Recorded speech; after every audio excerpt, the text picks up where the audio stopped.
Let the stillness of the night surround you. The breath slows, the body feels heavier, and the mind begins to drift. Like a lantern glowing faintly beneath the vast northern sky, your thoughts soften. Tonight, you are invited to follow a gentle path into the ancient Norse vision of the soul's journey after death. You will hear of halls beyond the stars, of meadows where the honored rest, of rivers crossed by shadows, and of the quiet mysteries of fate. Not as a tale of fear, but as a lullaby of sacred memory. A story carried on the wind, like snow over forgotten fjords. As you listen, you may feel yourself walking softly through realms of myth, each one a resting place for the spirit. And slowly, as the stories unfold, you are guided deeper into sleep, where your own dreams become part of the ancient journey. Chapter 1: The Weaving of Fate, Norns and the Thread of Life. Beneath the roots of the world tree, Yggdrasil, the first stirrings of destiny unfold. There, in the hidden realm where roots stretch deep into soil and water, the Norns gather. Their presence is quiet, like a river moving under ice, steady and unyielding in Norse belief. Every life begins not with a cry, but with the tying of a thread. The Norns take that thread in hand, and with their loom, they weave it into the greater fabric of existence. This is where fate is born, not as a storm crashing down, but as a gentle line carried forward, crossing, binding, and bending into the lives of others. The Norns are 3 in number, though some stories whisper of many more. The first is Ord, whose name means that which has become. She tends to the past, the deep soil of what has already been lived. The second is Verdandi, that which is becoming, who holds the present moment as if it were a breath. And the third is Skuld, that which shall be, the keeper of what is owed, the unseen horizon of tomorrow.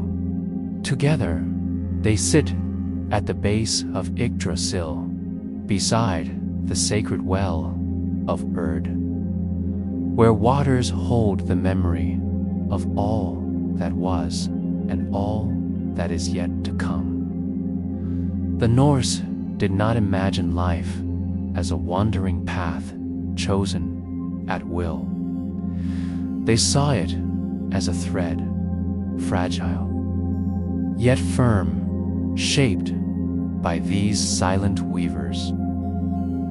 When a child enters the world, the Norns measure out the length of its thread. They decide how long it will run, how strong it will hold, and where it will one day end. The rest, the twists, the knots, the crossings with others, belong to the tapestry itself. For the Norse mind, fate was not cruel, though it was immovable. It was not punishment, but structure, the invisible loom on which all lives rested. Even the gods themselves, mighty as they were, stood beneath this law. Odin, Thor, Freya, all bore their threads, measured by the same hands, carried by the same weaving. There was no escape from it, not even for the highest divine beings. Picture, you will, the loom at the base of the world tree. Threads stretch out in every direction, countless and fine, shining like strands of frost in the night. Some are long, running far across the fabric, weaving through many others. Some are short, bright, but brief, cut before their colors deepen. Together, they form a vast design. No single thread alone reveals the image, but within the whole, meaning emerges. The Norse lived with this vision of fate, not as a burden, but as a steady truth. A farmer sowing grain, a warrior taking up arms, a child listening to stories by the fire, all knew their thread was already measured. This did not erase choice, but it shaped how choice was seen. To choose was not to alter fate, but to live it fully, to move with strength and honor through the thread already laid. When one died, it was not random. The Norns had measured the thread at birth. Its end had always been there, waiting, folded into the weave from the very start. A death in old age, a fall in battle, a passing in sleep, each was seen as the natural completion of the thread's design. Thus, even grief carried within it a strange kind of acceptance. The Norns had cut the thread, and the weave continued, whole and unbroken. The Norns themselves were beyond good or evil. They were not deities to be worshipped, nor spirits to be feared. They were inevitability itself, the way rivers run downward, the way seasons turn. To the Norse, they were closer to forces of nature than to personalities. No plea, no prayer could sway them. The loom did not stop for begging hands. And yet, this did not leave life empty. Instead, it gave life its sacred weight. If the length of the thread is fixed, then what matters is the color one brings to it, the strength with which it crosses the fabric. Courage, kindness, loyalty, these gave depth to the weave, making each thread shine more brightly as it found its place. Among the rest, the loom of fate does not hum or roar. It is silent. Sound is the rhythm of existence itself, steady, invisible, constant. In the stillness of night, the Norse might imagine it, a soft weaving beneath the roots of the world tree, a reminder that their lives were part of something vast, far greater than any single choice or fear. You begin to picture your own life in this way. A thread, delicate but steady, running through the unseen tapestry. It crosses with others, family, friends, strangers who appear only once. It knots, it bends, it smooths out. It is not wasted. It cannot be. For every thread has its place, even if the full pattern is hidden from your sight. At the roots of Yggdrasil, the Norns continue their work, untouched by time, untouched by pleading. Their weaving never halts. In their silence is the certainty of destiny, quiet, tender, unbreakable. And as you rest in this vision, you begin to see your own life as they might, not as a single line struggling alone, but as part of a boundless fabric, endless, eternal, alive with meaning, a thread woven carefully into the tapestry of fate. Chapter 2: Breath and Shadow. The Norse soul in life in the Norse imagination. The soul is not a single flame held inside the body. It is a collection of elements drifting and overlapping like breath and shadow, each carrying a different part of who a person is.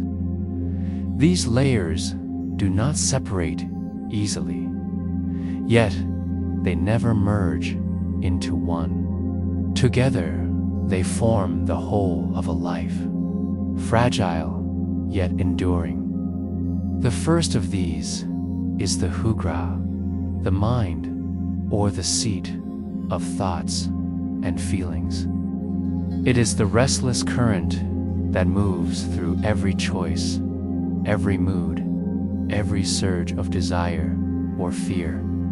For the Norse, the hugar was not hidden. It could be sensed by others, shining through a person's presence. The strength of a warrior's hugar might inspire courage in his companions.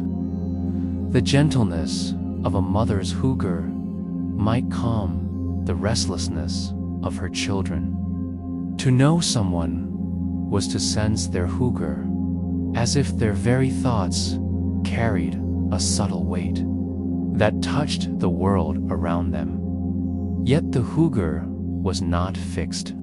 It could shift like the wind, strengthening or faltering with time and trial. A person with a weak hugar might appear uncertain, lacking in spirit. One with a powerful hugar might seem unshakable, as if their will alone shaped events. In sagas, it is often said that a person's hugar could be so strong it reached beyond their body, carrying their presence into dreams or across distances. It was the living current of selfhood, never still, always moving. The second layer was the hamingja, a word often translated as fortune or luck. But this fortune was more than chance. It was almost a living force, bound to families, inherited across generations, and carried by individuals like an unseen companion. The hamingja could be great, lifting a person into honor and prosperity. Or it could be thin, leaving them vulnerable to misfortune, no matter how skilled or strong they appeared. Unlike the huga, the hamingja was not simply personal. It belonged also to kin, passing down from ancestor to descendant, flowing through bloodlines. A powerful family was believed to carry a great hamingja, giving its members an invisible strength in battle, trade, or leadership. When a chieftain succeeded, it was said his hamingja protected him. When a warrior fell against all odds, it was often explained that his Hamingja had weakened. The Norse did not see fortune as random. They saw it as part of the soul's structure, as real and weighty as the body itself. One might nurture Hamingja by living honorably, protecting kin, and giving generously. In turn, their descendants might inherit a stronger flow of it, carried silently into their own lives. The third layer was the Fálgia, the follower. This was the spirit guardian, a shadow-like companion tied to the soul. The Fylgja could appear in dreams, often in the shape of an animal, a wolf, a bear, a fox, or even a bird. Its form was said to reflect the inner nature of the person it followed.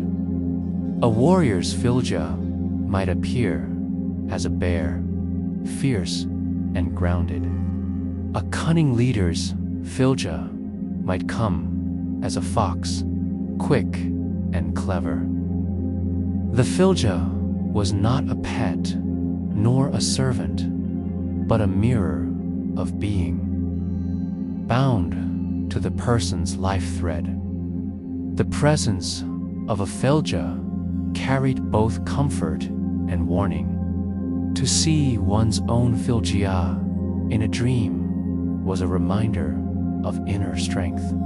But to see it in waking life, outside of dreams, was an omen, a sign that death might be near, that the thread was soon to be cut.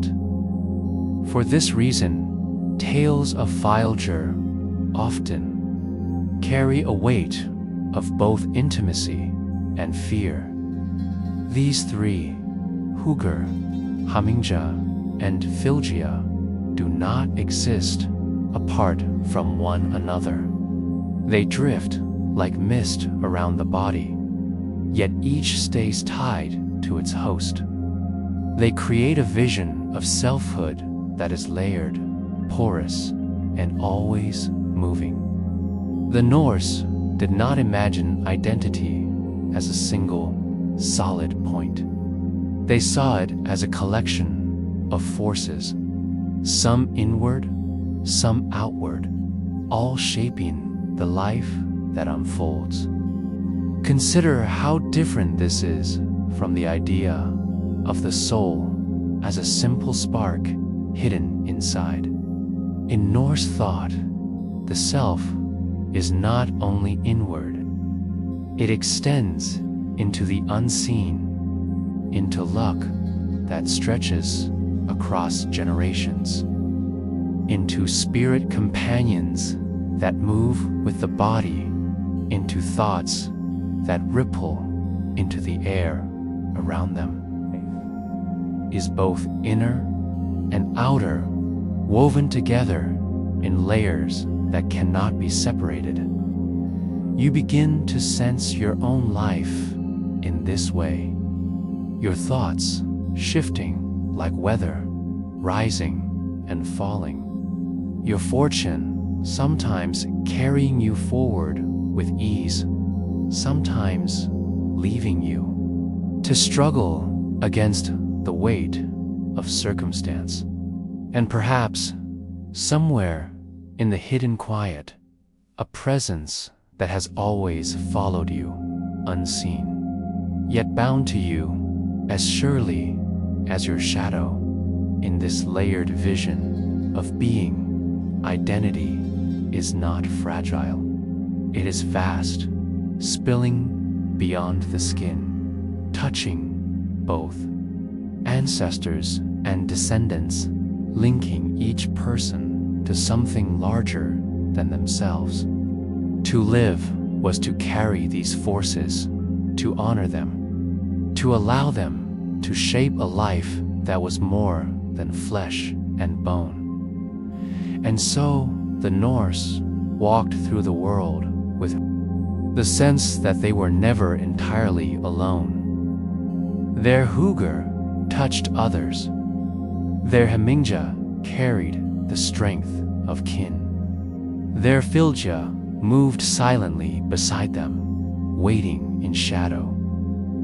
What you call yourself, then, is not one thing. It is many breath and shadow, thought and fortune, presence and guardian, all drifting, all connected, all alive within the great weave of being. Chapter 3. The silence of the grave mound across the landscapes of the north, where forests darken and rivers cut through valleys. There rise small hills that do not belong to nature alone. They are grave mounds, silent markers of lives once lived. Some stand alone in quiet meadows. Others gather in groups, shaping fields into a soft geography of memory. To the Norse, these were not simple graves. They were thresholds, places where the living world brushed against the realm of the dead. The mound itself was shaped with care. Earth was piled high over the body, sometimes so large it resembled a natural hill. To passers-by, the mound could be mistaken for part of the land, but those who knew remembered. Each curve of earth, each raised outline, spoke of a person who had once breathed, fought, loved, and died. The mound was not only a resting place, it was a sign, a marker of presence, dignity, and memory. Among the most striking of Norse burial practices were ship burials. Here, the dead were laid to rest, not only in earth, but within vessels that had once touched the sea. The ship was pulled ashore, settled in the ground, and covered with soil and stone until it became both tomb and monument. The symbolism was clear. The ship carried the living across waters, and so it would carry the dead across the unknown seas of the afterlife. In this way, the voyage never ended. Inside the mound, treasures were placed. Weapons, ornaments, tools, even animals were buried beside the one who had died. These grave goods were not meaningless. They spoke of preparation, a belief that in whatever awaited beyond, the dead might need strength, wealth, or companionship. A warrior might be buried with his sword, polished and gleaming. A woman of high standing might rest with brooches, beads, and household tools that marked her role and dignity. In some graves, whole wagons were found, as though the journey ahead required not just walking, but the full dignity of arrival. The meaning of these offerings ran deep. They were not gifts to the dead in the way one gives a trinket to the living. They were continuations, affirmations that life extended beyond death. What mattered in life, honor, beauty, skill, and belonging, mattered still in the unseen world. To send a person unprepared would have been unthinkable. To clothe them in riches, to place at their side what defined them, was to ensure they remained whole as they crossed the threshold. The act of burial itself was a ritual. Fires burned, sacrifices were made, and words were spoken that bound the moment into memory. At times, slaves or animals were killed and placed in the grave, their lives offered to accompany the one who passed. Though such acts appear harsh through modern eyes, to the Norse they reflected loyalty and continuity. The dead would not walk alone. Even in death, kinship endured. Imagine now standing before one of these mounds. The sun dips low, painting the horizon with muted fire, and the mound rises like a quiet hill. Its curves are softened by grass and moss, yet its presence is unmistakable. It is not empty. It holds a body, treasures, symbols, and memory. The air is heavy with stillness, as though the land itself pauses in respect. For the Norse, such places carried weight.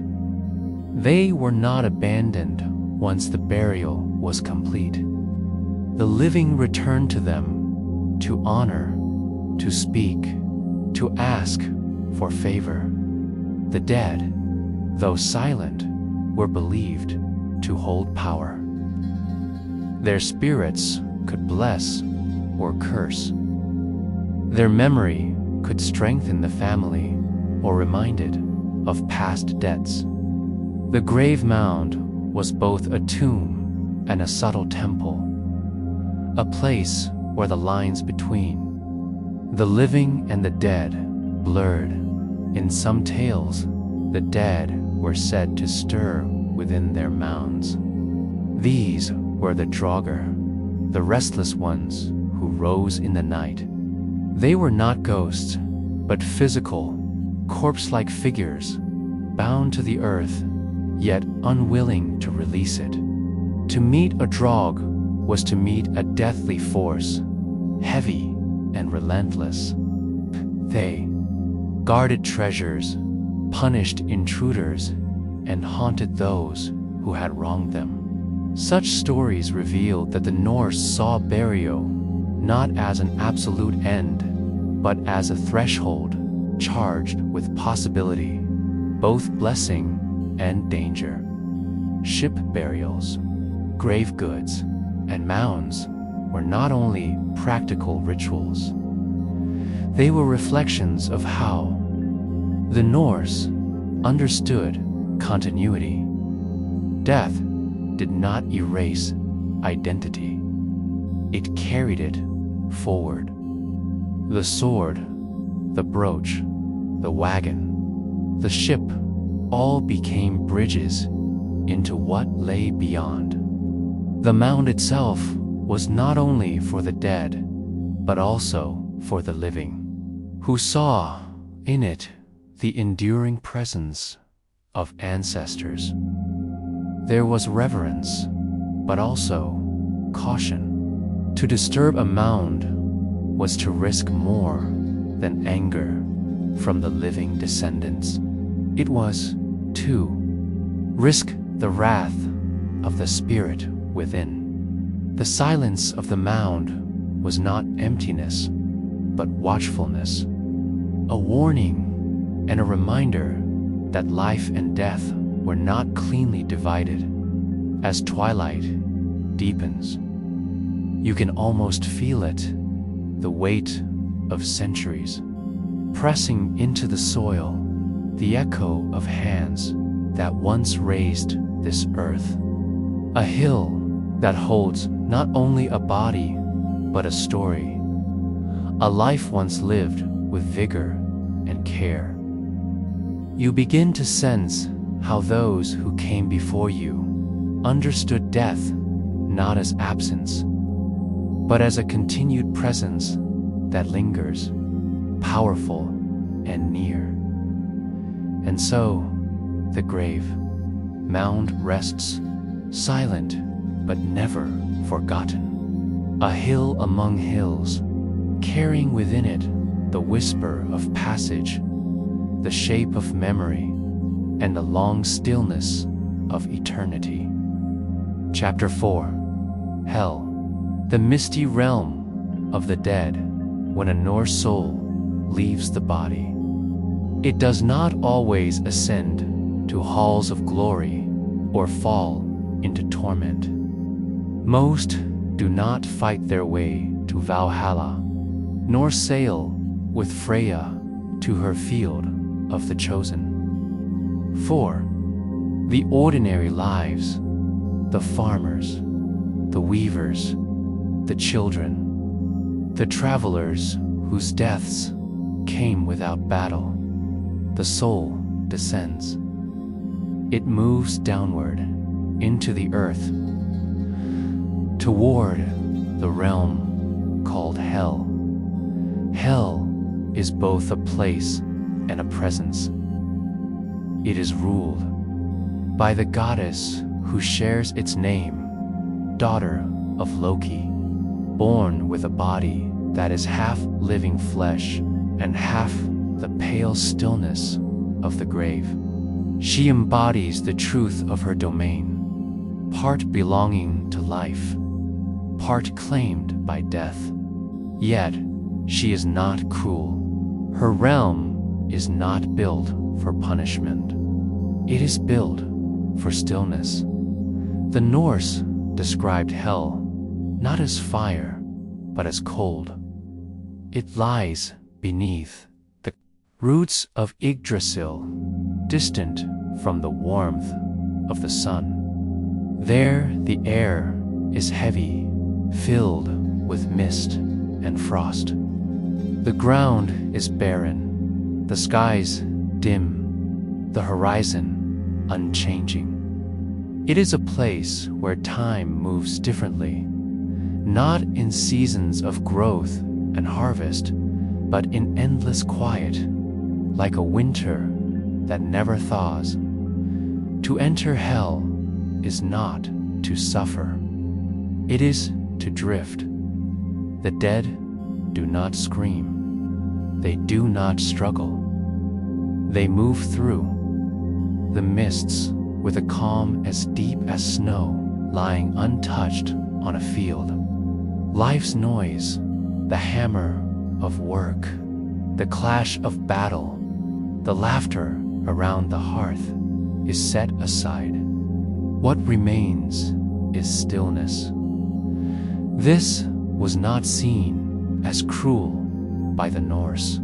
It was natural. Most lives were not shaped for battle or sacrifice. Most ended in bed, in fields, or by illness.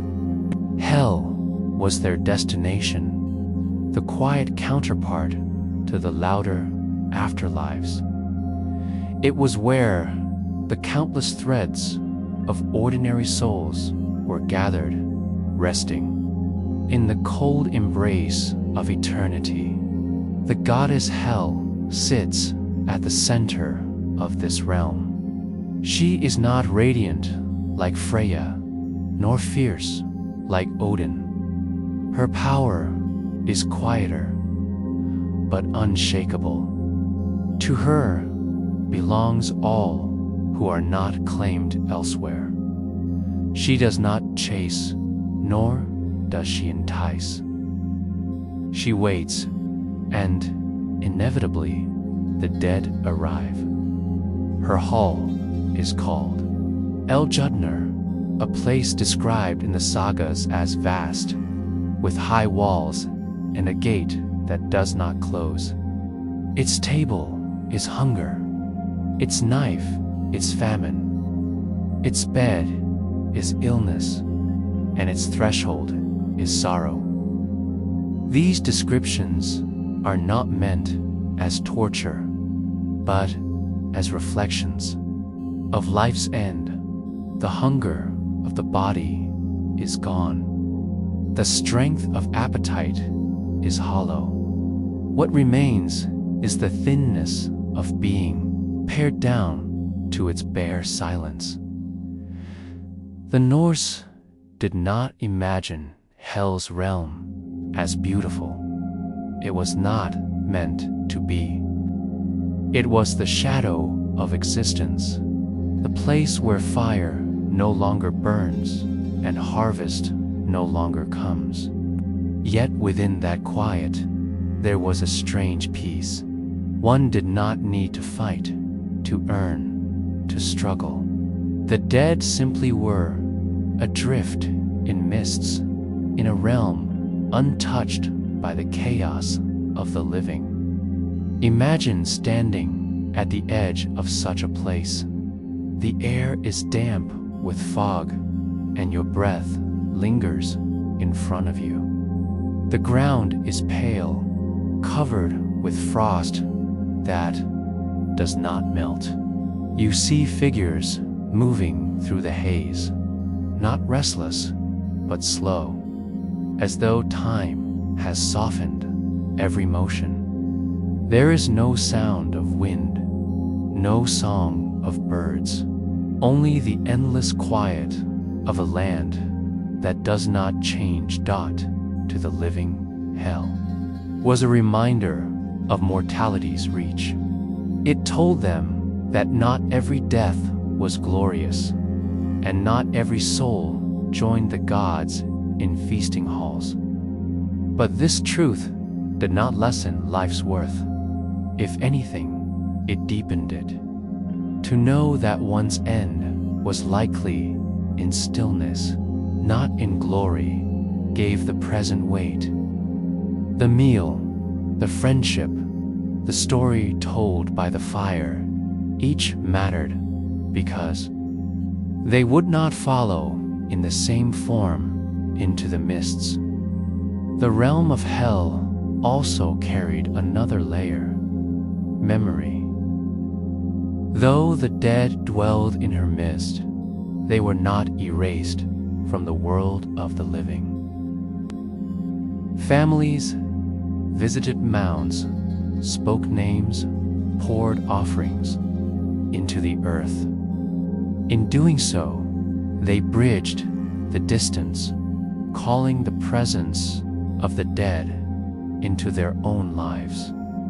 Thus, hell was not absolute separation, but a shadowed distance, softened by remembrance. The sagas tell of heroes who journeyed into hell's domain, seeking knowledge or to retrieve the dead. These tales describe paths of frost, rivers crossed, with bridges slick with ice, gates guarded by hounds who never sleep. Though such journeys belong to myth, they reflect a deep truth that the Norse saw hell as reachable, not utterly removed. It was not in the heavens, far beyond, but underfoot, beneath the land itself, close enough to imagine, close enough to fear. This closeness shaped their view of death. To bury someone was not to send them away forever. It was to place them into hell's realm, near enough to linger, near enough that their presence might still be felt in dreams or in the hush of night. The distance was not infinite. It was mist, a veil, thin yet impenetrable. You begin to feel the weight of this vision. Not cruel fire, not eternal torment, but quiet, soft, endless winter. The thought is heavy, yet strangely calm. For within that stillness is freedom from struggle, freedom from striving, a final rest where even sorrow is softened into silence.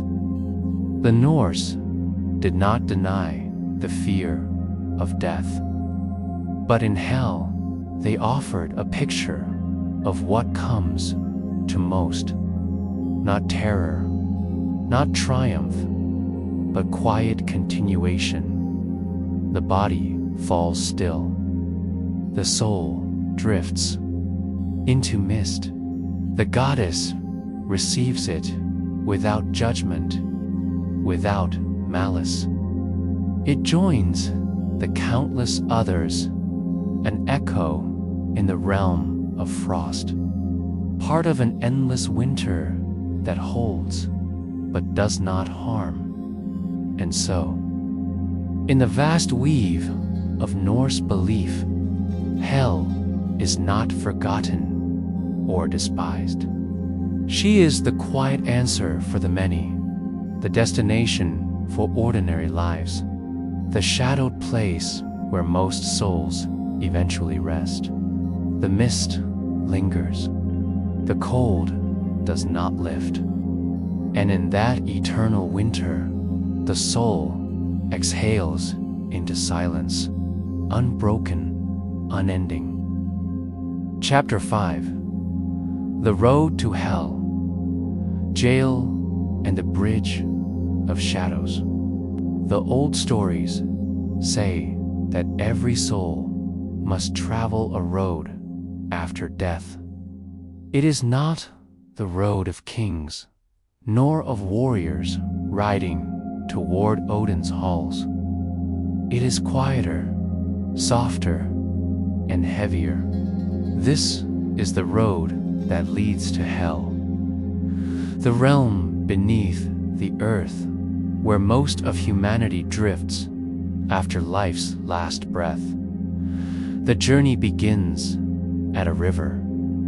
Its name is jail, a word meaning noisy or resounding. Yet what is described is not the sound of rushing waters, but a presence that stirs within the stillness. The river separates the world of the living from the land of the dead. It flows cold and clear, but beneath its surface runs a current of inevitability, a reminder that time itself moves in one direction. Across this river stands a bridge. It is said to shine with golden slates, though its radiance is muted by the mists that cling to hell's border. The bridge is narrow and long, stretching over dark waters that never rest. It is not merely a crossing of distance, but a passage between states of being. To place one step upon it is to leave behind the warmth of the world and move toward the silence of eternity. The guardian of this bridge is a maiden named Modgar. She does not appear as a cruel warden, nor as a comforting guide, but something in between. She is described as pale and watchful, standing firm at the threshold where no living person may pass without reason. Modgar asks the traveler there, name their origin and their purpose. To the living, she offers resistance. To the dead, she allows safe passage. Her presence is less a test than a measure, as though the bridge itself requires acknowledgement before it can be crossed. In the sagas, when Hermodir, Odin's son, rides to hell in search of the beloved Balder, he encounters Modgar. She questions him sharply, noticing the echo of many souls who have crossed before him, and sensing that he does not carry the weight of death upon him. Even the gods must answer to her before setting foot upon that bridge. For ordinary souls, however, the crossing is silent. They do not speak, nor are they spoken to. They drift like shadows moving across the span. Each step is soundless. Each figure carries no possessions, no burdens, only the trace of a life that has already been surrendered. The Norse saw this bridge not as a place of judgment, but as a threshold of acceptance. It does not weigh sins, nor promise reward. It only ensures that the separation between life and death is kept intact. One cannot cross back once the river lies behind them. You might imagine yourself standing before this bridge, the mists coiling around your feet, the cold air brushing against your skin. There is no fear here, only stillness. You feel the weight of silence pressing in, a silence deeper than any night you have known. Ahead, the path gleams faintly, lit not by sun or flame, but by a strange and subdued glow, as if memory itself illuminates the way. Crossing the bridge of jail becomes more than a myth. It mirrors the passage of the mind when it slips into dream. One world slowly fades, while another unfolds beyond recognition. The body lies still, yet something moves forward, unseen, unspoken, and undeniable. In this way, the river and the bridge are both cosmic and human, both eternal and deeply personal. The bridge is called Jalabra, the bridge of Jala. To some, its golden surface suggests majesty, but in the old tales, it gleams with a muted and distant beauty, not meant to dazzle, but to remind. Even here, on the road to hell, there is a sense of order, of structure, laid down by forces greater than human will. The souls do not stumble, they do not hesitate. They move as if guided by the flow of the river itself, step after step across the threshold of the unknown. For the Norse, this imagery shaped how death was understood. It was not an end met in chaos, nor a fall into nothingness. It was a road, steady, inevitable, and shared by all, where warriors hoped for the clash and feast of Valhalla. Most men and women expected instead the quiet crossing of Jael. They saw in it a dignity of its own, a place where every soul, no matter how small or forgotten, walked the same path beneath the watch of Modgr. The crossing also carries a subtle warning. To the living, it is impossible to reach hell by force of will or reckless desire. The bridge cannot be crossed until life's thread has been cut. The living who try will always be stopped, as Hermidor was challenged, as every wandering spirit is turned away. The river demands truth, and only those who carry the weight of death itself may move across. And so, jail and its bridge remain more than myth. They serve as an image of the human threshold, that moment where the known world slips away and another begins.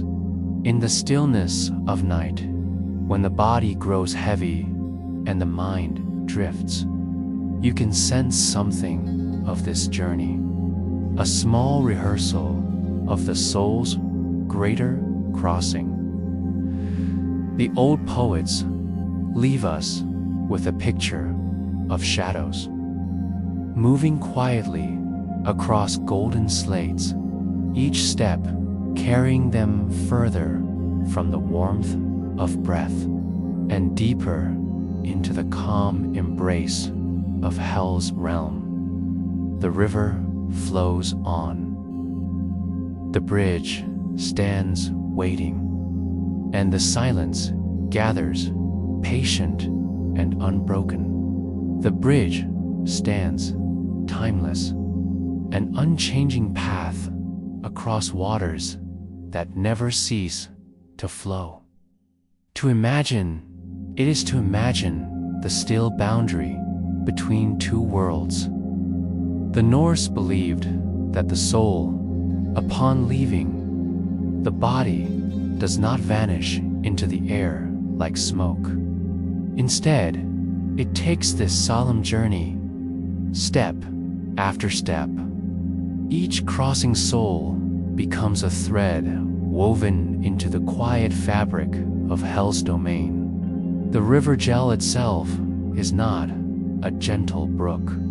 Its name tells us, it resounds, that it carries a weight of sound that is not merely the movement of water, but something more haunting, the echo of all who have crossed before. To the living ear, it may seem like distant thunder rolling endlessly, or the rumble of waves breaking upon a shore far away. Yet, to the soul, it is a reminder. The world behind is closed, and the road ahead must be taken. In many traditions, rivers mark boundaries. The Greeks spoke of the Styx and Acheron, while the Egyptians told of Nun and the waters of the underworld. But the Norse river is not one of torment or fire. It flows cold like northern streams, cutting through stone, fed by unseen sources beneath the earth. Its chill is not of punishment, but of inevitability. To stand upon its bank is to feel how vast and untouchable death is. A presence that asks nothing, yet takes everything. Across it lies J. Labra, the bridge of golden plates. Imagine how the golden slates might glimmer faintly beneath the fog, each tile carrying the soft reflection of the river's restless current. Gold, in this context, is not treasure. It is not wealth hoarded by kings. It is permanence, incorruptible by time. Even when the world ends at Ragnarok, the old songs suggest the bridge will remain. Modgr stands at its gate.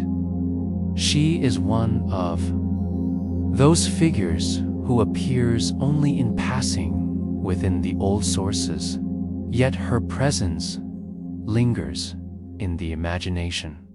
A young maiden, pale and strong, her role is not to fight, nor to condemn. She asks, simply, who approaches and why? She knows the difference between the weightless step of the living and the heavy tread of the dead. To those who do not belong, she becomes a barrier.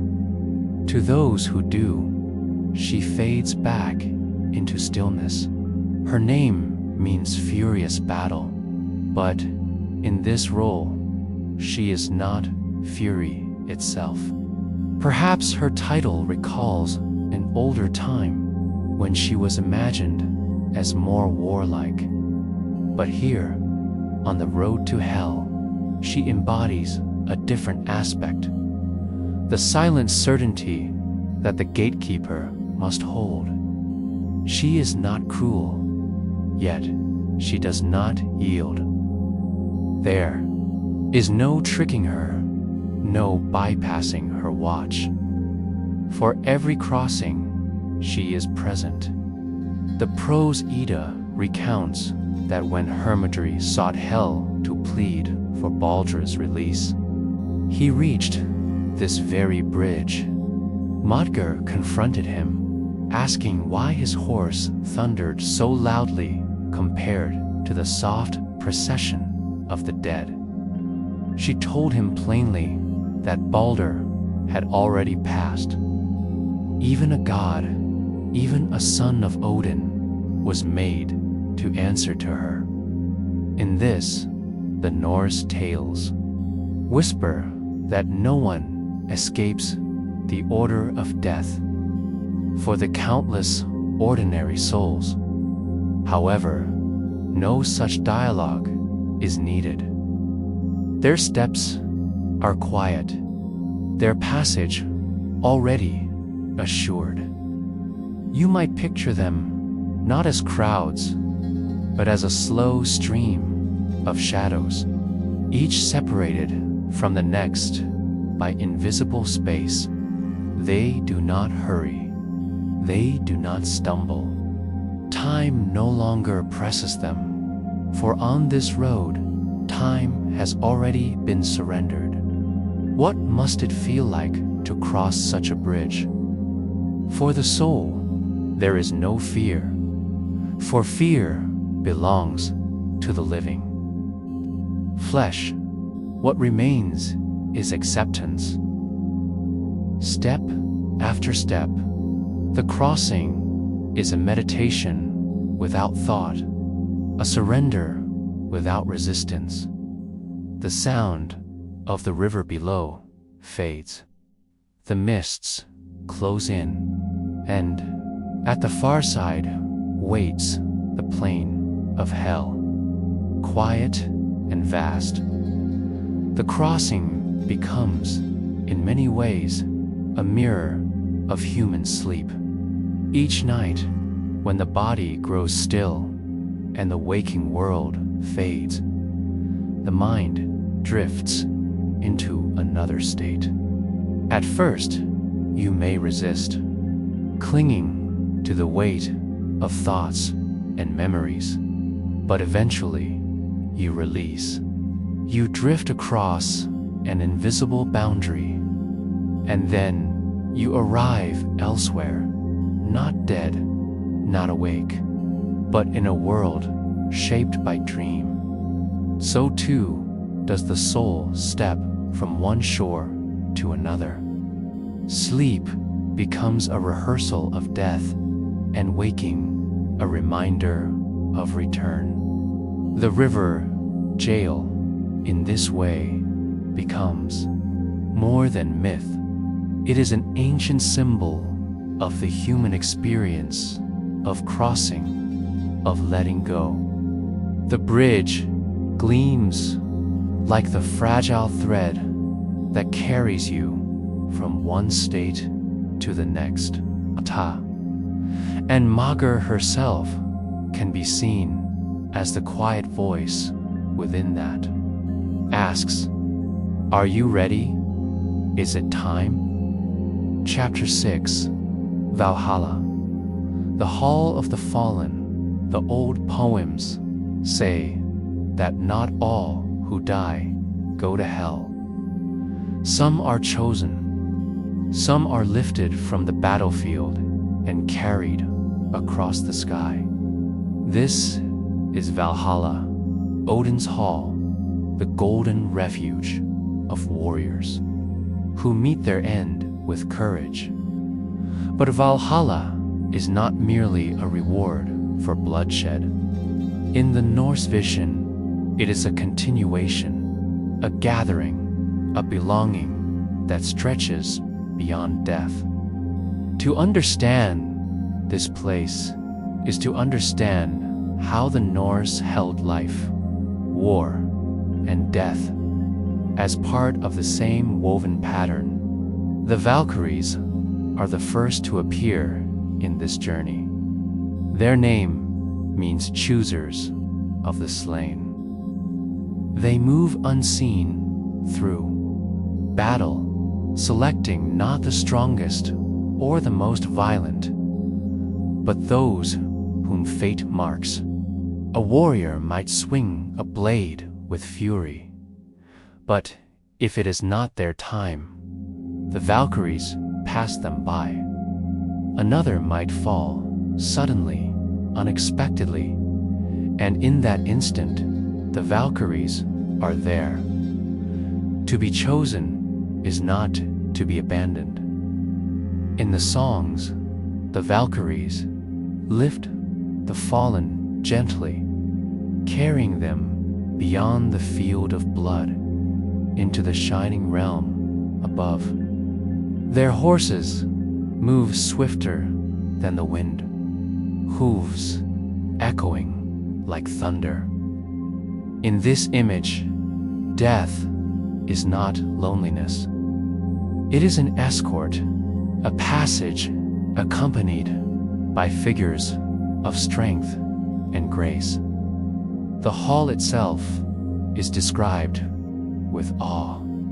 Snorri Sturluson, writing in the Prose Edda, has 540 doors. Through each, 800 warriors may stride side by side when Ragnar comes. Its roof is made of shields, its rafters of spears, its benches lined with coats of mail. Yet, even in these details of war, there is warmth. The walls are golden, the light endless. It is a hall both fierce and welcoming. Imagine the moment of arrival. The fallen warrior, carried by Valkyries, sees the hall rising from the plain of Asgard.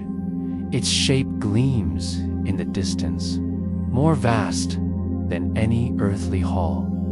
The golden roof reflects like a sunrise that never fades.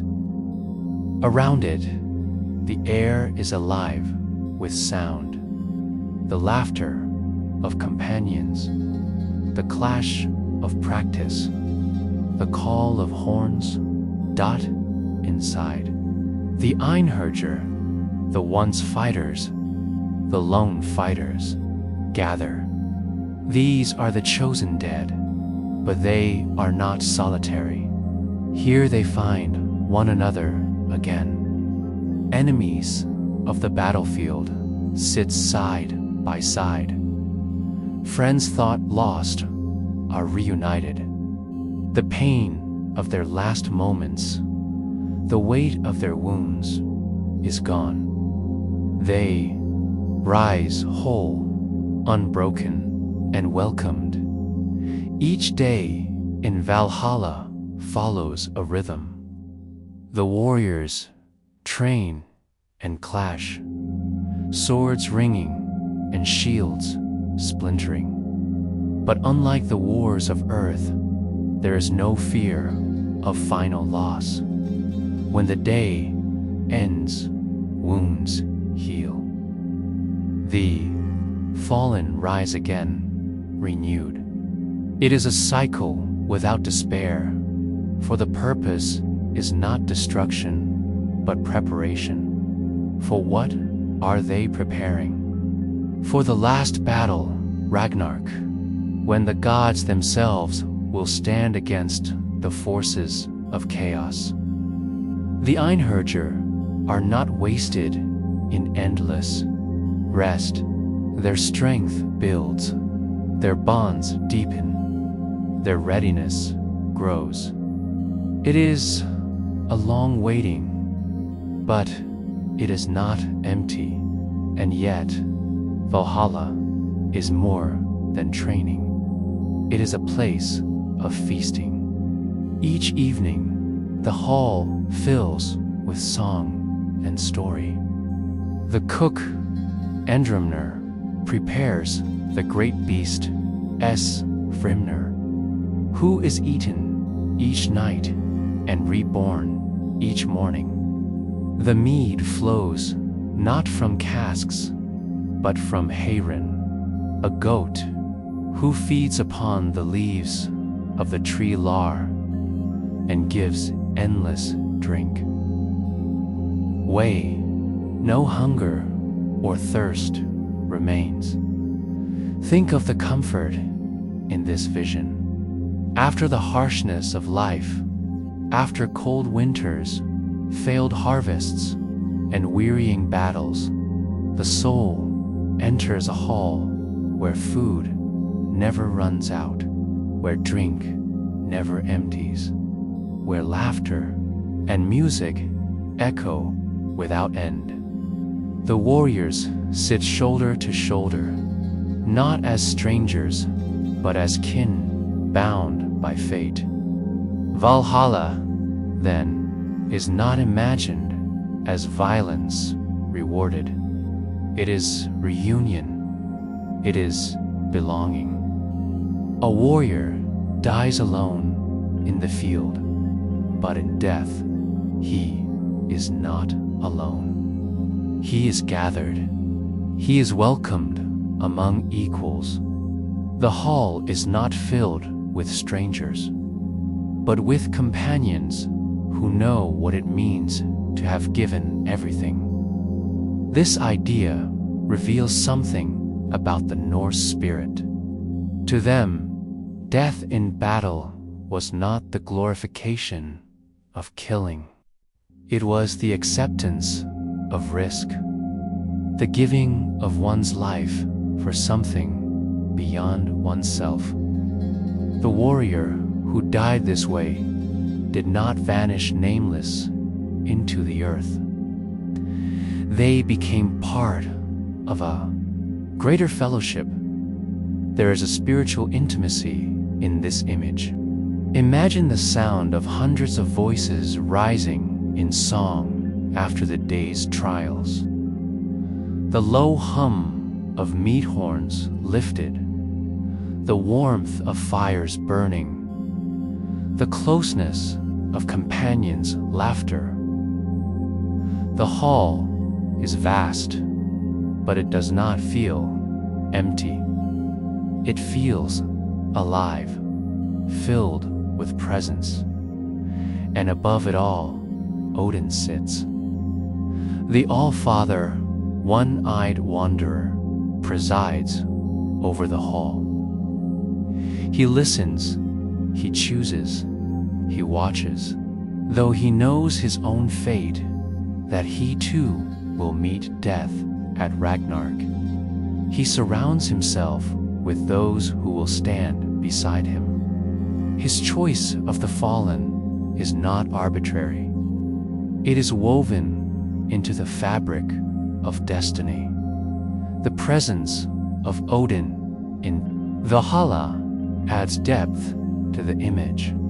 Here is not a distant god, but one who draws close, who shares his table, who values courage and loyalty. For the warrior, to be in Valhalla is to be acknowledged, to be honored by the highest. Yet, the hall is not for all. Many who die, even warriors, do not come here. They may go to hell, to Fólkvangr with the goddess Freya, or to other realms. Valhalla is a destiny for some, but not for all, and in that selectness lies its weight. To be chosen is to be remembered. To be gathered into something eternal. The myths do not describe Valhalla as paradise in the way later religions imagine heaven. It is not about ease, not about escaping all struggle. It is about purpose and fellowship. The warriors train because a greater battle awaits. They feast not because life is without care, but because the bonds of kinship must be celebrated. Valhalla does not erase struggle. It transforms it into belonging. For the Norse, who lived in a harsh land where winters could starve villages and storms could claim lives, this vision offered comfort. Death was not the end of the story. There was a place where the fallen were remembered, gathered, and prepared. No life of courage was wasted. You imagine the hall now, not as a violent arena, but as a place of light. The benches stretch long and wide, filled with voices that rise and fall like waves. The shields above shimmer in the firelight, and the spears that hold the roof do not threaten but guard. And beneath it all, there's a feeling of safety.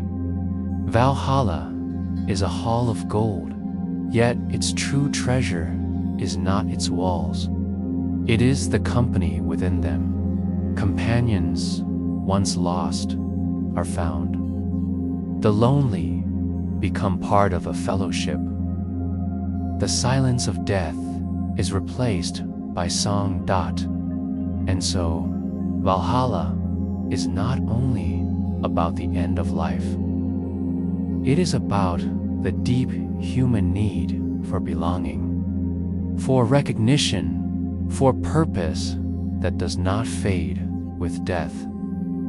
It is the eternal hall of memory, where courage is gathered and held close. The old poets end their verses with glimpses of Ragnarok, when the doors of Valhalla open and the Einherjar march forth. But until that day, they remain within, feasting, training, and waiting together. The hall endures, its light unbroken, its songs unending. And in this vision, the Norse found peace, not in escaping death, but in knowing that death itself could be a return to kinship, a step into golden light, a place where no soul chosen by the Valkyries would ever be forgotten. Chapter 7. The Quiet Fields of Fólkvangr. Every fallen warrior journeys to the golden hall of Odin. In the balance of Norse belief, another path opens, quieter and softer. It is the realm of Freya, the goddess of love, beauty, and hidden power. This place is called Fólkvangr, the field of the people. The myths tell that half of those who die in battle go to Valhalla. The other half belong to Freya, who welcomes them into her own lands. The numbers are not given the choice, not explained, but the division itself reveals something sacred, that death does not gather all into one place, but spreads them between different homes of eternity, where Valhalla is a hall of feasting, of preparation for the world's last battle. Fólkvangr is a field, a wide, unbounded meadow where dusk seems never to end, a place where quiet replaces the clash of steel, where the air is thick with a gentleness untouched by time. The sources of Norse myth say little about this realm. The poetic Edda mentions it briefly, describing that Freya chooses half of the slain and takes them to her hall, Sessrunir. But beyond that, the stories grow faint. Unlike Valhalla, with its vivid images of warriors and shields, Fólkvangr is more a suggestion than a description. It leaves space for the imagination, a realm defined by tone, by atmosphere, rather than detail. You begin to sense that this absence is not neglect, it is intention. For Fólkvangr is not a place to be shouted about in song. It is a place to be felt as one feels the warmth of dusk upon the skin, or the stillness of a meadow after rain. Freya herself reflects this balance. She is not only a goddess of beauty and desire, of fate, of the mysteries that linger between life and death. She rides a chariot drawn by cats, yet she also wears the brazen mound necklace, heavy with brilliance. She is both fierce and tender, and so her realm, too, carries both strength and gentleness. In Valhalla, warriors raise their horns, their laughter echoing beneath high rafters of gold. In Fólkvangr, they walk quietly among the grasses. The clash of weapons has ended, but the memory of struggle is still honored. Here, it is not erased, but softened, folded into the earth like seeds returned to soil. Imagine the fields stretching endlessly, the light never too bright, never too dim. A dusk that feels eternal, as though the sun lingers on the horizon, refusing to vanish completely. The air is mild, and the ground beneath the feet is soft, as if made for rest. It is not a place of preparation, but of arrival. The hall of Sessrunir rests within these meadows. Its name means seat room, or room of many seats. It suggests spaciousness, welcome, a home large enough to hold all who enter. But unlike Odin's Valhalla, where the hall dominates the vision, Sessrunir does not overshadow the fields. It is part of them, a dwelling woven into the quiet rhythm of the land. The warriors who come here are not forgotten, not lesser than those chosen for Odin. Rather, they are embraced by another balance of fate. Some traditions say Freya takes those she loves most, those who fought with a spirit that stirred her heart. Others say she chooses at random, a reminder that death does not always move by rules. But whatever the cause, those who arrive in Fólkvangr find not the roar of endless feasts, but the comfort of belonging. The peace of finally laying down their burdens. The meadow is eternal. Its flowers never wither. Its grasses never die back with frost.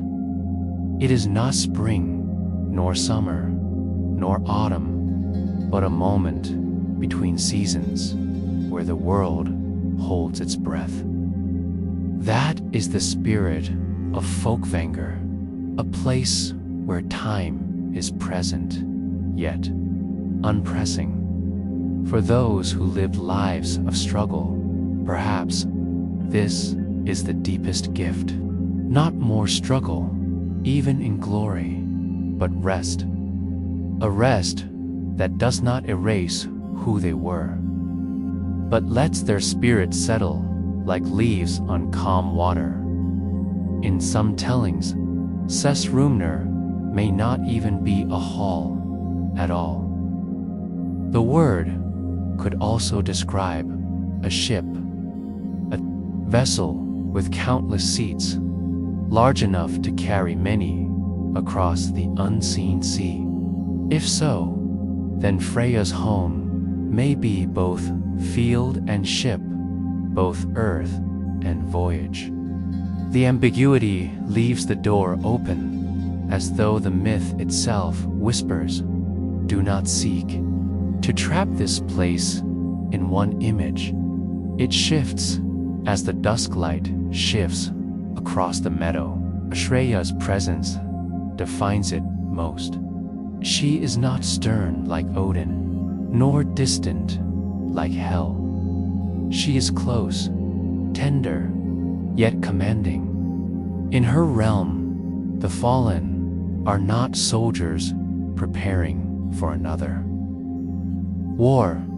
They are companions gathered in quiet dignity. There is laughter, perhaps, but it is gentle.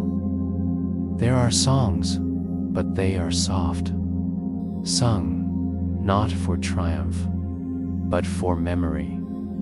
Some imagine Fólkvangr as a feminine counterpart to Valhalla, but this is too simple. It is not only feminine, it is balanced, a reminder that eternity does not belong only to strength, but also to gentleness, to beauty, to peace.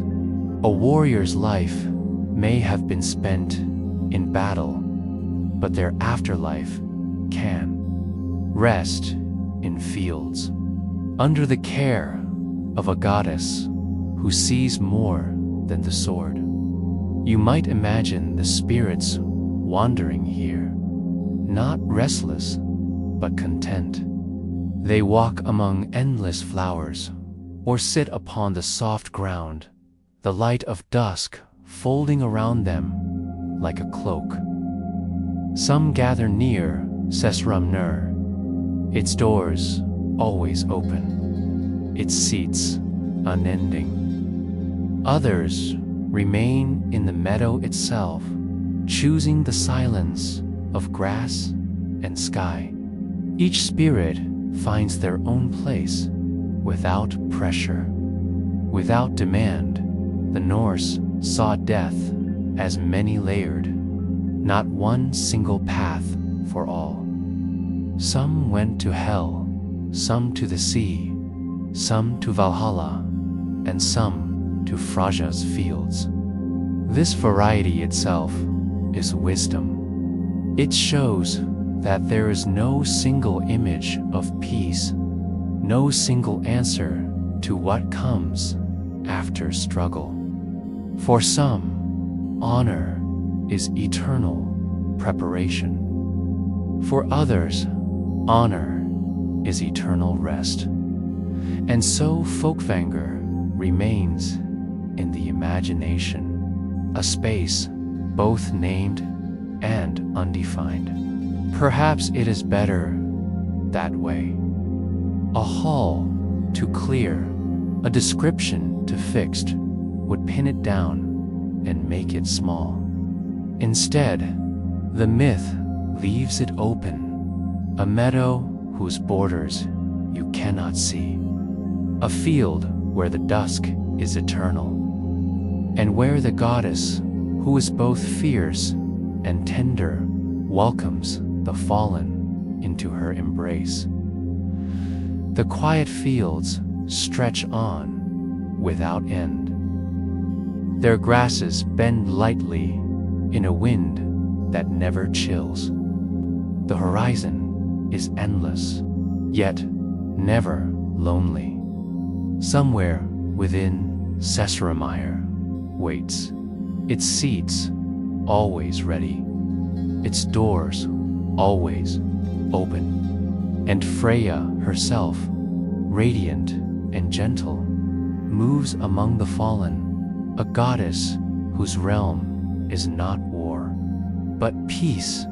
And so the myth lingers not as a story of noise or glory, but of belonging. Half of the fallen rest here, not forgotten, not lesser, but held in a balance as old as time.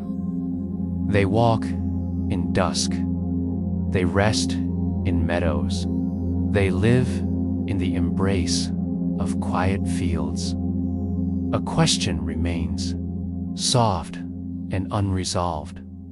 If given the choice, would one seek the hall of endless feasting or the field of endless peace? Chapter 8. The Sea of the Dead. Dras, Netha, Old Norse, knew the sea, not as a living power. It stretched endlessly before them, a path that could open riches or take everything away, and explores two distant shores. Its storms swallowed men without warning, for those who perished on the waves. Their fate was entrusted to Rand, is the goddess of the ocean depths, wife of Jair's, who brews ale for the gods in his vast hall beneath the waves, where Jair's presence is tied to the abundance of the sea, the joy of harvest, and the celebration of drink. Iran is darker. She waits silently, patient, her wide net drifting in the deep currents. When ships capsize, when men slip beneath the foam, it is said that she gathers them in. Her net is not cruel, but it is inevitable. The Norse imagined it stretching wider than sight, threads woven through the tide, pulling the drowned into her cold embrace. For a sailor staring into the endless horizon, Ras net was never far from thought. The sea was a constant companion for the Norse. It gave them food. It gave them passage. It gave them freedom. But it was also a graveyard.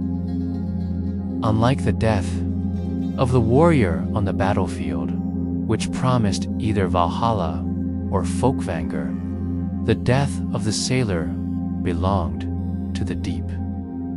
The men who sank beneath the waves did not reach Odin's hall.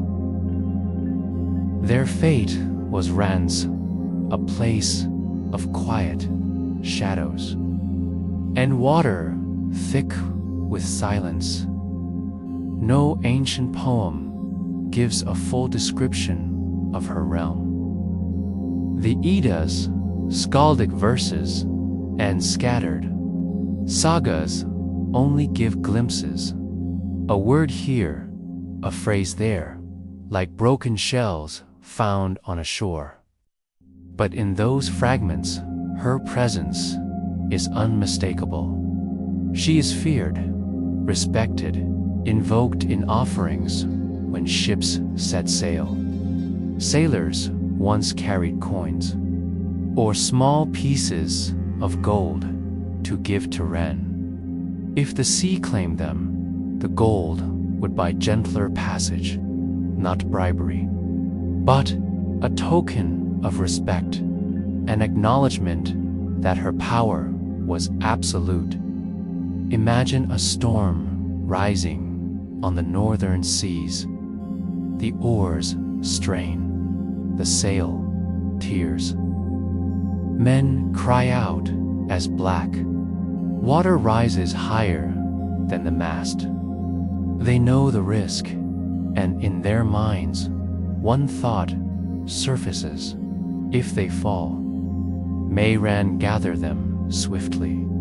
She is not a tormentor, yet her welcome is not soft in the way of Freya's meadows. It is the stillness of deep water, the pressure of silence, a darkness without horizon. To the living, it is terror. To the dead, it is surrender. The net that Rag casts is both a weapon and a cradle.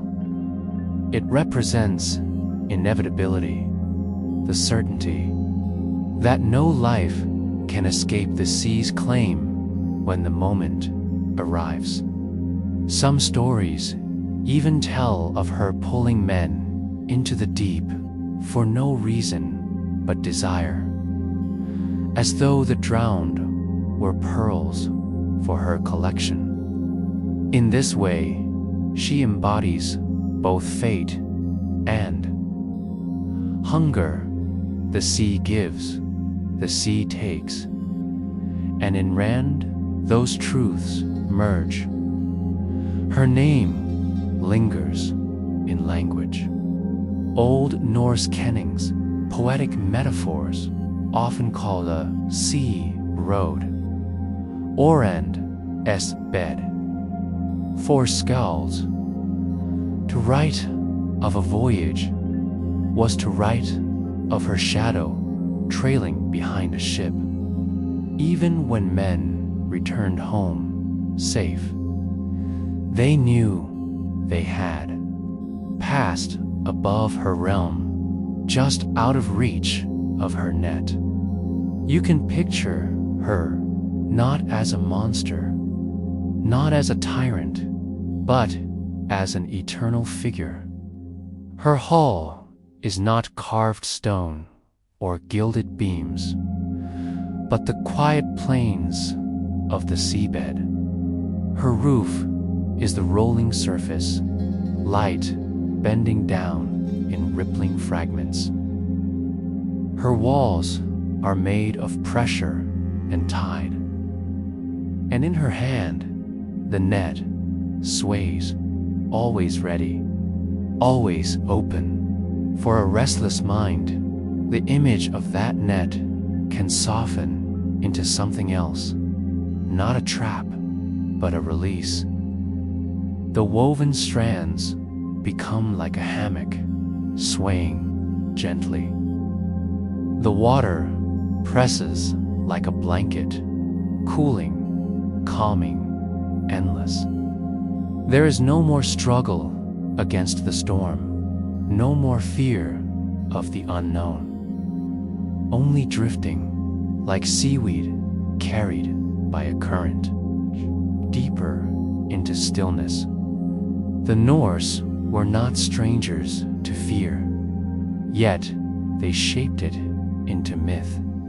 In naming Ren, they gave the sea's danger a face, its silence a voice. To entrust the drowned to her was to say, nothing is lost, nothing vanishes without meaning. Even in the darkest water, there is a keeper. Her daughters, 9 in number, the wave maidens, embody the movements of the sea itself. Each wave that rises and falls carries their breath. Each breaker on the shore is their laughter or their sigh.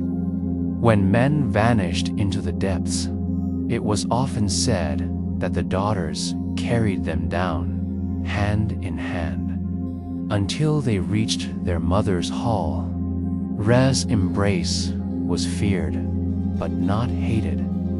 Like winter, like night, like death itself, she simply was. The myths show no rebellion against her. There is no tale of her being overthrown or tricked. Her authority was permanent.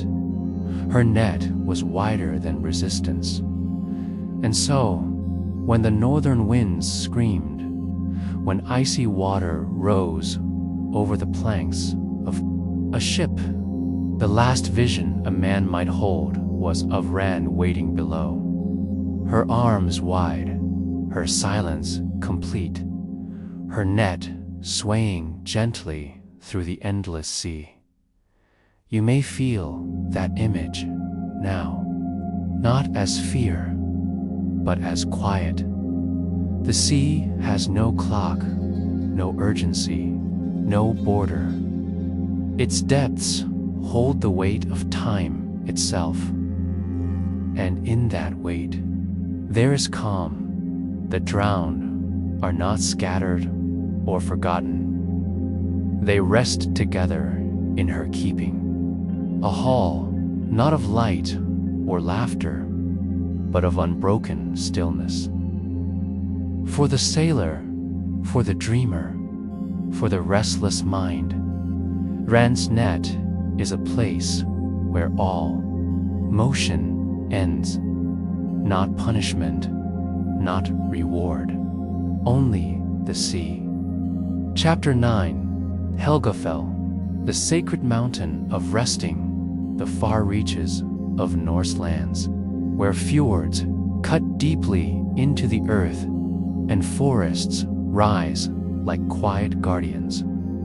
There exists a mountain known as Helgafell, the holy mountain. It is a place apart, set aside from the bustle of villages, from the clash of swords, from the daily rhythm of life. For those who passed from the mortal world, Helgafell was a sanctuary, a resting place where ancestors gathered and where the living might feel the presence of those who had come before.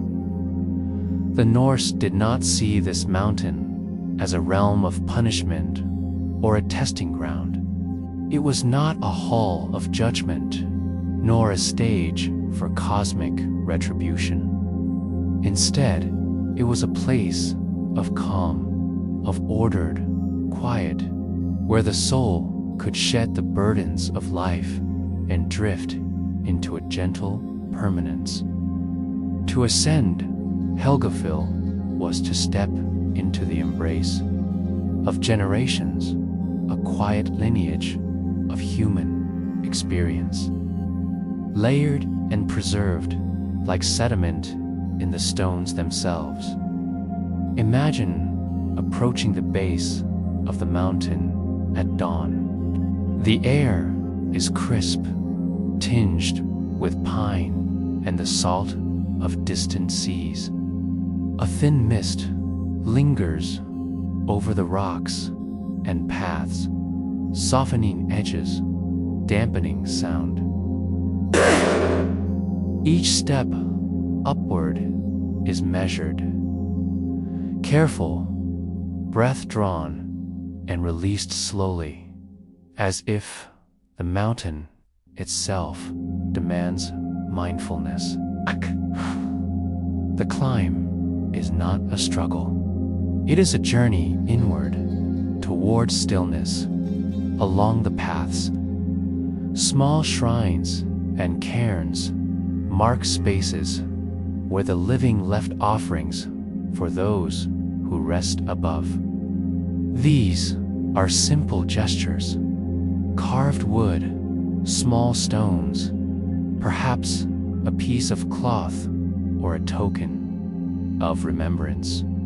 In these objects, the living connect to the dead, and the dead remain present, silently attentive, without expectation or judgment.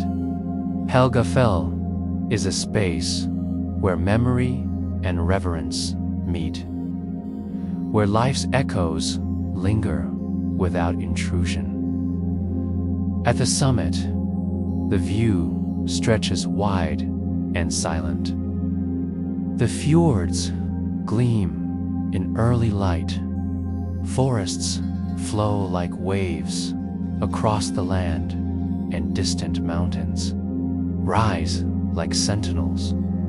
Here, the spirit finds a rhythm in the natural world, a quietness that mirrors the steadiness of the earth beneath. No trumpet calls, no feasting, no song of warriors, just the wind moving through rocks and trees, carrying whispers of countless lives and the soul itself, suspended in calm observation. The Norse saw death as part of a cycle, not an end. Helgafell embodies this philosophy, representing continuity. Those who ascend do not vanish, nor are they isolated. They become part of the enduring structure of the mountain, part of the rhythm of the land itself.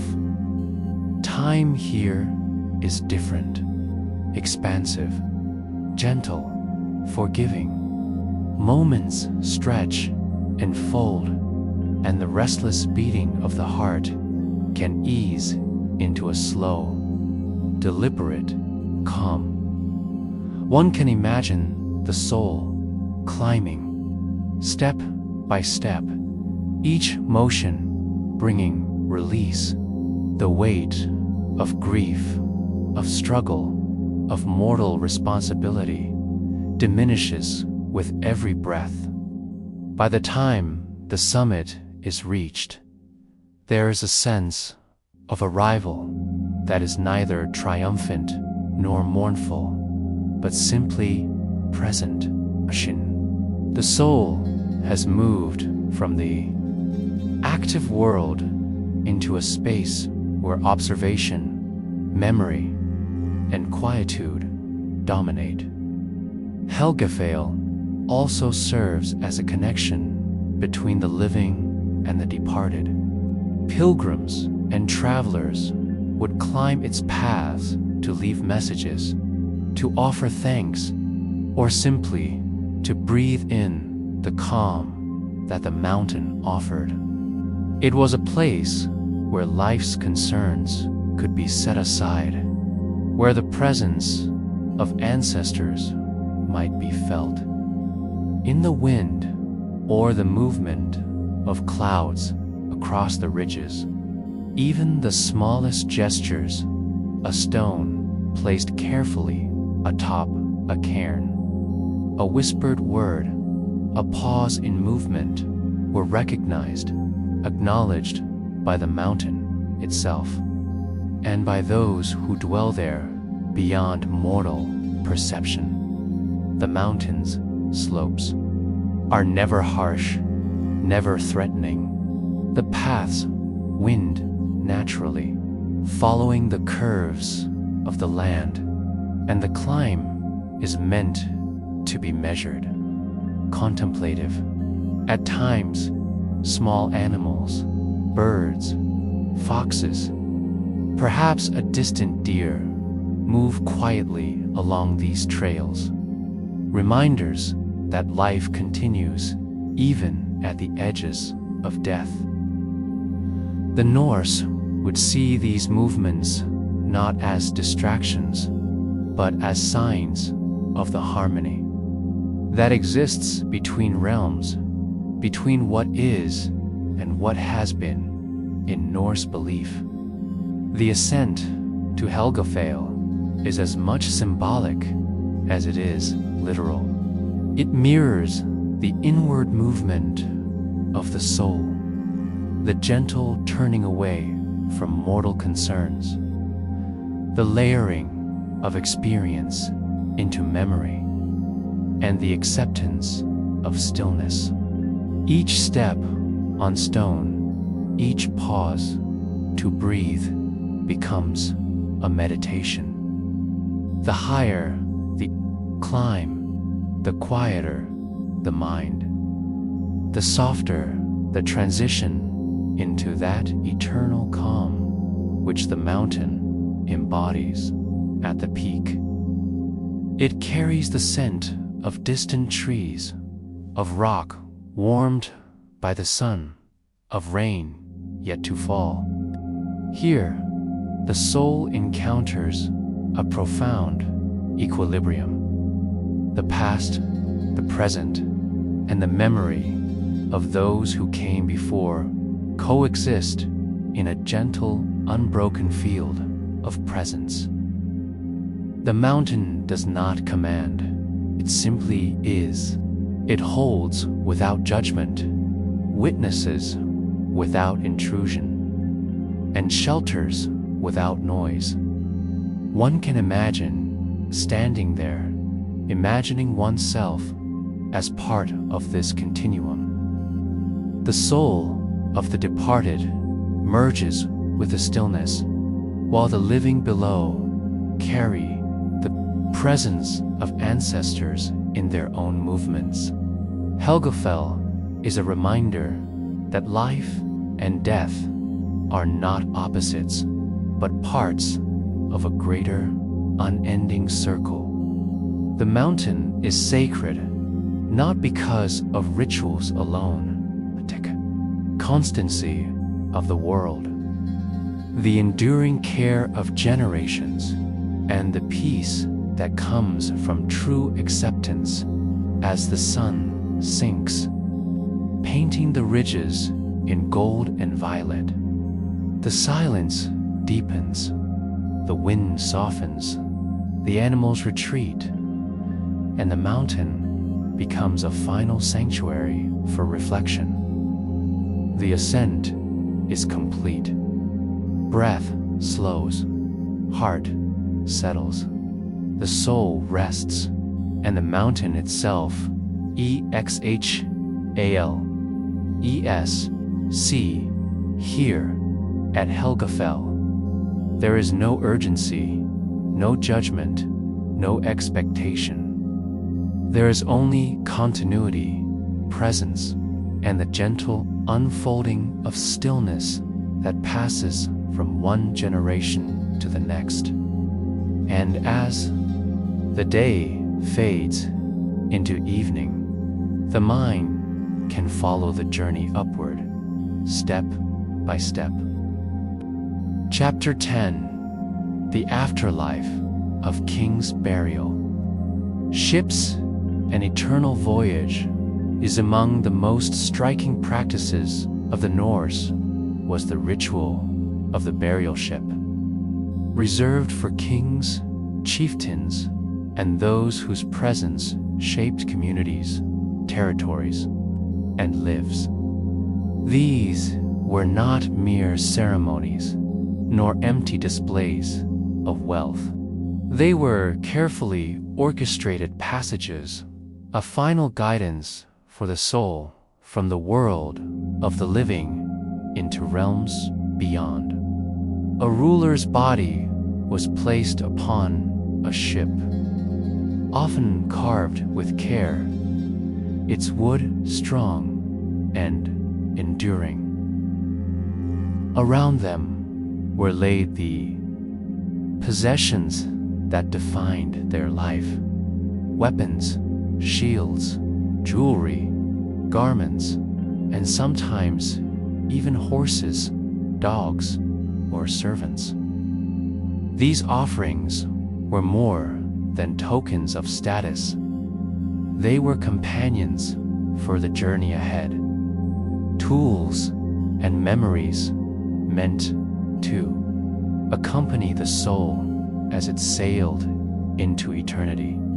Each item spoke of the life once lived, the battles fought, the counsel given, the bonds formed. The ship itself became a sacred vessel, a floating temple upon which the spirit would embark. It was positioned at the water's edge, sometimes within a fjord or river mouth, sometimes atop a constructed platform meant to mimic the sea's undulating rhythm. Smoke and fire were integral to the ritual. When the pyre was lit, flames licked the sides of the vessel, turning wood and offerings to ash, releasing scents of resin, herbs, and smoke into the sky. This fire was both a purifier and a guide, marking the transition from the temporal to the eternal, from human concern to cosmic passage. As the ship burned, it was often pushed into the water, allowing the currents to carry it away. In that moment, fire met water, and the soul, symbolically bound to both, began its voyage. Fire represented transformation, the shedding of mortal flesh, the cleansing of the spirit, the lifting of burdens. Water, endless and unceasing, represented the vast unknown, the eternal flow into realms beyond the familiar. Together, they formed a ritual of release, an alchemy of elements that guided the departed toward a distant horizon. Unseen, but profoundly understood. The imagery of a burning ship drifting on dark waters carries a unique weight. It is both visual and meditative. One can imagine standing on the shore as the firelight dances across the rippling waves. The flames mirrored in the water, the heat and light contrasting with the encroaching dusk. The smell of smoke rises, mingling with the salt and dampness of the sea air. There is all here, yes, but also a quiet understanding. This is the final act of a life lived with responsibility, courage, and awareness. The soul is being sent forth, not abandoned, not punished, but honored. Norse mythology imbued these journeys with significance. The ship did not merely float. It traveled to realms beyond sight. It could lead to hell for the ordinary dead, or perhaps to a place reserved for those whose lives had been extraordinary, where Odin, Freya, or other divine forces awaited the arrival of the worthy. These voyages were not instantaneous. They unfolded in ritual time. A deliberate unfolding meant to allow the living to witness, participate, and reflect. The burning ship ritual was as much for those left behind as for the departed. Communities gathered, mourned, and remembered. Songs were sung, words were spoken, and each person's grief and reverence mingled with the smoke and flame, embedding memory into the ritual itself. There was a rhythm to it, the slow lapping of waves, the crackle of fire, the murmur of voices saw, echoing the cyclical nature of life and death, of presence and absence, of endings from the shore. One could watch the ship fade into the horizon, its form softened by distance and shadow.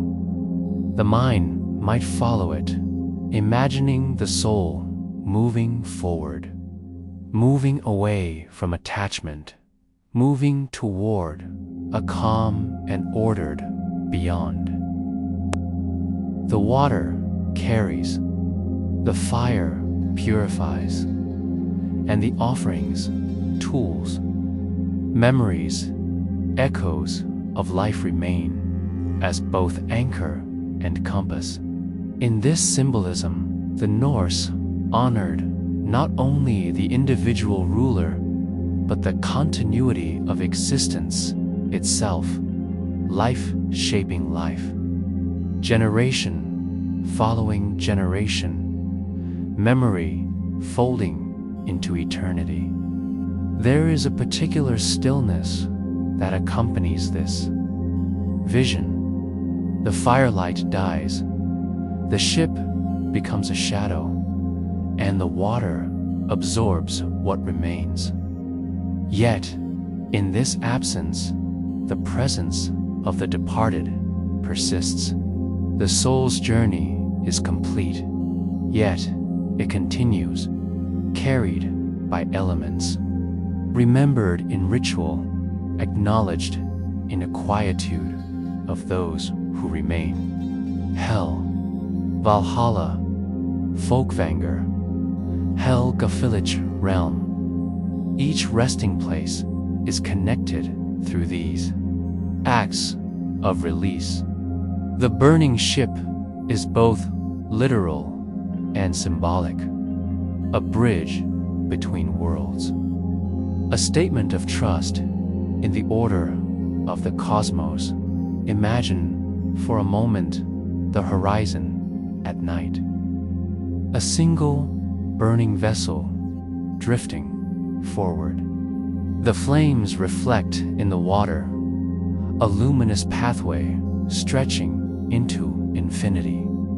Each flicker, each ripple mirrors the transformation of matter into spirit, the temporary into the eternal.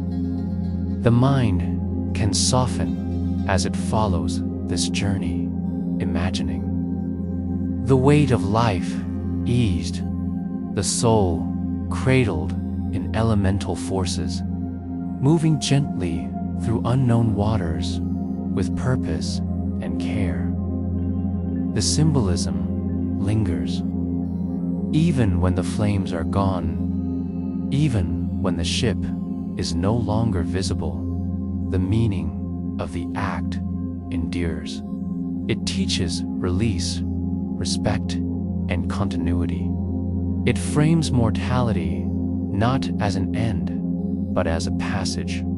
It allows the mind to find calm in understanding that the journey is honored, that the soul is guided, that fire and water together create both conclusion and liberation. And so, as the last ember fades and the horizon darkens, there remains a sense of peace.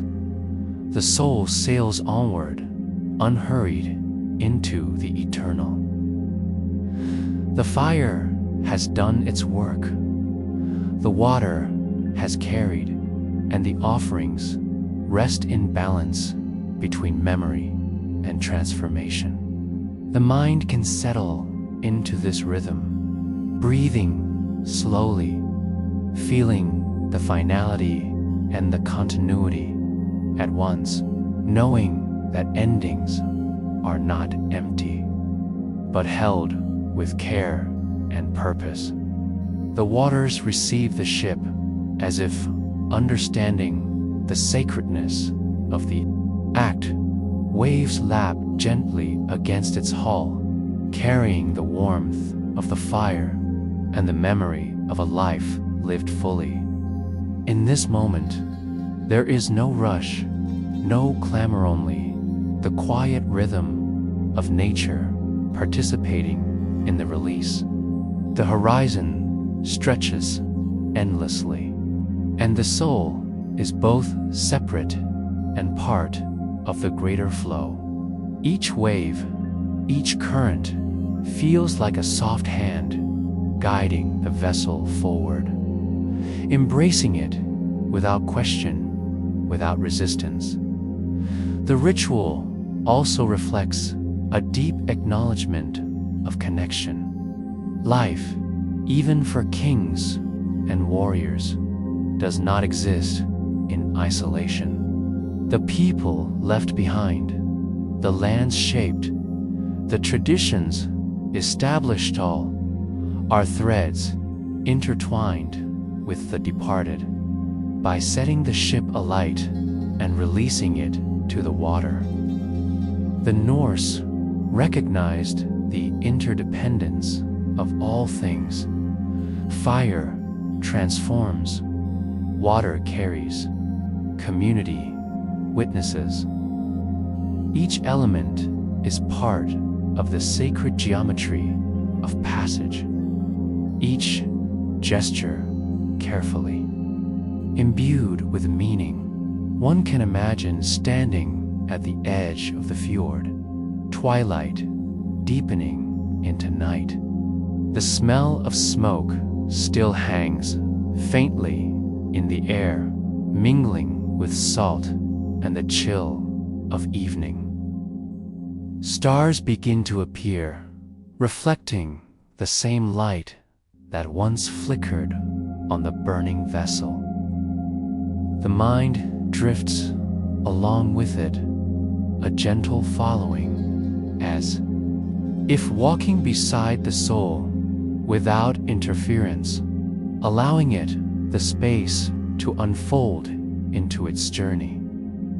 The Norse also believed that the soul's journey was not simply physical, but spiritual, carrying with it the essence of deeds, honor, and memory.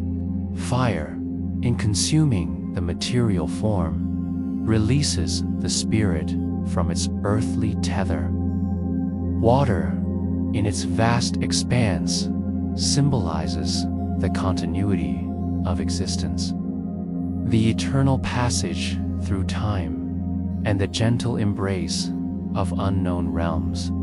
Together, these elements ensure that the transition is neither abrupt nor violent, but smooth, measured, and dignified.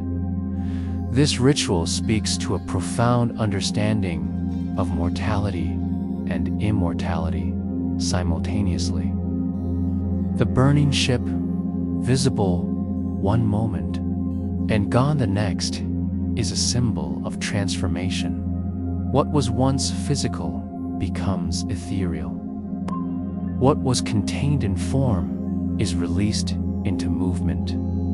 And yet, even as the vessel disappears from sight, the memory persists, woven into the hearts of those who remain, into the land itself, into the stories that will endure. It is a moment for contemplation, for meditation. One can imagine the gentle rocking of the flames mirrored in the undulating waves, the warmth of fire offset by the coolness of the water. The soul moves forward, neither hurried nor hindered, guided by a natural rhythm that is at once comforting and profound. The act of release becomes a mirror for the living, a reminder of the cycles that govern all life, a soft lesson in letting go while honoring what has passed. Chapter 11, Yggdrasil, the tree that holds all realms beneath the vast expanse of sky. Yggdrasil stretches upward, an eternal presence that binds the 9 realms. Its roots delve deep into unseen layers of existence, anchoring life and death in a living structure both immense and intimate. The Norse perceived this tree not simply as a symbol, but as a breathing entity, alive in ways that mirror the passage of every soul. From its roots rise rivers of destiny, feeding the worlds with the quiet persistence of nature itself. Souls move along paths woven into the very structure of Yggdrasil. Some descend, drawn toward the mysteries of hell or the quiet fields of Fólkvangr.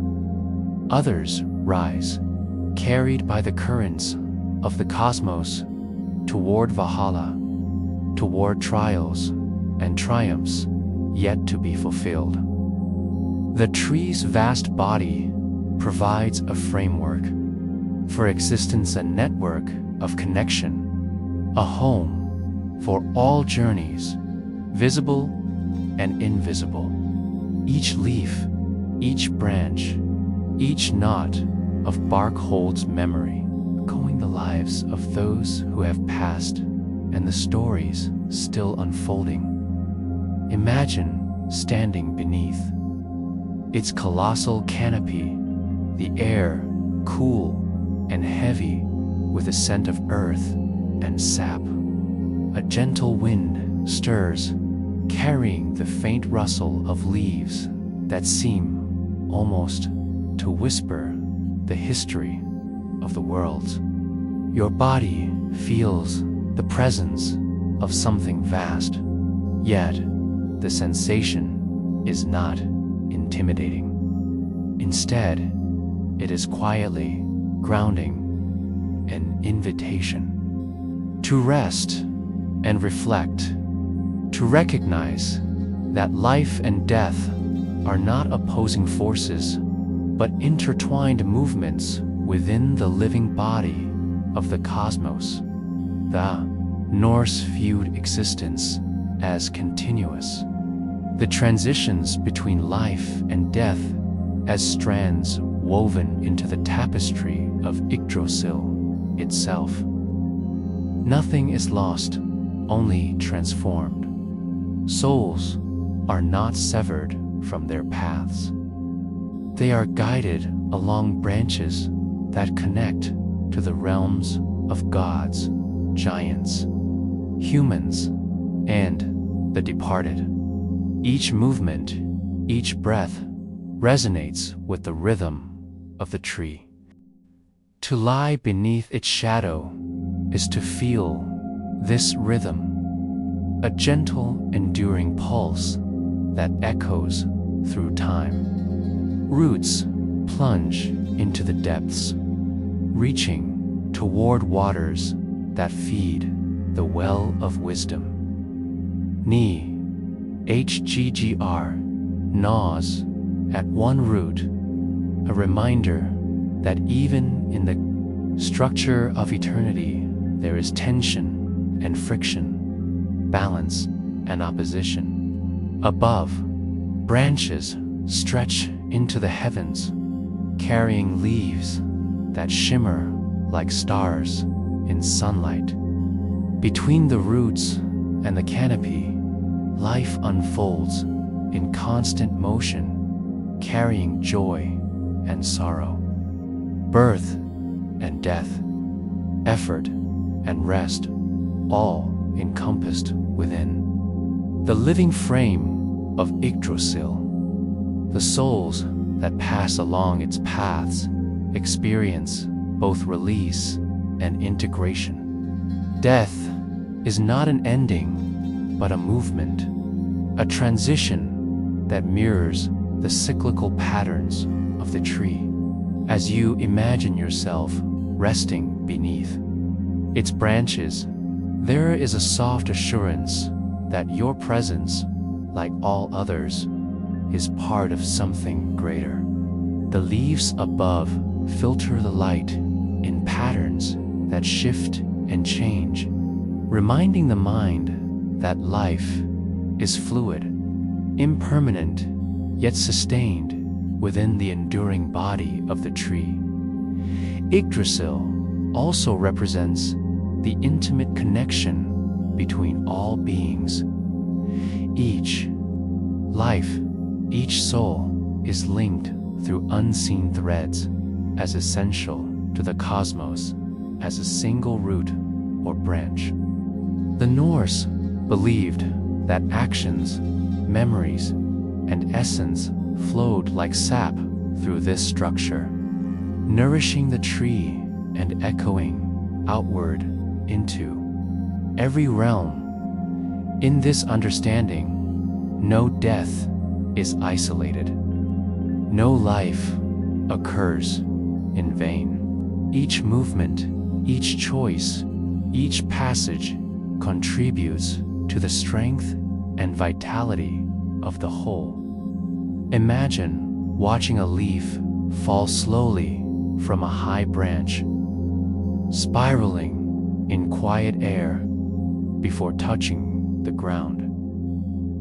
Its descent mirrors the movement of souls, gentle and deliberate, a passage guided by forces that honor both freedom and destiny.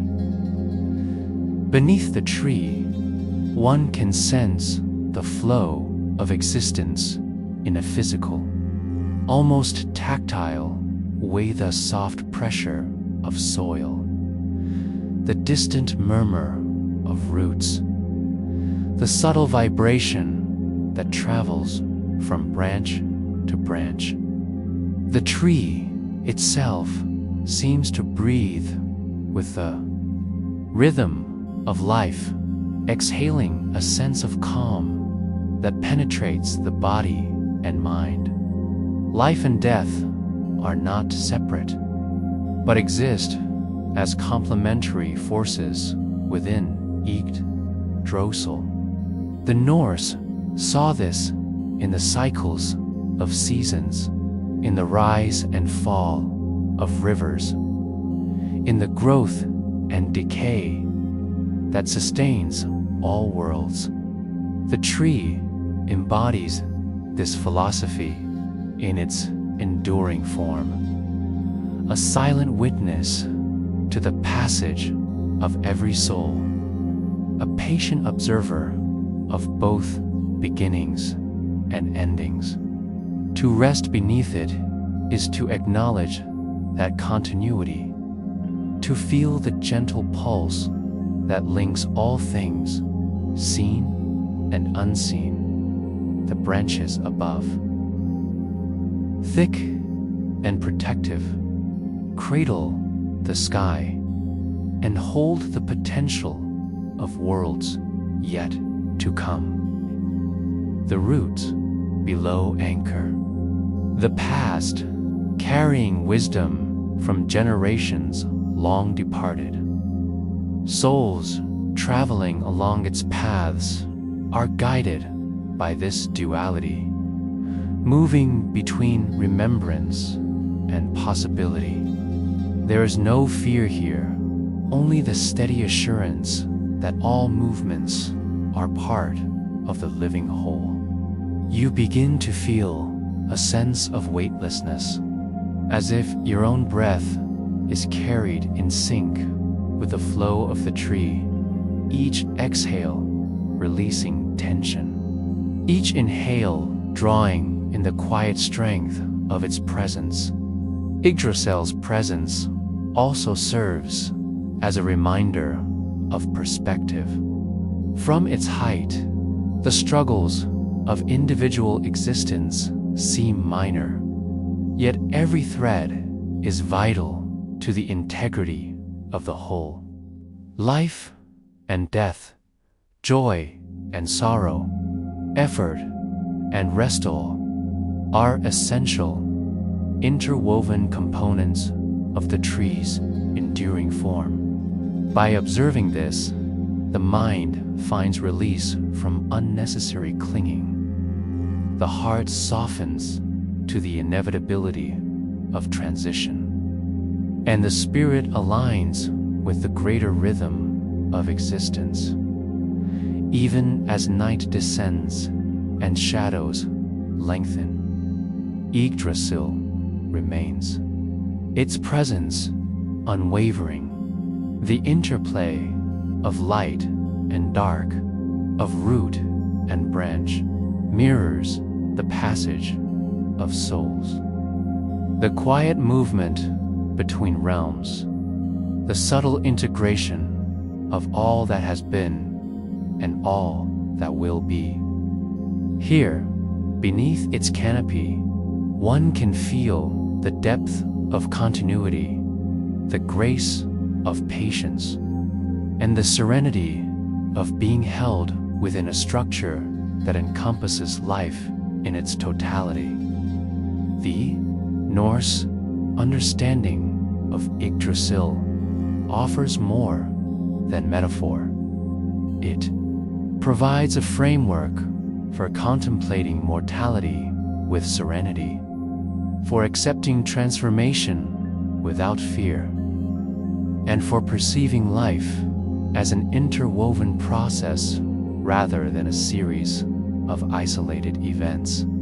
Each soul, each experience, each passage is part of the living tree, nourished by its roots and elevated by its branches. As you imagine yourself resting beneath Yggdrasil, a quiet warmth spreads through the body. The mind softens and thought drifts like leaves upon a gentle stream. There's no rush, no destination, only the soft continuity of existence mirrored in the tree's enduring form. Every exhale aligns with the flow of life and death. Every inhalation draws in calm. As the mind and body integrate into the rhythm of the cosmos, the tree stands silent. Yet it speaks in subtle ways, through movement, through presence, through the delicate balance of all its parts. Souls passing through its roots and branches are guided, supported, and integrated. The living body of Yggdrasil reminds us that every journey is acknowledged, every transition embraced, every life honored within a network that stretches from the depths below to the heights above. In this presence, the observer becomes part of the continuum. The breath of the tree, the slow drift of shadows across its bark, the gentle resonance of leafage offers a lesson in calm continuity and belonging. Time feels both expansive and immediate, a bridge between the present and eternity. You feel grounded, carried, and cradled by the living essence of Yggdrasil. The mind softens further, attuned to the delicate rhythms of the tree. Each branch, each root, each leaf becomes a meditation on passage and integration. The observer begins to sense the silent conversations of existence, the way life feeds death, the way memory nurtures renewal, the way all things are bound within. The living body of the cosmos, finally. As twilight deepens and the branches stretch against the darkening sky, there is a sense of completion without closure.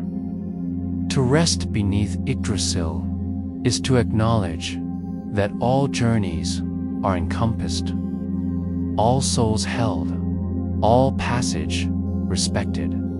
The tree does not judge, it does not hurry. It simply exists as a living witness, a patient guardian of continuity, a sanctuary for all who move through its shadow. Here, beneath the ancient canopy, the mind, body, and spirit exhale together in rhythm with the tree that holds all realms. Silence becomes sacred. Breath becomes gentle. And in this quiet integration, the passage of life and death is understood as part of the enduring, living whole that is Yggdrasil. Chapter 12. The Whisper of Ancestors. Norse culture. The dead never truly depart. They linger, not as shadows of fear or sorrow, but as quiet presences woven into the rhythms of daily life. Ancestors are not distant. They are felt in the heartbeat of the home, in the whispered wisdom of generations, in the subtle guidance that shapes decisions and offers comfort. Their presence is intimate, a delicate tension between what is seen and what is sensed, a reminder that lineage is not only history but living memory. Homes, longhouses, and hearths were more than shelter. They were vessels for connection. Offerings of food, drink, and respect were left in honor of those who had gone before. These gestures were not merely ritual. They were conversations across time, affirmations that the deeds, the love, the struggles, and the joys of ancestors remain part of the present. The living and the departed coexisted in a quiet balance, each acknowledging the other in ways that were gentle, consistent, and sustaining. Imagine stepping into a familiar room, the walls lined with a quiet weight of memory. Each object, each tool, each artifact carries the imprint of those who have come before.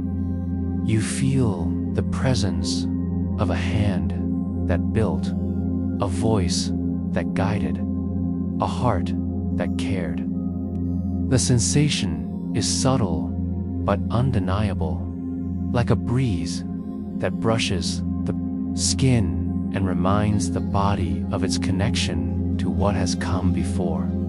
This is the essence of ancestor veneration, a practice of quiet mindfulness, of attention to continuity, and of respect for the threads that connect the living to the departed. The Norse also believed that the guidance of ancestors extended into choices both great and small. Decisions were informed not only by the mind, but by the echoes of those who had walked similar paths. Courage, patience, and discernment were not only personal virtues. They were nurtured by the collective wisdom of generations. Every action carried the potential to honor those who came before, to extend the line of care and guidance into the present moment. This presence is not static. Ancestors move with the rhythm of life, appearing in dreams, in moments of reflection, in the quiet intuition that feels both familiar and profound. They are most perceptible when the world slows, when the mind softens and becomes receptive to subtler signals. A sudden insight, a memory sparked, a fleeting emotion, these are the ways their voices reach across time. They are reminders that life does not exist in isolation. It is woven into the continuity of family, community, and history. You begin to feel this lineage around you, not as weight, but as gentle support. Each breath carries the memory of those who have shaped your path.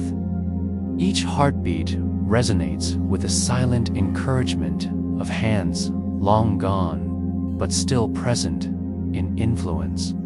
The sense of self extends beyond the individual, merging into the shared presence of ancestors who have guided, protected, and nurtured.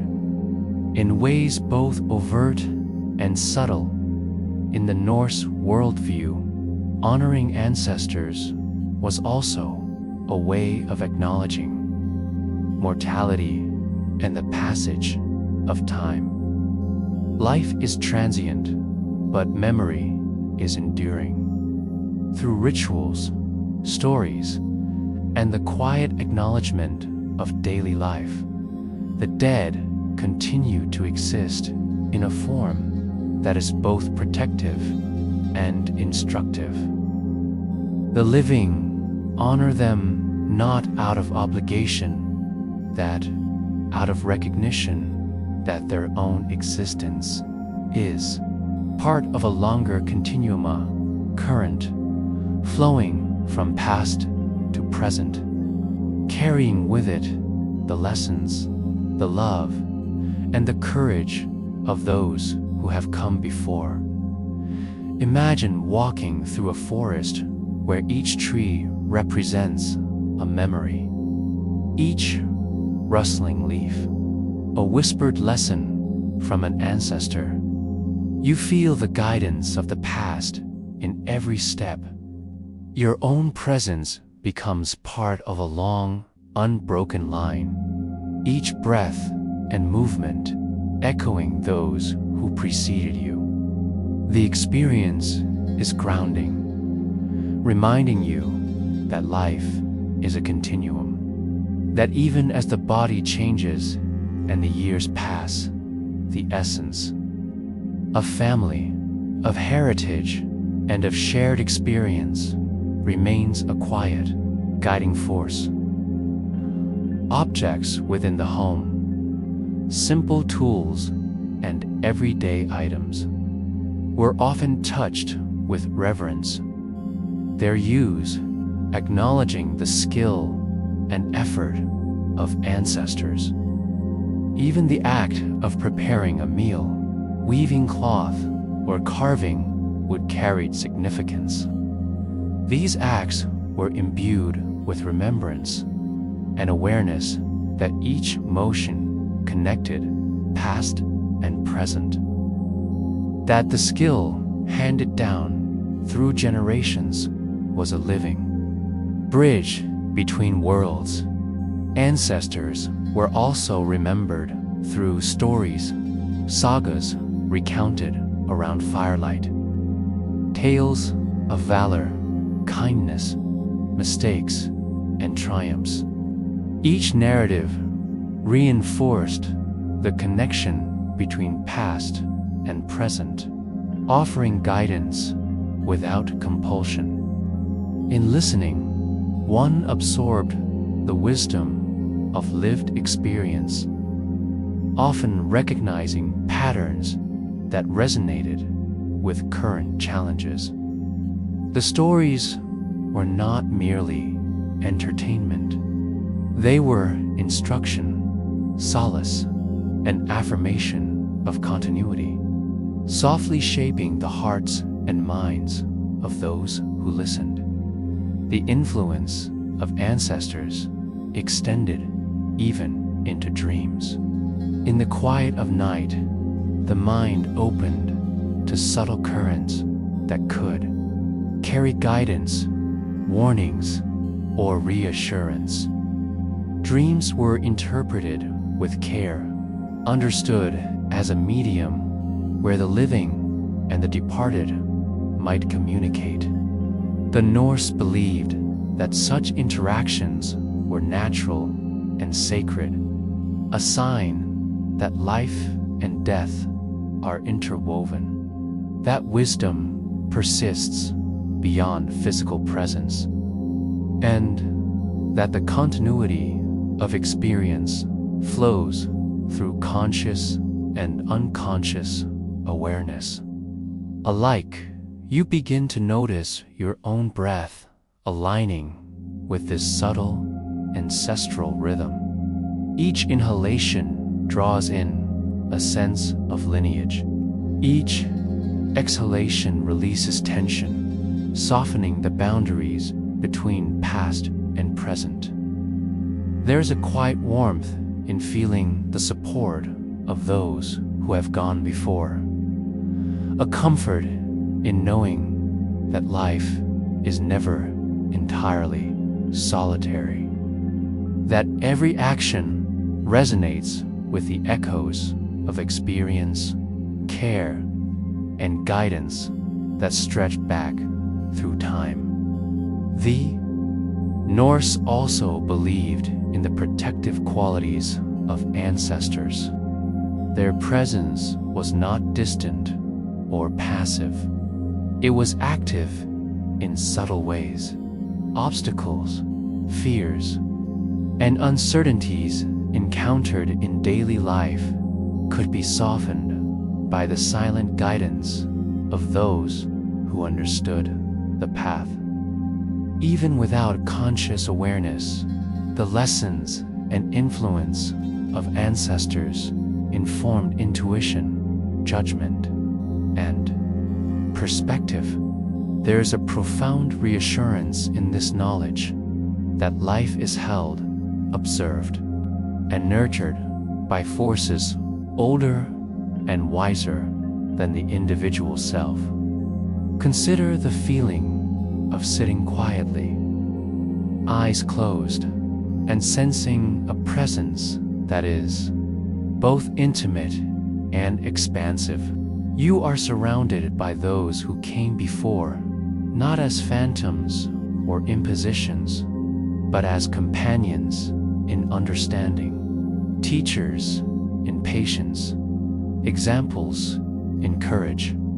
The line between past and present blurs gently, offering a soft, continuous support that can guide the spirit through uncertainty, loss, or simply the quiet moments of reflection. Life is cyclical, and so is remembrance. Ancestors influence not only those who came after them, but also the broader community, the collective culture, and the flow of memory that shapes societies. Their presence is a reminder that continuity is sacred, that memory itself is a form of existence, and that honoring those who have passed reinforces the stability and richness of life for those who remain as the day wanes and the mind drifts. Towards stillness, you feel the encompassing presence of lineage.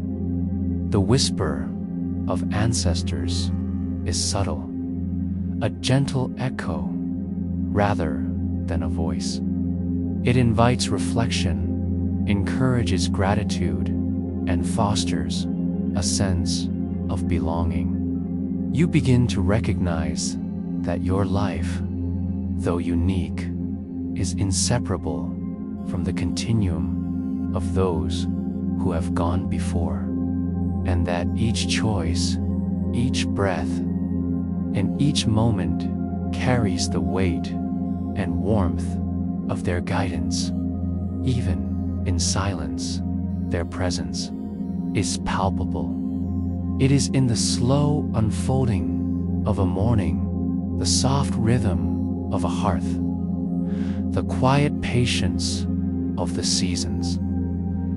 Ancestors surround existence like the roots of Yggdrasil itself, unseen but sustaining, interwoven with every movement, every thought, every sensation. You sense that this continuity is not fixed but dynamic, a living conversation between past and present, flowing into the moments yet to come. Finally, as your awareness rests within this quiet presence, there is a gentle exhalation of recognition. The ancestors are not separate from you, nor are you alone. Their guidance, memory, and influence linger softly, a calm support that encircles the spirit. You feel the weight of lineage as a gentle embrace, a quiet anchor, a whisper that endures beyond words, beyond time and into the steady rhythm of being. The lineage of ancestors is also felt in the cadence of daily life, in the unspoken traditions carried from one generation to the next. Perhaps it is in the shaping of a tool, the preparation of a meal, or the careful tending of a hearth. Each act, no matter how ordinary, holds within it a resonance of those who came before, reminding you that life is not only the sum of the present, but a living reflection of all that preceded it.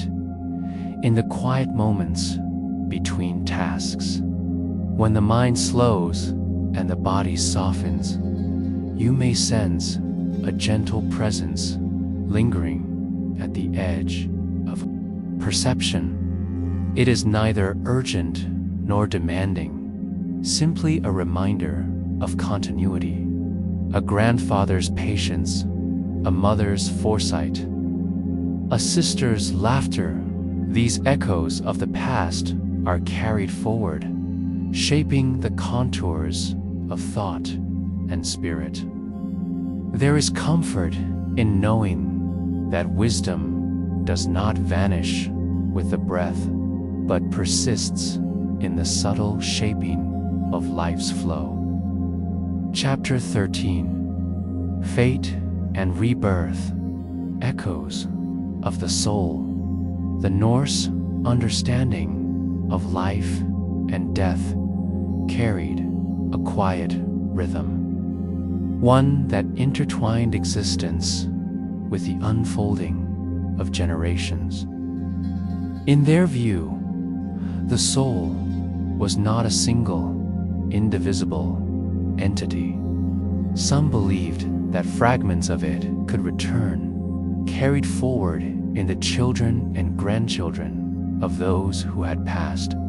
This was a subtle and deeply intimate form of continuity, where presence did not end with the breath, but lingered in the quiet echoes of kinship. Rebirth was not understood as mere repetition, but as a weaving of character, habit, and temperament into the family line.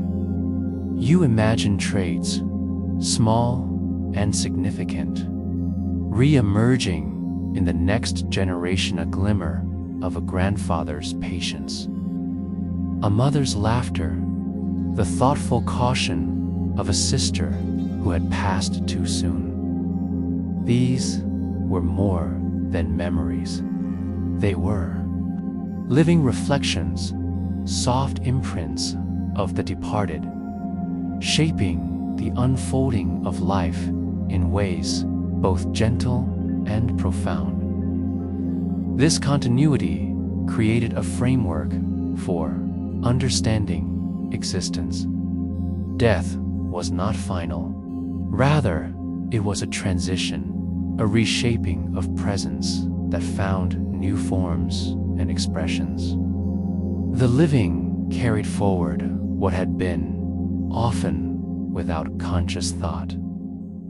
A child's sudden temperament, a familiar habit even, an intuitive understanding of certain tasks, these became subtle reminders of lineage and of the persistence of spirit.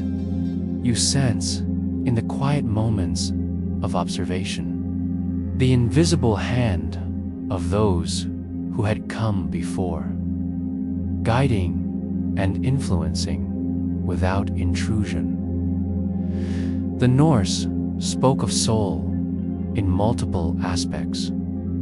Beyond the physical and the conscious, there was a fragmentary quality that allowed part of the self to travel, to linger, and to return. In this way, families were linked not only through blood and memory, but through threads of spirit.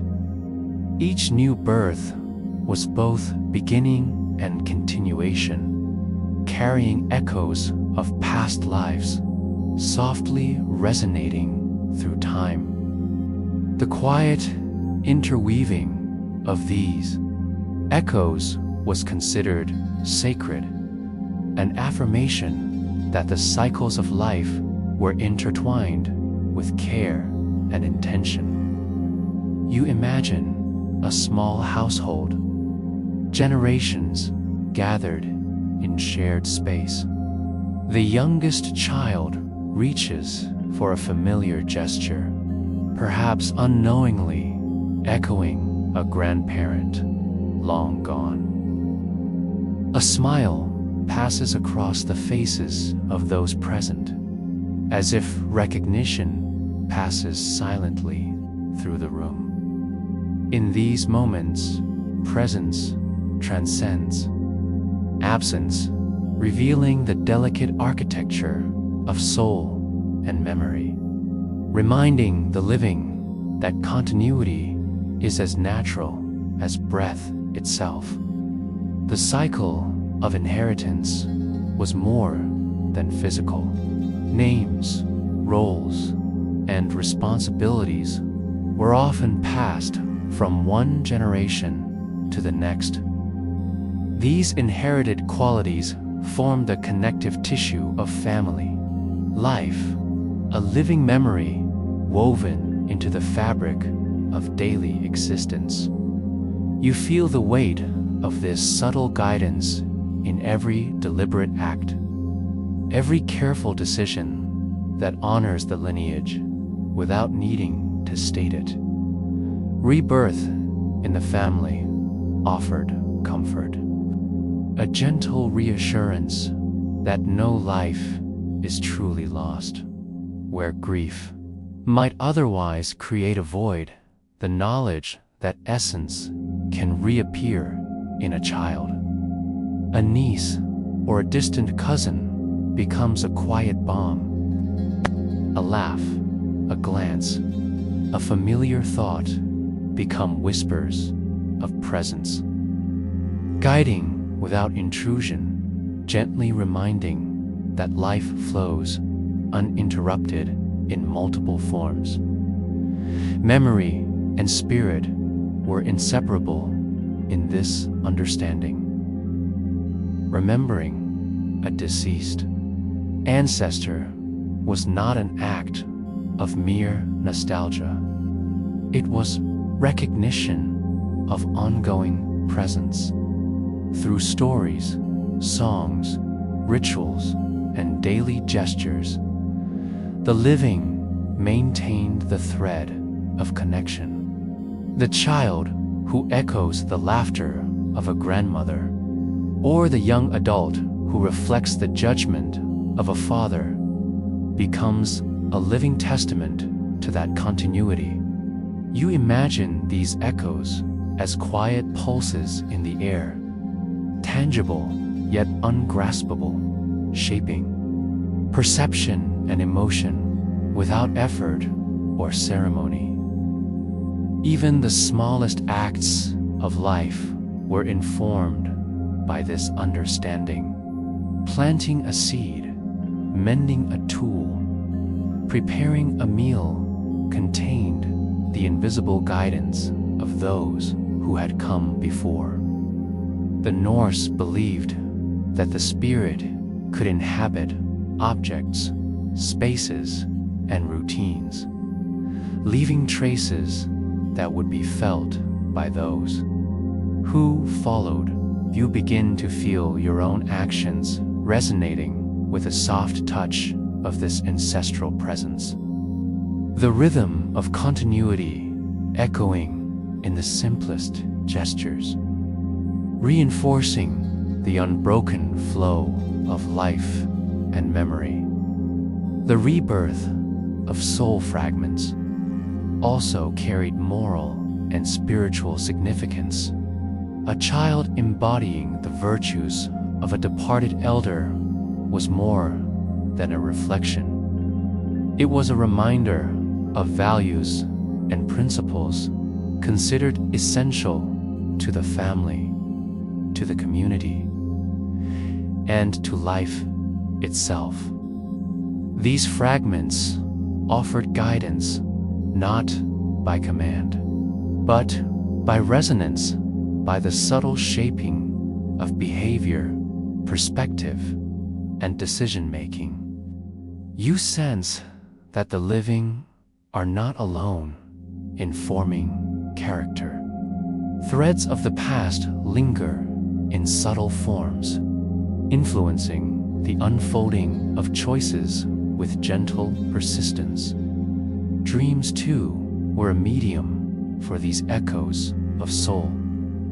In sleep, boundaries between past and present, living and departed, softened.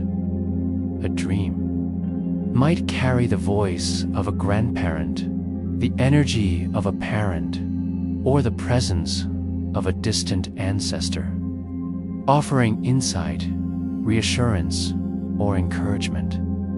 You imagine resting in this liminal space where time and lineage blend, and where the guidance of those who have passed is quietly felt.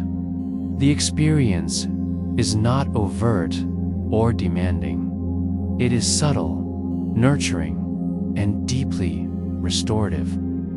Within family life, these beliefs fostered patience and understanding.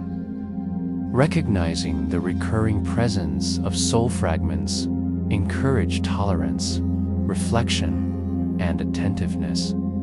You imagine observing the smallest behaviors in children, seeing them not as accidents or whims, but as echoes of what came before, gentle manifestations of enduring presence. This perspective softens judgment and fosters gratitude, awareness, and reverence for the cycles of life that extend beyond the immediate and visible. The Norse also connected this understanding to cycles beyond family. Life itself was seen as cyclical, linked to seasons, natural rhythms, and cosmic patterns. Rebirth within kin reflected a microcosm of these larger patterns, endings leading to beginnings. Presence passing from one form to another, continuity emerging from apparent cessation. You feel this rhythm as you imagine the quiet unfolding of daily life. Each breath, each movement, each thought, a small reflection of the eternal cycle. Rituals and observances reinforced this awareness. Births were marked with acknowledgement of ancestry, linking the child not only to parents but to the lineage of spirit. Funerals emphasized continuity rather than closure, recognizing that parts of the soul would persist, re-emerging in unexpected forms. You envision these practices as gentle gestures, creating a living dialogue between the departed and the living, emphasizing harmony, balance, and ongoing connection. Even without formal ritual, the presence of echoes could be felt. A familiar expression in a cousin, a habit seen in a niece, or a thought that seems to arise unbidden became reminders that life extends beyond the singular, that soul is woven into the family, and that guidance, protection, and continuity are always within reach. You sense this as a soft undercurrent, present yet unobtrusive, shaping perception, thought, and emotion in a quiet and sustaining manner. The reflection on continuity fosters a profound sense of belonging. Life is not isolated. It is an unbroken chain linking past, present, and future. The soul's fragments circulating through generations create invisible bonds, a network of influence and care that transcends individual lifespan. You imagine yourself as part of this chain, breathing with awareness of both ancestors and descendants. The living and the departed intertwined in a gentle and enduring flow, even in moments of solitude. The echo of a parent's wisdom, a grandparent's patience, or a sibling's guidance is present in thought and feeling. These echoes are neither commands nor expectations. They are soft pulses, informing perspective, enriching experience, and offering reassurance. You begin to feel life as a continuum in which presence, memory, and spirit persist, gently weaving the tapestry of existence across generations. The Norse concept of soul fragments, mirroring in kin, is not merely philosophical. It is experiential. It shapes behavior, encourages reflection, fosters connection, and sustains lineage in subtle yet profound ways. You imagine walking through life with an awareness of these echoes, feeling their support, observing their influence, and recognizing their presence in moments of quiet insight. Life becomes a living dialogue, an ongoing conversation between past and present, the departed and the living spirit and memory. In this understanding, rebirth and continuity are intertwined. Each ending carries within it a seed of beginning. Each life is both unique and relational, influenced by those who preceded it and shaping those who follow. You sense the gentle rhythm of these cycles, quiet yet persistent, flowing through family, community, and the natural world, reminding that existence is neither fleeting nor singular. Deepens, there is a soft exhalation of recognition. The echoes of the soul within kin are not abstract. They are tangible in habit, thought, and gesture. They are living reminders of presence, guides in quiet moments, and assurances that the tapestry of life is continuous. You feel lineage, memory, and spirit softly enveloping the self, a subtle yet profound affirmation that life flows onward.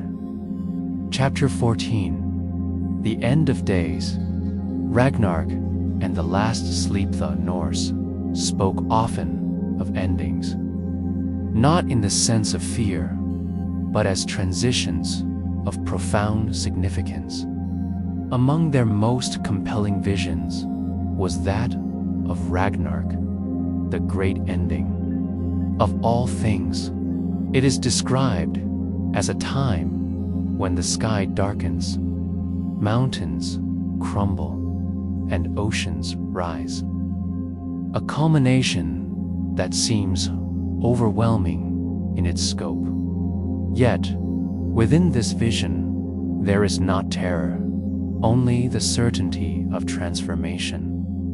What falls is not lost forever. What ends prepares the way for beginnings, for a world renewed in this understanding. Death itself is a mirror of Ragnarok on a personal scale. The soul experiences its own endings, passages through darkness and dissolution, before emerging into rest, reflection, and eventual renewal. The cycle of destruction and rebirth is fundamental, not frightening. You imagine the slow unfolding of this cosmic event, not as chaos, but as the natural rhythm of existence, a necessary passage toward balance and restoration. The prophecy of Ragnarok does not portray the gods as invulnerable, nor the world as eternal. Even mighty Asgard, even Odin himself, faces demise. Yet in this inevitability lies a quiet lesson. Impermanence is not loss, but the stage for regeneration. Every collapse, every ending carries the potential for fresh life, for landscapes reborn, and for souls to continue their journey.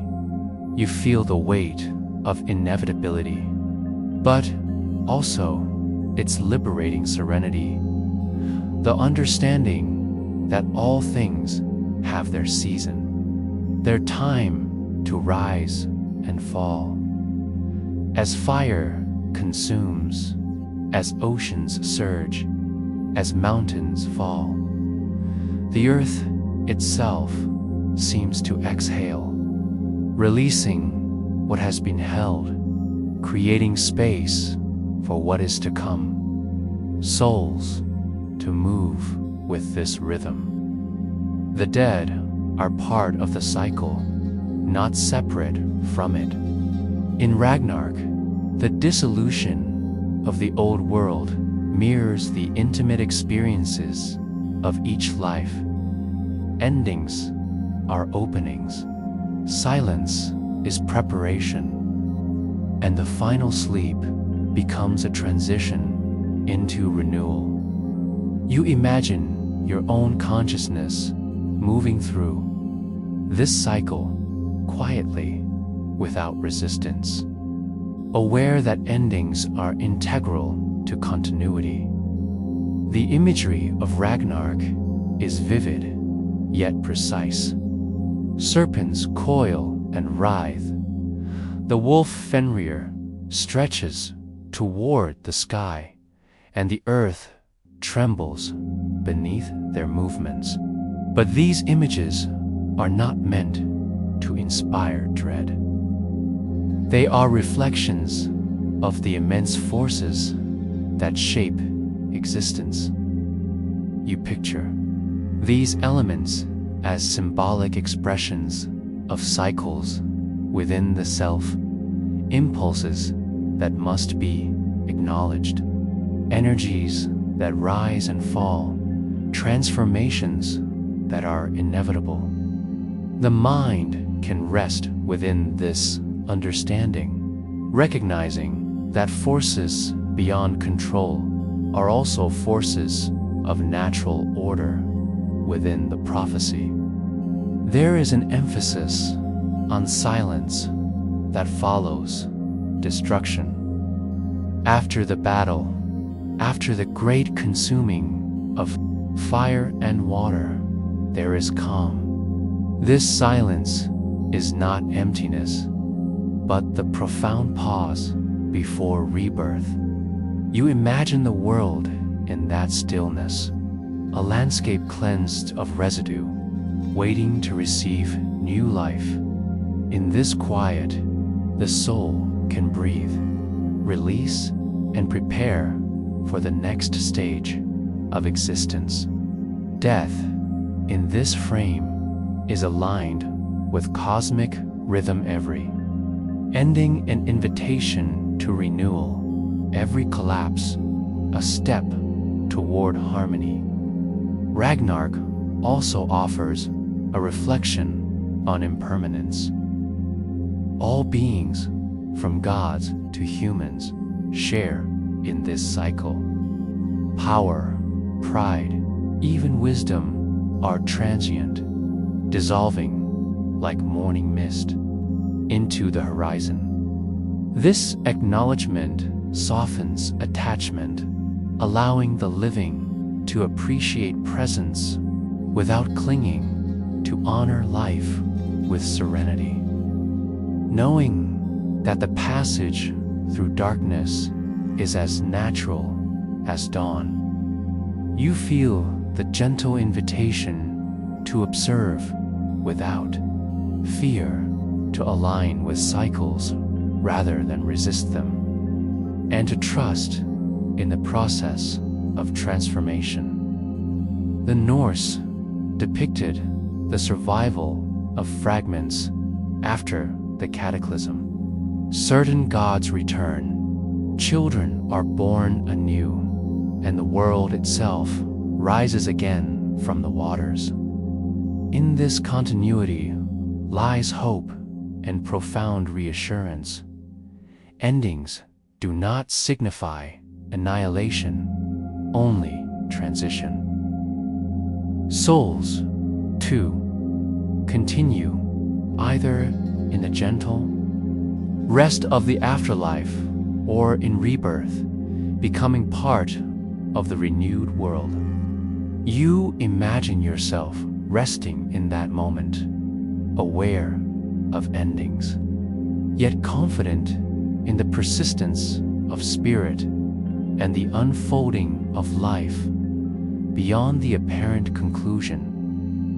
In considering Ragnarok as a metaphor, the soul's journey becomes intertwined with cosmic rhythm. The processes of destruction, dissolution, and renewal are mirrored in human experience. The shedding of old habits, the letting go of attachments, the acceptance of loss, these are personal echoes of the great cosmic cycle. You picture each breath, each quiet thought as a microcosm of this larger pattern, a gentle reminder that transformation is ongoing and necessary, and that the self, like the cosmos, participates in the eternal dance of ending and beginning. The imagery of fire meeting water, consuming yet purifying, serves as a guide for reflection. Fire releases, water absorbs, and in their union, balance is achieved. Souls are similarly purified by trials, by endings, and by transitions. The Norse recognize that release is as essential as creation, and that renewal cannot occur without the necessary passage through dissolution. You imagine the gentle flow of this cleansing, a quiet process that shapes both mind and spirit, aligning personal cycles with the cosmic pulse. Ragnarok, though framed as an ending, is inseparable from the theme of continuity. Each fallen god, each destroyed landscape is part of a larger narrative in which life, memory, and spirit persist. The soul, aware or unaware, participates in this flow, moving from one state to another, carrying fragments of the past into the future.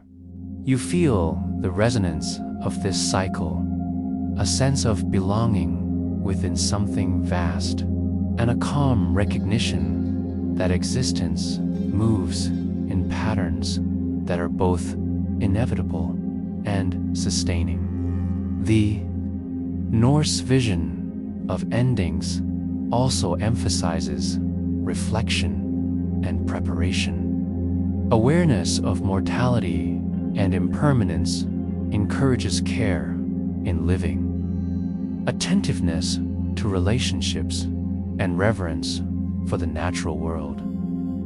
You imagine these teachings as subtle currents influencing thoughts and actions without coercion, shaping a life in which endings are neither feared nor resisted, but embraced as natural passages toward the next stage of being. Even as destruction unfolds, there is order within chaos. The patterns of fire and water, sky and earth, life and death are precise, intentional, and balanced. Ragnarok is not random, it is rhythmic, meaningful, and aligned with cosmic law. The soul, in observing or imagining this, can find comfort in the inherent structure of existence. You picture yourself in quiet contemplation, attuned to these patterns, understanding that endings are guided by principles greater than immediate perception, and that each finality contains the seed of what is to come. In contemplating the last sleep, the mind and body may feel the gentle echo of cosmic calm. The dissolution of boundaries, the release of attachment, and the immersion into silence are akin to entering a sacred rest. Death is not an abrupt cessation, but a participation in rhythm, a melding with the cycles of nature, of family, and of cosmos. You sense this process in your own being, quieting thought, softening resistance, and allowing presence to expand into stillness. The aftermath of Ragnarok is a world that begins again. The survivors, the children of gods, and the renewed land speak of regeneration. Life does not end, it transforms. Souls, too, may find new expression, new journeys, and continued existence in forms both familiar and unfamiliar. You imagine this regeneration as a gentle sunrise, illuminating the mind and spirit, affirming that endings are both necessary and restorative. In the Norse vision, there is also the quiet lesson of humility. Even the mightiest are impermanent. Even the most ordered realms face dissolution.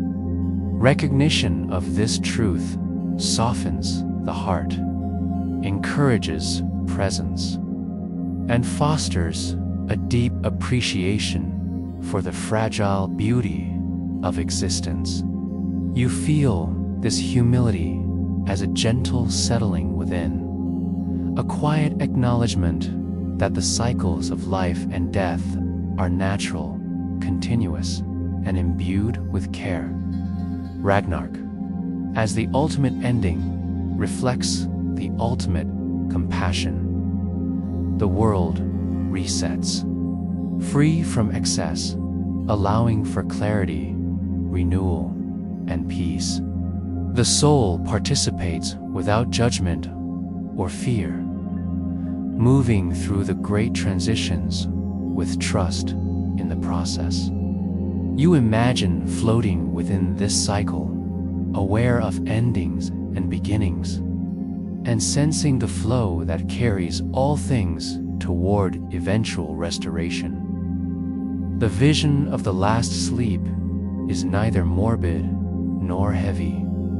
It is a gentle reminder of impermanence, continuity, and renewal. Destruction clears the way for creation. Silence follows fire. The soul, released from form, merges with rhythm, becoming part of something eternal yet intimate. You feel this exhale of existence, a soft echo that mirrors your own breath.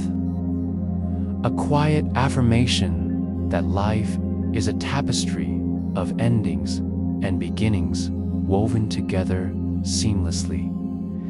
Even as the prophecy concludes with images of great upheaval, its ultimate resonance is calm. There is assurance in the cycles, trust in the persistence of life, and a profound sense of peace in the acknowledgement that endings are merely passages.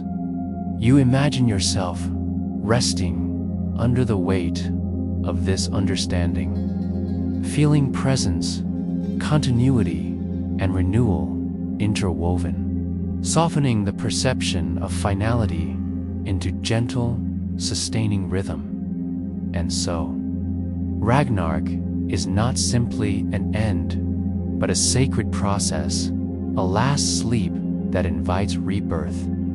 The soul participates fully, quietly, and without resistance. You sense the harmony within dissolution, the peace within transition, and the enduring flow that carries every ending into a beginning yet unseen. Chapter 15. The New World Beyond the Flames After the Great Conflagration of Ragnarok. When fire has consumed the old and waters have reshaped the land, the world begins to breathe anew. From the ashes of destruction, green earth emerges, tender and vibrant, carrying the promise of continuity and life restored. This renewal is not sudden or harsh. It unfolds gently, like the first light of dawn, spreading across a silent landscape. The remnants of the old world are remembered, but they no longer weigh upon the living. Instead, they nourish understanding, offering lessons without burden. Survivors of the cataclysm, gods, children of gods, and humans walk carefully through dew-filled meadows, each step a quiet affirmation of life's persistence. The grass is soft underfoot, glistening with morning moisture, each blade catching the first warmth of sunlight. The air is delicate, perfumed with the scent of new growth, carrying the sensation of awakening from a long, restorative sleep. You imagine this world through the eyes of those who remain, aware of endings, but captivated by beginnings, sensing that life itself has returned, not in repetition, but in transformation. This new world is not without memory. Though the flames have reshaped landscapes, the wisdom of the past remains woven into the soil, the streams, and the trees. Every ripple in the water, every gentle rustle of leaves speaks of cycles completed, of trials endured, and of resilience that flows through existence itself. The soul, observing or participating, can feel these echoes, understanding that destruction does not erase but clarifies, preparing the way for fresh growth and quiet reflection. Meadows stretch beyond the eye, soft and boundless. Small rivers gleam in the sun, tracing gentle paths through the green, as if guiding the steps of those who walk with care and reverence. The survivors move slowly, unhurried, their attention drawn to the delicate intricacies of this renewed earth. Each birdsong, each whispering breeze seems intentional, a gentle dialogue between life and consciousness, a reminder that attention to the small and subtle is part of understanding the whole. This landscape is a metaphor, not only for the world after Ragnarok, but also for the cycles within each life. Sleep, in its quiet return, mirrors this renewal. Just as the earth revives after destruction, so too does the mind find restoration after rest.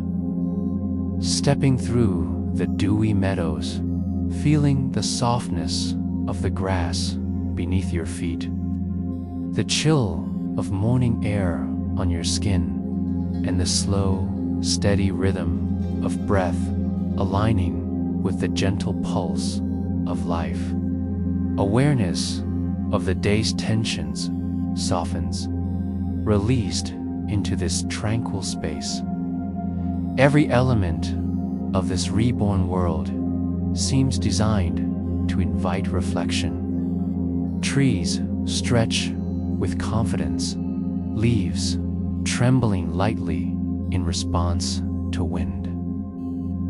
Streams carry both, past and present, flowing unhurried, transparent and sustaining. The survivors observe quietly, sensing the deep order beneath apparent simplicity. Even in a landscape unscarred by human hands, there is wisdom to be felt, an understanding that renewal is not hurried but deliberate, and that patience is an inherent aspect of life itself. Among these new meadows, light and shadow play in delicate balance.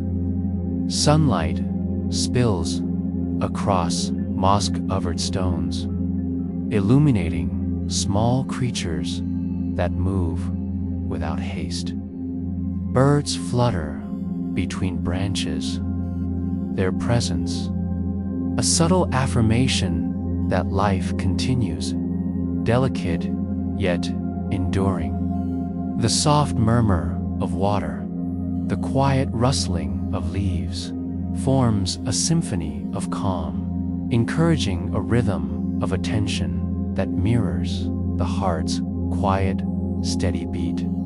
You feel this resonance, sensing yourself part of a cycle larger than immediate perception, and yet intimately connected to each detail. In this new world, there is a sense of liberation from what has passed. Flames have cleansed, waters have clarified, and the earth itself offers space for contemplation. The survivors walk slowly, noting the patterns of growth and the subtle vibrancy of life. Their awareness is neither fearful nor burdened, but fully present, receiving the clarity that comes from transition and the quiet joy of being able to witness beginnings unfolding naturally. The soul, like the observer, breathes in the calm, aligning with this rhythm, finding quiet affirmation in continuity. The Norse envisioned this renewal not as a sudden miracle, but as a gentle, deliberate emergence. Every green blade, every dew drop carries the memory of what has ended and the assurance of what can continue. In this way, the survivor's experience mirrors the internal journey of reflection, rest, and eventual awakening. You imagine yourself moving through this world, aware of cycles of transformation, both external and internal, and allowing the mind to soften into recognition that endings give rise to beginnings, and that every passage has its own quiet purpose. Here, the soul may also perceive the persistence of memory and heritage. Though the world has changed, remnants of the past remain, guiding and informing the present, just as the survivors sense lessons from what has been lost. The mind can recognize patterns, habits, and relationships in life, understanding their continuity and their role in shaping renewal. You feel this awareness gently, allowing it to inform reflection without weighing upon the spirit, creating a calm bridge between endings and the quiet unfolding of new possibilities. The dewy meadows invite ease, tension, and soft contemplation. Streams carry sunlight in gentle arcs. Birds mark the sky with fleeting paths, and the air carries a whisper of past and present intermingled. The survivors pause, noting that beauty and life are persistent, not because they are untouched by destruction, but because they have endured and transformed through it. In this observation, there is no urgency, unfolding of awareness, a rhythm that the soul itself can mirror in rest, reflection, and slow awakening. Light touches every surface with care. Shadows offer gentle contrast, emphasizing the depth and complexity of the reborn landscape. The survivor's steps are measured, each movement attuned to the space, and each breath aligned with the ambient life around them. You imagine your own breath syncing with this rhythm, your awareness softening into presence, and your mind following the subtle arcs of nature's restoration. In doing so, internal tensions dissolve, leaving space for reflection, calm, and gentle continuity. Even as the new world flourishes, it does not erase what came before. The cycles of destruction and renewal, of endings, remain present in quiet memory. This understanding, absorbed without effort, encourages an intimacy with change itself. You imagine walking beneath tall, green trees, noting the patterns of light and wind, sensing the continuity of existence that weaves together past, present, and future. Each step becomes an act of acknowledgement, an embrace of transition as an essential aspect of life. The Norse perspective reminds that survival is not merely endurance, but integration. The survivors carry forward lessons, wisdom, and presence, allowing the past to inform without constraining. In walking through dew-filled meadows, they and the soul experience the merging of remembrance and renewal, of awareness and acceptance. You feel this merging softly, like the gentle expansion of the chest with each breath, a quiet integration of cycles into consciousness. This renewed world mirrors the restorative aspects of sleep. Just as the earth emerges green and vibrant after fire and flood, so too does the mind find clarity and peace after rest.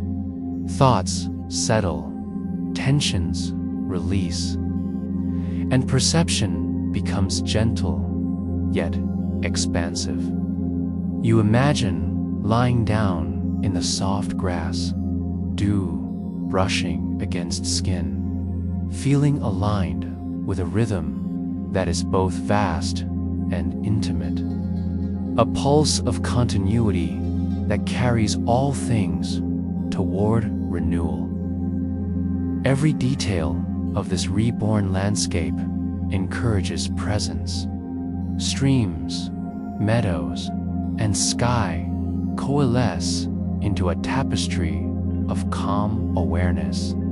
The soul, attuned to rhythm and cycles, can sense the quiet harmony that underpins transformation. Renewal is neither forced nor hurried. It arrives gently as the natural consequence of endings embraced and transitions accepted. You move through this understanding with the ease of observation, allowing presence itself to be the anchor in which reflection, rest, and renewal occur. The survivor's path is emblematic of this quiet journey. Each step through the meadows, each glance at sunlight on dew, represents an alignment with the cycles of existence.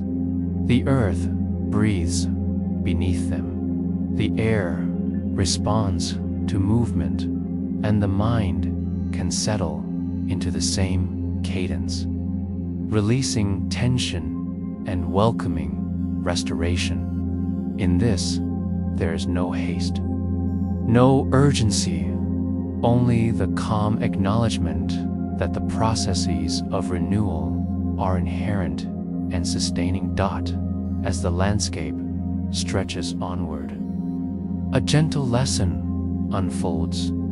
Endings are not absence, but preparation. The ash and fire of the past have cleared space for life, reflection, and growth. The mind, like the survivors, can move slowly, taking in each detail, each subtle sign of presence, and allowing insight to arise naturally. You imagine following this path, step by step, feeling the gentle pull of life, the softness of earth, and the quiet assurance of continuity. Sunlight glints through leaves. Wind caresses grass, and the soft murmur of water guides thought without command. The survivors and the soul alike find a rhythm in observation, a calm alignment with the pulse of the renewed world. In this, there is a profound lesson about transformation. It is subtle, patient, and integral to the continuity of existence. You breathe with this rhythm, sensing each ending, each beginning, and the quiet movement between. Chapter 16. The Soul and the Stars. Norse cosmology of nights when night falls over the lands once roamed by the Norse. The sky opens into a vast tapestry of stars. These points of light are not merely distant fires. They are markers of order, guides for travelers, and reflections of the cycles that shape life, both on earth and within the soul. The Norse imagined the cosmos as an intricate, living structure, where every star and celestial body held meaning, and every movement was part of a greater rhythm. Above, the Milky Way stretches like a silver river, a luminous bridge between realms, offering passage to the wandering spirit, and hinting at connections unseen but deeply felt in Norse thought. The heavens are not distant or cold. They are familiar, intimate, and alive.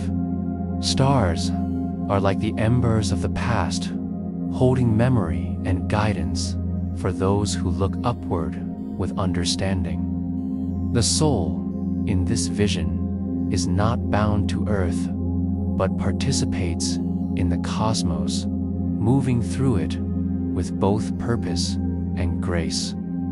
You imagine yourself beneath this vast expanse, feeling the quiet pull of starlight, sensing a rhythm older than human life, and aligning your awareness with the pulse of the universe. Constellations are not merely shapes. They are stories, histories, and principles etched across the night. They speak of gods and giants, of victories and losses, of beginnings and inevitable endings. As you observe the heavens, you sense that the same order which governs stars also governs the pathways of life and death, birth and rebirth. The soul, attuned to these patterns, finds a place within the celestial design, neither lost nor separate, but moving in resonance with the larger harmony. Norse cosmology also teaches that the heavens reflect the moral and spiritual order of existence. The movements of the sun and moon, the arc of planets, and the patterns of comets are seen as subtle reminders of balance, responsibility, and the cycles of fate. Stars guide not only travelers on sea and land, but also the inner journey of the soul. Each twinkle or shift in the night sky is a whisper of awareness, an echo of ancestral wisdom, inviting observation, reflection, and calm contemplation. You imagine drifting through this starlit expanse. The ground beneath you is silent, the air cool and steady, and the night envelops you in a comforting embrace. Above, constellations stretch endlessly, each light a marker of connection, each pattern a map of possibilities. In this vastness, there is no fear, only a quiet understanding that life, death, and the soul's journey are interwoven with the infinite fabric above. The mind relaxes into this rhythm, letting the heart beat in synchrony with the pulse of the cosmos. The Norse envisioned the world as layered, from earth to sky, from visible to hidden realms. Midgard, the world of humans, rests beneath the branches of Yggdrasil, while Asgard and other realms occupy heights closer to the stars. The heavens are alive with movement, and the soul, in its subtle freedom, can traverse these layers, experiencing both grounding and expansion. You sense yourself rising slightly in imagination, floating among the stars, feeling both awe and belonging, understanding that the cosmos is not separate from life, but an integral reflection of it. Each star may also be seen as a soul lingering in its orbit, a witness to the unfolding of time. Norse myth suggests that life and memory leave traces beyond a physical presence, hints of continuity carried through celestial patterns. These luminous points guide travelers, inspire reflection, and remind that endings are never absolute. Even after life, influence persists, just as the stars persist in silent brilliance, unchanged by distance or passing ages. You feel this presence as a soft companion, a gentle awareness that life and spirit continue in ways beyond immediate perception. The night sky invites measured attention. Comets may streak briefly, unnoticed by those unobservant, yet visible to the soul, attentive to rhythm and pattern. The slow sweep of planets across the heavens mirrors cycles of human experience, periods of growth, trials, and eventual release. In watching the sky, you perceive that the cosmos is an intimate reflection of inner life, a mirror for reflection and an invitation to calm alignment.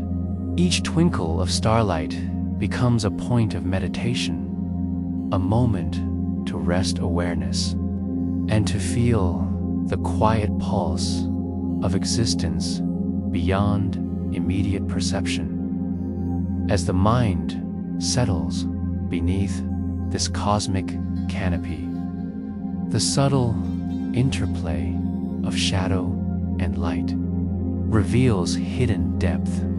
Dark spaces between stars are not emptiness, but potential, a silence in which movement and connection occur unseen. Similarly, within the self, periods of quiet or uncertainty are spaces for the soul to recalibrate, to prepare for growth or transition. You sense that observing the stars is not mere viewing, but a practice of listening, of sensing the underlying order and the harmony of cycles that govern both outer and inner life, the soul's journey.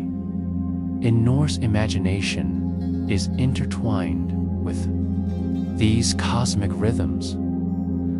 Life on Earth is but one stage, while the heavens provide context, memory, and direction. Stars mark thresholds and opportunities, guiding without force, inviting without pressure. You imagine walking along a gentle hill beneath this vast sky. The weight of the world softened by perspective, the soul attentive yet relaxed, absorbing lessons embedded in constellations and starlight. Nighttime offers clarity without the distraction of sunlit activity. The mind is free to notice subtleties. A star's flicker may suggest endurance. A cluster may suggest continuity. And the overarching Milky Way reminds of vastness beyond immediate understanding. The Norse saw the cosmos as structured yet alive, both a map and a mirror, reflecting the soul's position within broader existence. In this presence, fear diminishes, replaced by calm appreciation for patterns, cycles, and interconnection. You begin to feel a gentle rhythm, as if breath and starlight share cadence. The soul, unbound yet attentive, moves in resonance with the night. Awareness shifts softly from external observation to internal reflection. Each star may symbolize guidance, each shadow a space for understanding, and the quiet expanse a canvas upon which the soul can rest. The sky is both narrative and sanctuary, offering insight and peace simultaneously in Norse cosmology. The night also represents transition, a liminal space between the tangible and the unseen. Just as the sun sets and the world tilts into darkness, the soul encounters thresholds where understanding deepens quietly. Stars illuminate without dominance, guiding subtly, suggesting that illumination need not be forceful to be transformative. You sense the rhythm of your own consciousness mirrored in this gentle guidance, finding comfort in alignment with the vast, patient cosmos. The constellations themselves are remembered as carriers of stories. Heroes, gods, and ancestral figures leave traces in their placement and movement. Observing these patterns allows reflection on human experience and cosmic connection alike. The soul, attuned to this, perceives cycles of bravery, endurance, and renewal, not as distant myth, but as living echoes. You feel your own awareness expand slightly, receptive to patterns cycles beyond ordinary perception. Aware that each point of light is a connection to a larger rhythm of existence, the night sky invites patience. Stars rise and fall, or remain fixed in apparent permanence. The Milky Way flows slowly across the heavens, a ribbon of quiet movement and illumination. This is the pace of cosmic order, the rhythm of continuity. You imagine aligning with this pace, letting attention stretch across time and space without urgency, absorbing the gentle assurance that existence is structured, meaningful, and interconnected. The soul finds both stillness and movement within this framework. Some stars appear close, guiding steps along literal and metaphorical paths. Others are distant, suggesting perspective and humility. The Norse recognized that cosmic order requires balance between presence and observation, action and stillness. You breathe in alignment with this balance, noticing how quiet attentiveness can reveal subtle truths and foster a calm understanding of one's place in the unfolding of life. As you drift further into this contemplative starlight, the mind softens. Boundaries between self and cosmos feel less rigid, replaced by awareness of connection and resonance. The Norse sky is not merely observed, it is inhabited in consciousness. You feel yourself floating lightly among constellations, a quiet participant in a vast rhythm, each star a pulse that echoes with the quiet breath of existence. Awareness relaxes, thoughts settle, and the soul merges softly with the gentle, enduring order above the night. With its deep darkness, punctuated by countless lights, offers lessons in both humility and presence. Just as stars persist through time, so too does the essence of life continue in cycles, in memory, and in subtle influence. The soul learns patience, reverence, and the calm acceptance of continuity. You imagine this wisdom permeating your own awareness, softly settling into the mind, creating a space where reflection and rest can coexist with understanding and ease. In this luminous quiet, the Norse conception of the soul aligns with the natural order. Life, death, and spirit are not separate from the cosmos, but expressions of its rhythm. The stars offer perspective, the night offers space, and the soul finds gentle guidance. You feel this alignment, aware that every twinkle, every shadow, every stretch of Milky Way is an invitation to observe, reflect, and rest in quiet understanding. The soul, like the stars, participates in cycles of presence and return. Norse thought emphasizes that the heavens are not distant abstractions, but mirrors of life's continuity. Each star may remind of ancestors, each constellation of past experiences and enduring truths. Imagine yourself resting under this cosmic canopy, absorbing lessons, letting the mind settle, and sensing the soft alignment of inner and outer worlds as night deepens.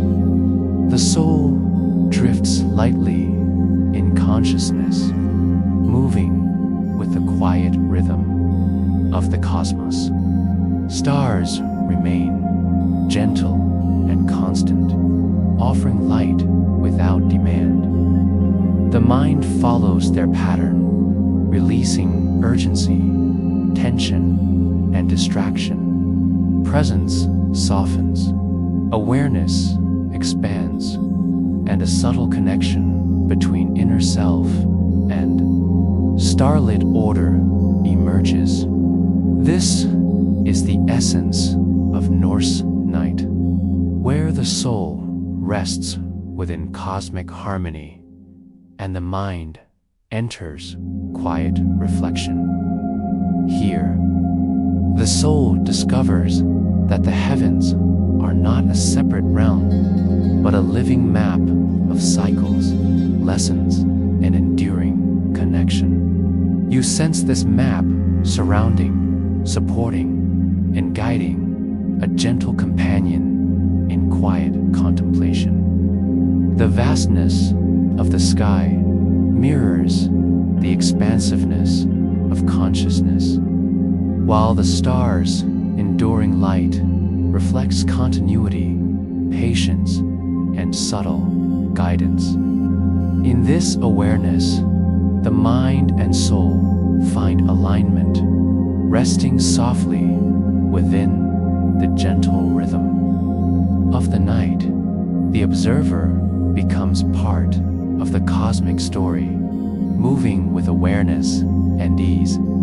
Stars, constellations, and the Milky Way offers steady guidance, illuminating without dominance and inviting the soul to perceive patterns and meaning beyond the immediate. The night's quiet and the vastness of space create a natural rhythm for reflection, meditation, and the gentle settling of thought. You feel this rhythm with every breath, syncing with the universe in calm, attentive presence. In this starlit expanse, the Norse vision of the soul and the cosmos becomes intimate, alive, and restorative. Each luminous point invites reflection. Each dark space encourages attention to subtleties, and the mind aligns with the enduring order of the heavens. You rest within this alignment, aware of cycles, presence, and gentle continuity, letting consciousness drift softly among the stars, absorbed in quiet understanding. The night sky offers both guidance and sanctuary. The soul moves lightly through constellations, sensing both past and future, life and memory. The cosmos is not indifferent. It resonates with the patterns of existence, teaching calm observation, measured presence, and gentle alignment. You drift deeper into this awareness, letting the pulse of the universe and the rhythm of starlight soothe the mind, carrying consciousness into quiet, reflective peace. The soul's place within the heavens is not isolated, but connected. Stars, planets, and constellations are markers of continuity, reflection, and presence. Norse cosmology encourages understanding of life and spirit as interwoven. Chapter 17. Silent halls, forgotten names, even in the grandest of worlds. Not every soul carries a name that echoes through time. drift quietly, leaving only subtle traces of presence. In the Norse imagination, as in many cultures, there are spaces beyond the bustling realms of gods and heroes where spirits simply rest. These halls are not marked by grandeur or ceremony, but by stillness, a profound silence that holds its own dignity. Here, the weight of life and its demands has eased, leaving only the hushed rhythm of being. You imagine walking slowly through these quiet halls. The air is still, yet it hums with soft echoes of existence. Footsteps are unnecessary, yet there is a gentle sense of movement, as though the hall itself breathes in unison with the resting souls. Names, stories, and histories are not absent, they are folded into the space, present but unspoken, leaving only a deep sense of presence without claim. The Norse might not have named each resting spirit. They honored them by allowing them to exist quietly, dissolved into the continuity of being. These spaces are neither lonely nor incomplete. The absence of memory or record is not loss, but a form of release. Peace arises precisely because there is no expectation, no weight of recognition. You begin to feel that anonymity is itself a kind of liberation, a comfort found not in attention, but in dissolution. Each soul merges gently with the stillness around it, contributing to the quiet balance of the universe. The silence becomes a form of sacredness, a sanctuary that sustains both those within it and those who pass near. Even in thought, in these silent halls, time flows differently. Moments are not counted, histories are not traced, and the urgency of achievement or fame fades entirely. The Norse understood that some spirits do not need to travel through cycles of rebirth or glory. Their journey is rest itself aloft, enduring presence that fills space without demanding acknowledgement. You sense your own breath slowing as you imagine this quiet feeling, the weight of existence lift, leaving only the calm pulse of being gentle and unobtrusive. The idea of unremembered souls invites reflection on what endures and what passes. Even as heroes and kings are celebrated in myth, countless others find peace in unmarked halls, their lives absorbed into the subtle rhythms of existence. The Norse might have seen this as a form of completion, a natural resolution that requires no fanfare. You feel the comfort of this thought, the gentle understanding that not all significance is measured by remembrance. There is dignity in quiet continuation, in the soft integration of the individual into the larger flow of being. Silence in these halls is not empty. It is alive in its constancy. It offers lessons in patience and humility. Imagine sitting In one corner of this great expanse, sensing the unspoken histories around you, there is no expectation, no judgment, only the gentle awareness of continuity. Each soul resting here contributes to the rhythm of existence, a quiet counterpoint to the more vivid stories of the living and the celebrated dead. You begin to feel that the power of life is not only in action or memory, but in presence itself, the simple act of being within the pattern of time and space. This stillness allows contemplation of the cycles that carry all existence. Life, death, and spirit are intertwined, yet not all cycles demand expression. Some conclude in quiet, a resolution in which names fade, but essence remains.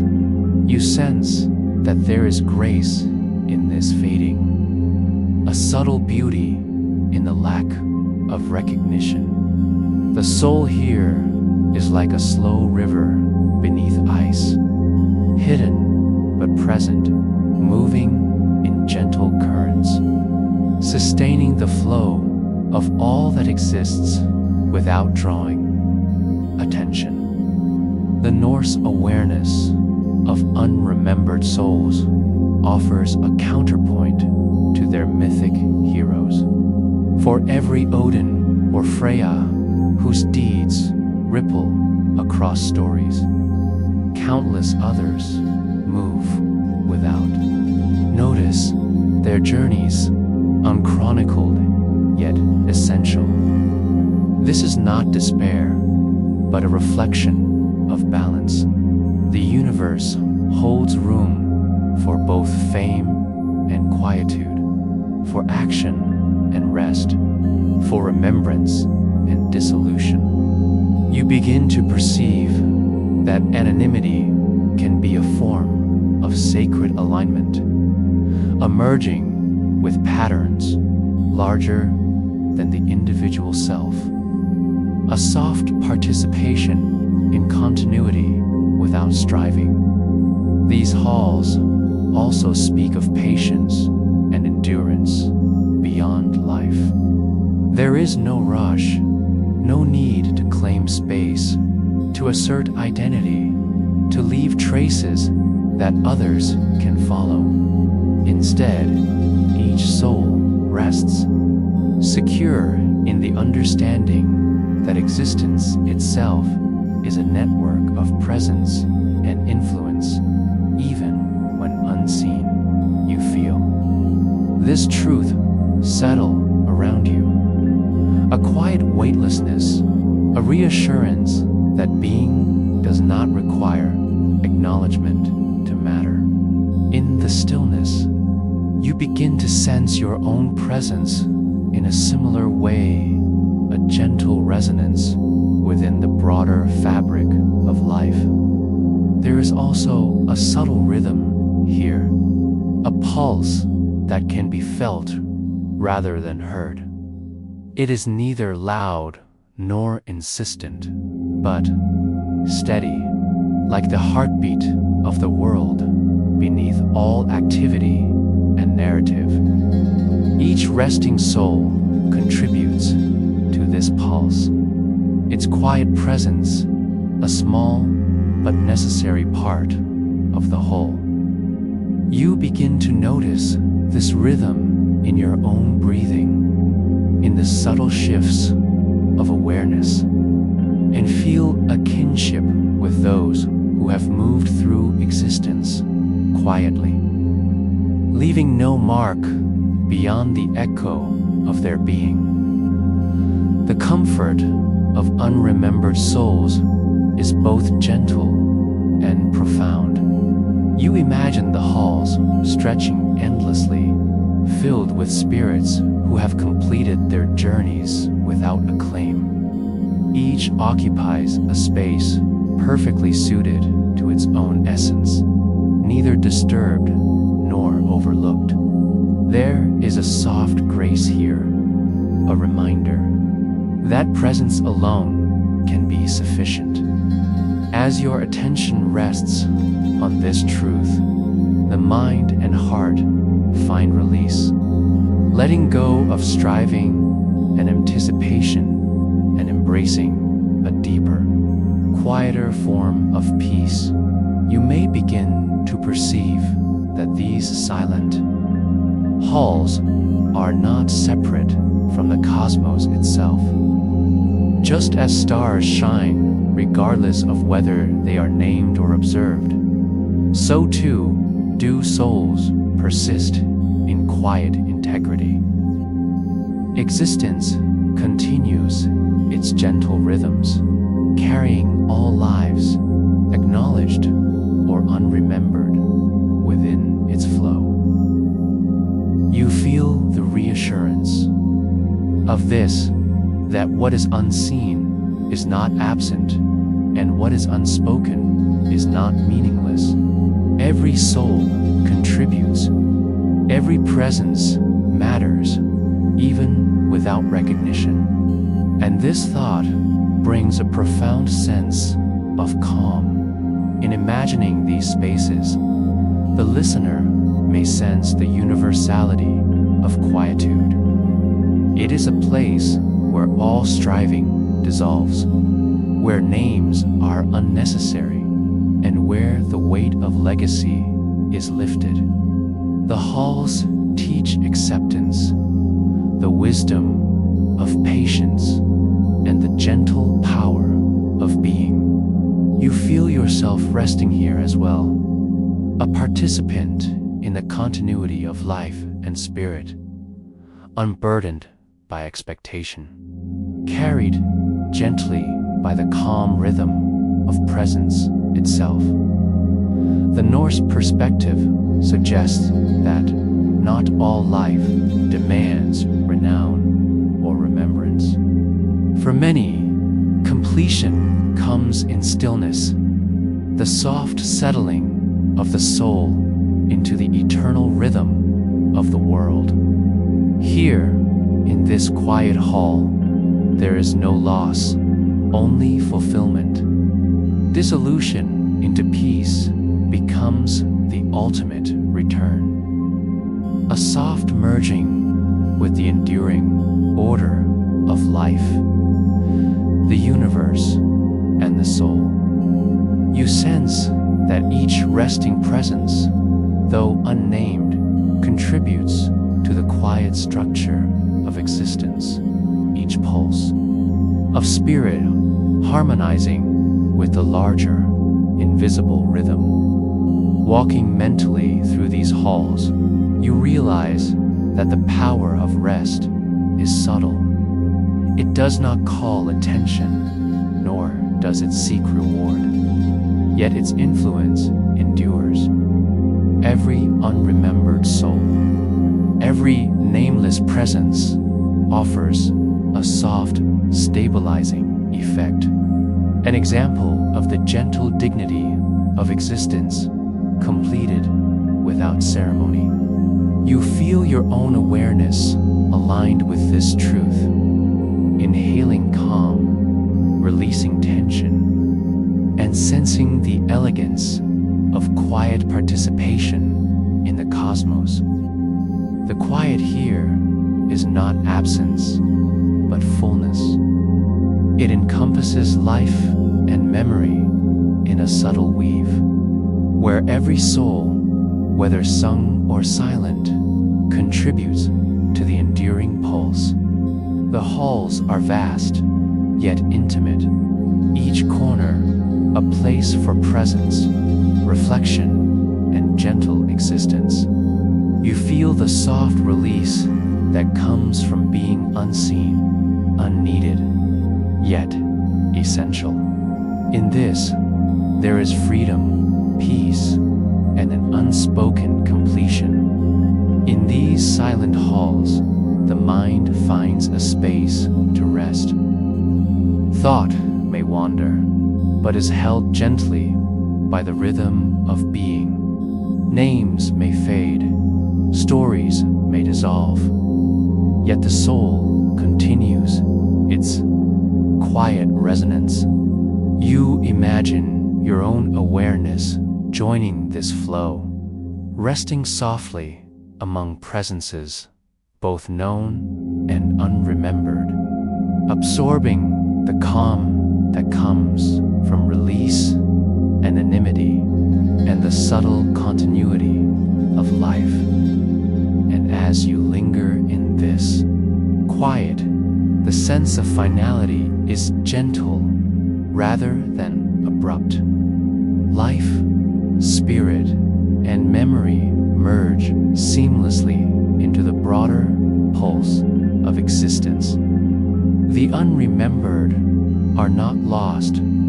They are threads in a vast, enduring tapestry. You sense that quiet completion carries its own dignity, that peace can be found in dissolution, and that the gentle rhythm of existence embraces all, named or forgotten, known or unseen.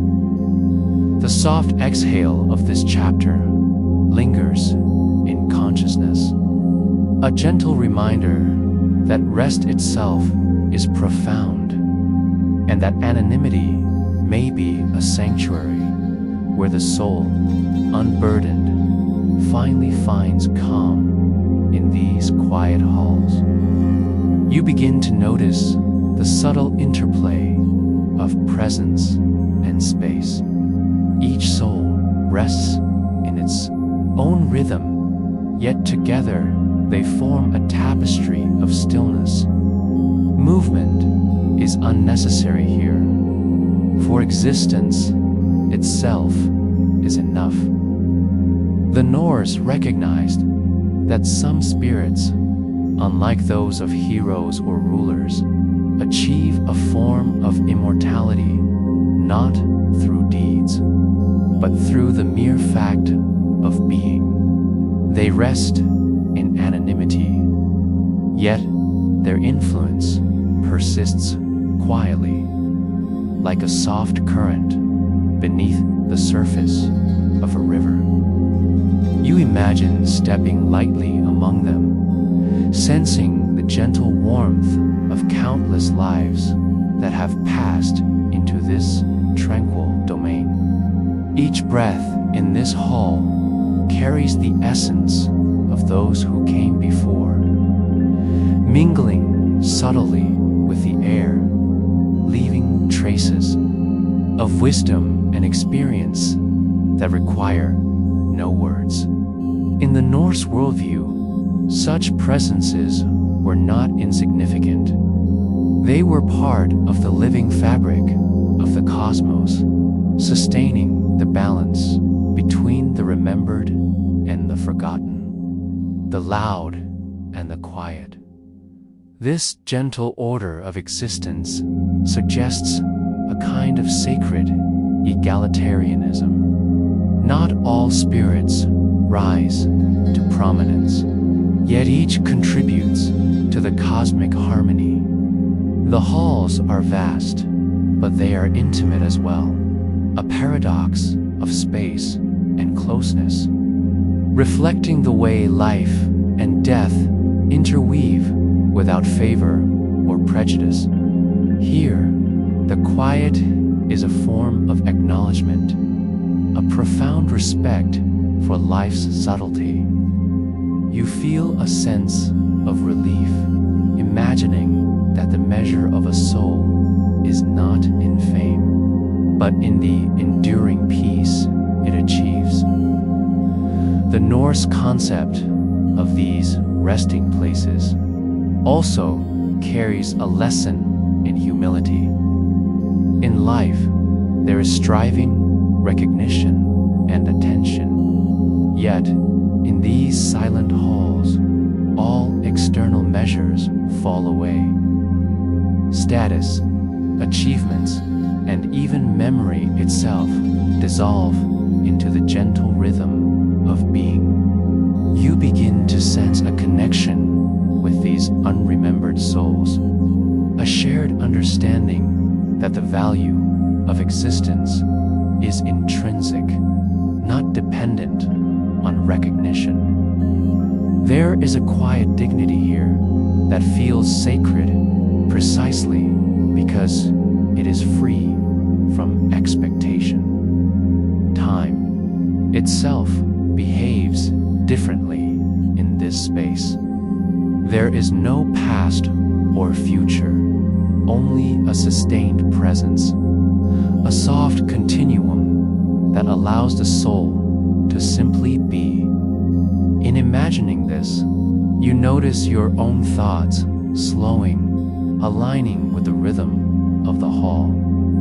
You begin to perceive that rest, when undisturbed by the need to leave a mark, becomes a form of quiet mastery over existence. Here, the unremembered are in perfect equilibrium, integrated into the larger order without effort, without ceremony, without attention. The comfort of anonymity becomes clearer as you dwell on it. In life, being known or remembered can carry weight, obligations, and expectations. In these halls, the absence of memory allows pure presence to emerge. Each soul is recognized not by a name or story, but by its participation in the subtle harmony of the resting realm. You feel the gentle reassurance that existence, even when unnoticed, is complete and sufficient. This space also teaches the transient nature of attention and acclaim. What is remembered today may fade tomorrow, and what is forgotten may still hold value beyond perception. The unremembered souls embody this principle, demonstrating that being does not require acknowledgement to matter. You feel your own awareness softening, accepting the idea that presence alone is a quiet achievement, a kind of invisible contribution to the enduring flow of life. As you linger, you may notice a faint warmth, a sense of belonging without ownership. The unremembered are not isolated. They are part of a continuum that stretches across time and space. Their quiet existence stabilizes the rhythm of the universe, a gentle heartbeat that persists without drama or acclaim. In this way, even those who seem forgotten continue to shape the texture of existence, offering subtle guidance and resonance that can be felt rather than named. The silent halls become a metaphor for internal reflection as well. You may consider your own place within the vast expanse of life, recognizing that moments of quiet and unobserved action are not insignificant. They hold a depth of meaning that requires neither announcement nor validation. Here, you feel the truth of presence, of being in alignment with the larger patterns of life, where every pulse of spirit, remembered or unremembered, contributes to the unfolding whole. These halls are also spaces of endurance and patience. Resting, souls linger without hurry, undisturbed by the passage of time or the demands of recognition. You begin to sense that this endurance is a profound strength, a quiet mastery of existence that transcends the need for outward acknowledgement. In their calm, you find reassurance that life, at its core, is sustained not by acclaim, but by the quiet constancy of being. Here, the stillness is not emptiness. It is rich with the soft textures of lives fully lived, absorbed into the universal rhythm. You feel a growing sense of connection with the unremembered, an empathy that bridges the gap between memory and dissolution. The halls teach that there is wisdom in simplicity, comfort in anonymity, and sacredness in rest. In this space, you sense that the unremembered are both everywhere and nowhere, integral to the pattern, yet invisible to the eye.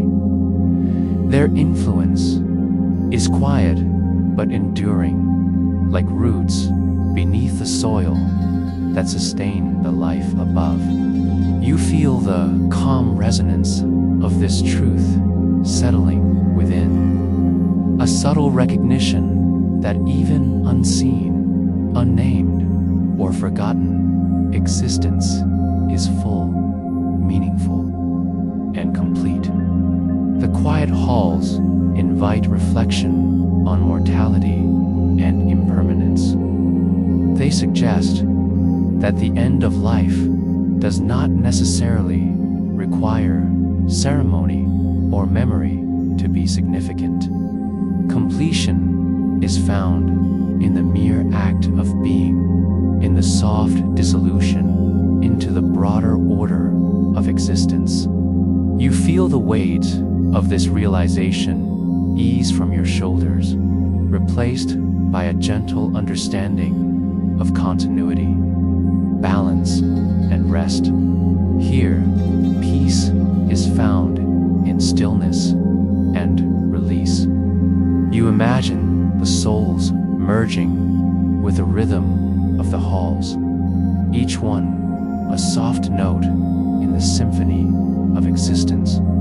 There is no urgency, no demand, only the gentle affirmation that being itself is a form of completion. You sense a quiet satisfaction in this thought, a calm assurance that life and spirit continue harmoniously, whether remembered or forgotten. As you linger among these silent halls, the notion of time, fame, and recognition becomes less pressing. The eternal quiet offers a model for understanding presence and value. You begin to feel that your own existence is entwined with this rhythm, your consciousness aligning with the subtle pulse that sustains all things. Even without acknowledgement, you are part of this ongoing harmony, a soft participant in the continuum of life and spirit. The final breath of this reflection lingers softly. The unremembered souls, resting in calm and anonymity, offer a profound lesson that existence need not shout to matter. In their quiet dignity, they demonstrate a peace deeper than memory, a sanctuary found in presence itself. You feel your awareness merging gently with this rhythm, carried by the quiet strength of countless lives that have rested before and those that will follow. Here, the silent halls, the chapter exhales into the calm. Names fade, stories dissolve, but presence endures. The soft harmony of unremembered souls offers comfort, balance, and a gentle mirror for your own journey. And as the mind rests in this understanding, the sense of peace deepens, a quiet assurance that being, in its simplest form, is enough. Chapter 18: A Tapestry of Paths, comparing Norse realms. The Norse imagined existence as a vast, intricate weave of worlds and destinations, each holding its own truth, each offering its own rhythm of life and rest. Among these, the halls of Valhalla are perhaps the most renowned. Here, warriors who have met death in battle find themselves not in sorrow, but in the continuation of purpose. They feast and train, their existence echoing the vibrancy of their earthly courage. Yet even within this famed realm, life is not rigid. Each soul adapts, finds its place, and contributes to the collective energy without compulsion. The focus is not on spectacle, but on the integration of vitality into the larger harmony of the cosmos. Hell, in contrast, occupies a quieter, subtler domain. It is not a place of torment, but of calm dissolution. Souls enter hell not to suffer, but to find the stillness that life sometimes denies. There is a gentle acceptance here, an acknowledgement of limits and the impermanence of all things. In hell, the soul is observed, acknowledged, and allowed to drift into a natural repose. The Norse saw that rest, reflection, and closure were as necessary as action and triumph. In this realm, time is measured differently, not by deeds, but by the passage of essence through silence. Then there is Fólkvangr, the field of the goddess Freya, where chosen souls walk beneath open skies, surrounded by meadows and sunlight.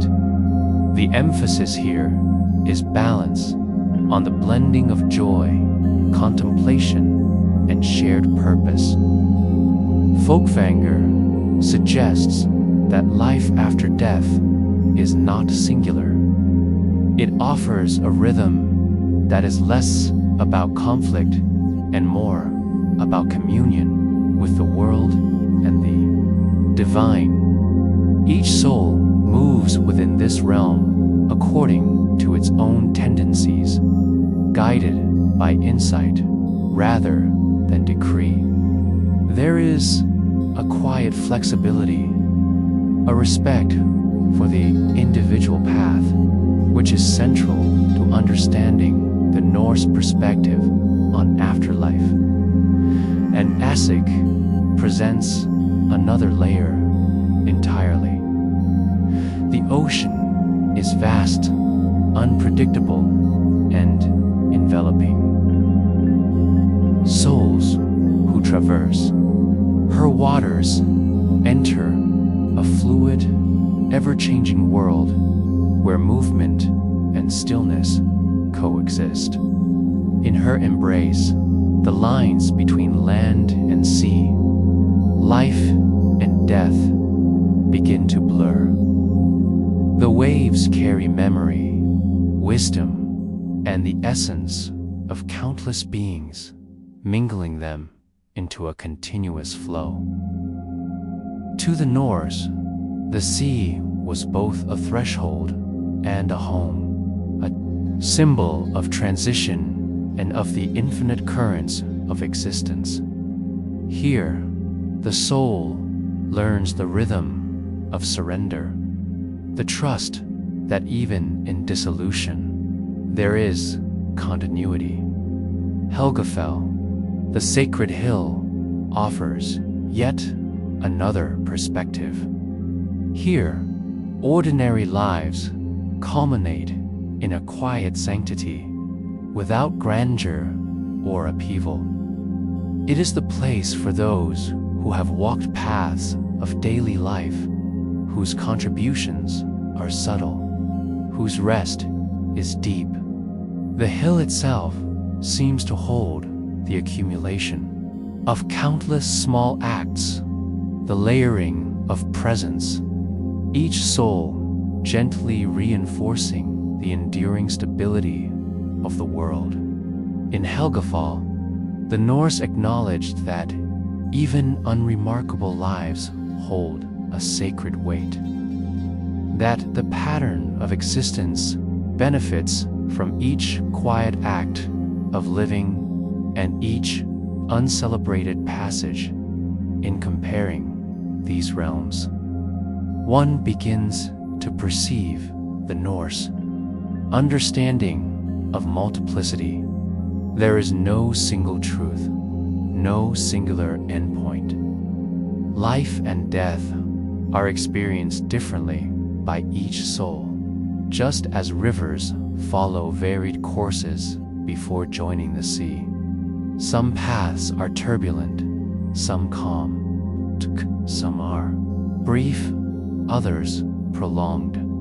Each journey is unique, yet each contributes to the coherence of the larger cosmic pattern. The Norse imagination accommodates diversity without judgment, recognizing that the soul's journey, like the movement of waters, finds its own course and rhythm. The tapestry of realms reflects not only differences in destination, but differences in purpose and reflection. Valhalla, Fólkvangr, Hell, and SC, and Helgafell each offer insight into the soul's continuation. Some emphasize strength and courage, others acceptance and surrender. Together, they illustrate that death is not uniform, and that life's echoes resonate differently according to the choices, character, and circumstances of each individual. You begin to perceive that these realms are not rigid compartments, but threads woven into a living, breathing pattern of existence. This recognition prompts a reflection on your own sense of rest. The Norse held that even as the living navigate the uncertainties of life, the eventual release into these realms is sacred. Sleep, reflection, and eventual passing are all part of the sacred continuity you may sense as you consider these worlds. That your own resting mind participates in the same kind of sacred rhythm. The Norse did not diminish the ordinary life. Instead, they honored its culmination, its integration into the eternal cycle. Just as they honored the warriors, the sailors, and the quiet souls alike. In each realm, you notice the Norse embrace of nuance. Life's conclusion is not uniform, and neither is the soul's awakening in the afterlife. Some may find purpose in action, others in stillness. Some may wander the waters, while others remain in the quiet hills. There is no hierarchy of value. There is only the fidelity to the path that suits the soul, and the recognition that every journey contributes to the cosmic integrity. You feel the vastness of possibility and the gentle reassurance that diversity in experience is not confusion, but richness.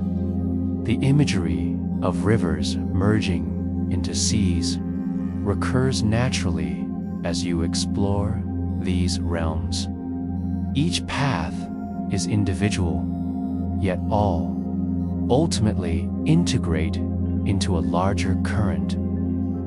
The metaphor extends inward, suggesting that your own mind, thoughts, and dreams flow toward a unity that is both personal and universal.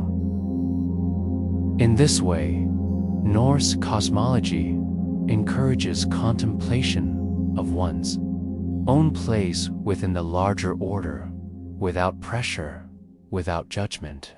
You imagine the convergence of different lives, memories, and spirits, forming a continuum that holds significance far beyond recognition or fame. As the awareness deepens, the sacredness of rest becomes clearer.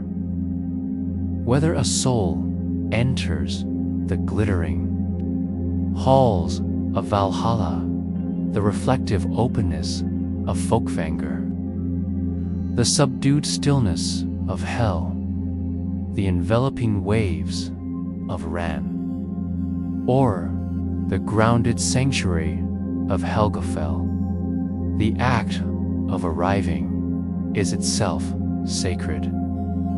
The Norse suggest that completion does not demand ceremony or remembrance, but integrity, presence, and alignment with the natural flow.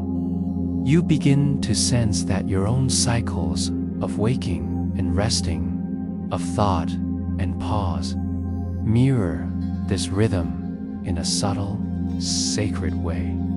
The multiplicity of realms also illustrates the Norse understanding of choice and destiny. Each soul navigates its own path, guided by character, circumstance, and perhaps unseen forces.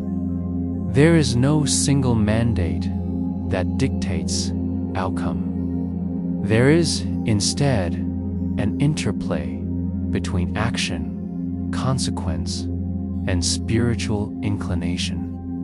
The tapestry is vast and yet coherent, woven with care and attention. You feel the comfort of this vision, the reassurance that existence itself is designed to accommodate variation, and that the soul's journey is honored regardless of form or fame. In contemplating these varied realms, the listener may begin to sense their own alignment with the sacred continuum. Your rest, your reflection, your dreams are part of this greater pattern. Each moment of conscious or unconscious being integrates into a rhythm that stretches across realms and generations. In this way, Norse cosmology offers not only a vision of the afterlife, but a model for presence, mindfulness, and reverence in the living experience, even as these realms differ. A unifying principle persists. The soul's journey is precious, the act of resting sacred, and the diversity of paths essential. No single outcome is superior. Each is appropriate to the individual. Each contributes to the harmony of existence. You feel the gentle pull of this understanding, the quiet affirmation that life and death are part of a continuous sacred rhythm. Each soul, remembered or unremembered, celebrated or quiet, participates fully in the fabric of reality. The Norse perspective on multiplicity also encourages reflection on humility and gratitude. The acknowledgement of many valid paths diminishes the need for comparison, envy, or anxiety. Instead, the focus shifts to awareness, respect, and integration. You imagine the myriad ways existence can unfold, and the quiet joy that each path, in its own time, contributes to the wholeness of life and spirit. There is a profound reassurance in knowing that your own course, however ordinary it may feel, is woven into the greater tapestry, recognized and valued in its own subtle way. As the chapter draws toward its conclusion, the vision of these realms settles gently in the mind. Valhalla, Hell, Fólkvangr, Helgafell, they stand not as rigid divisions, but as complementary reflections of the soul's potential. The tapestry of paths is rich, nuanced, and alive. You feel a soft echo of this understanding in your own awareness, a recognition that rest, reflection, and presence are themselves sacred, regardless of form or remembrance. And so, the tapestry stretches an infinite interplay of journey and destination, of action and repose, of memory and quiet. Each soul contributes to the pattern, each path is honored, and the sanctity of rest remains universal. In this awareness, a gentle calm emerges, a reassurance that your own experience of life, thought, and sleep resonates with the enduring rhythm of the cosmos. Here, the chapter exhales, leaving only the soft warmth of understanding, a quiet affirmation that every path, every rest, every soul matters in the great tapestry of existence. Chapter 19 echoes across cultures, Norse. Afterlife and the world. The Norse imagination of the afterlife does not exist in isolation. When we consider Valhalla, Hell, Fólkvangr, or these realms begin to resonate with echoes found in other cultures across time and space. The similarities are subtle and the differences profound. Yet a pattern emerges. Humans have always sought meaning in what lies beyond, seeking to understand the fate of the soul, the continuity of essence, and the gentle unfolding of life after death. In Greek thought, the domain of Hades offers an early vision of the afterlife as a place where souls gather, each assigned to a fate suited to their deeds. Like hell in Norse belief, it is not solely a place and proper placement. The Greeks described regions within Hades, each tailored to the moral or spiritual life the person had led, where heroes might find honor and the ordinary might find peace. The soul's journey was measured, acknowledged, and integrated into the larger weave of cosmic justice, emphasizing that death is a continuation rather than an abrupt cessation. The Egyptian duat presents another dimension of understanding, emphasizing the cyclical nature of life and the interconnection between mortal action and spiritual consequence. In the duat, the soul navigates a landscape of rivers, gates, and guardians, encountering trials that reveal truth, courage, and wisdom. Much like the Norse saw souls traversing Ras sea. The journey is fluid, alive, and interconnected with forces greater than oneself. The duat reminds the living that existence is layered, and that memory, intention, and moral alignment continue to influence the soul's path, just as ancestors and cosmic order guide those in the Norse realms. Christian thought offers yet another vision, where heaven becomes a place of communion and rest, where the soul finds final alignment with the divine. Here too, the essence of the individual continues, integrated into a larger pattern of grace and unity.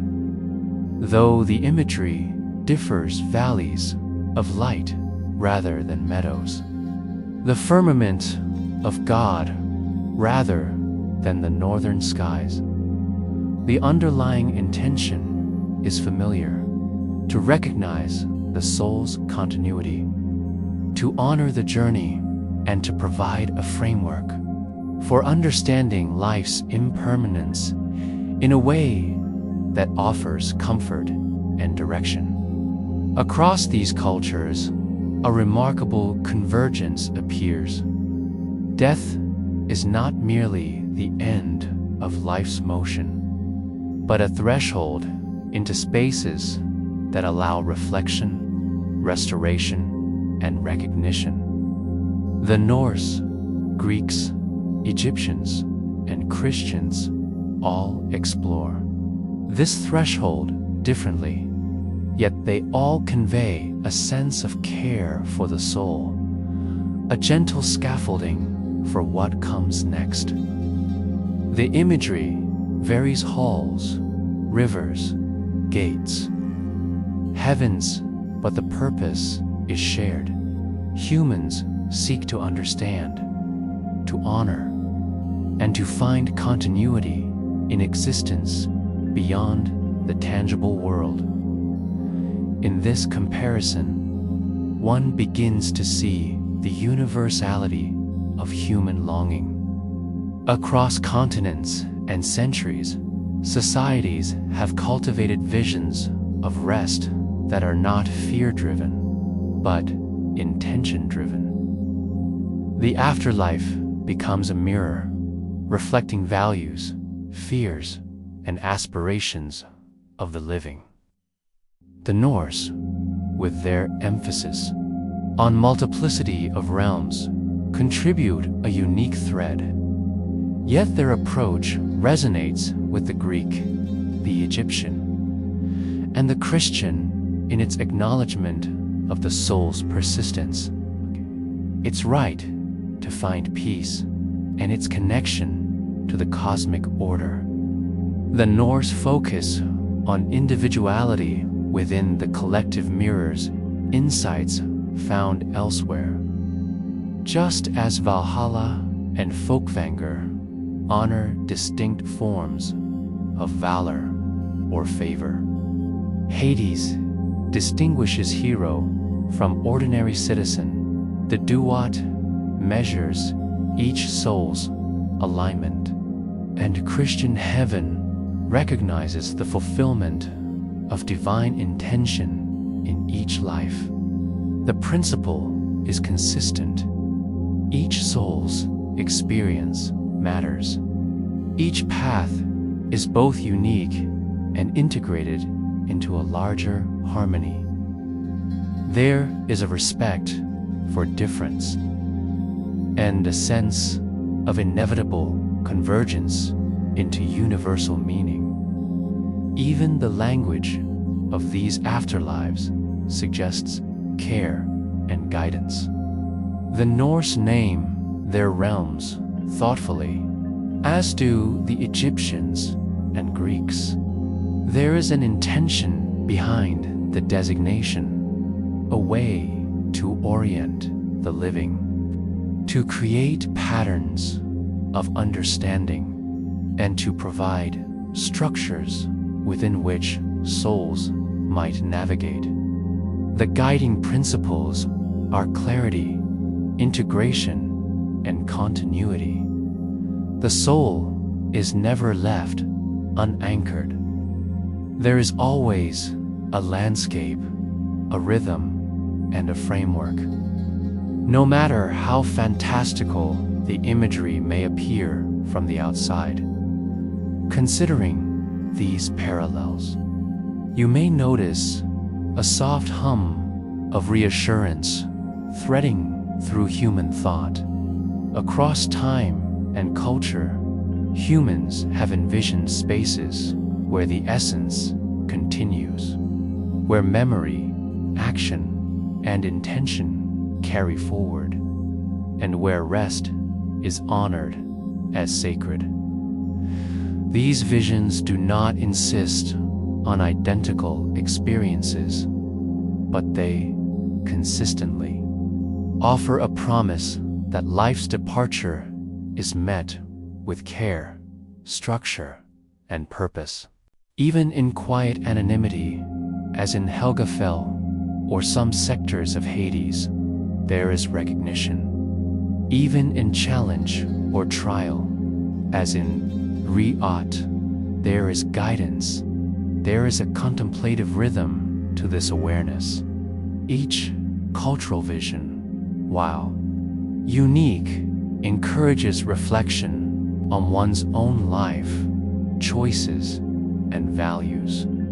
The Norse remind us that rest is sacred, that multiplicity is natural, and that the soul's course is not a single dictated route, but a network of paths resonating with the universe. Similarly, Greek, Egyptian, and Christian perspectives offer structures that validate personal experience while situating it within the flow of existence. Together, these echoes teach that reflection and reverence are universal human tendencies, cultivated to help the living understand mortality and the sacredness of passing. The multiplicity of realms and interpretations also invite humility. No single vision encompasses all truth. Each provides insight within its context. To the Norse, it was unnecessary to define a singular end. Valhalla and Hell, Fólkvangr and Ran-sc. Helgafell coexisted as valid endpoints, each suited to the soul it received. The Greeks Hades, the Egyptians Duat.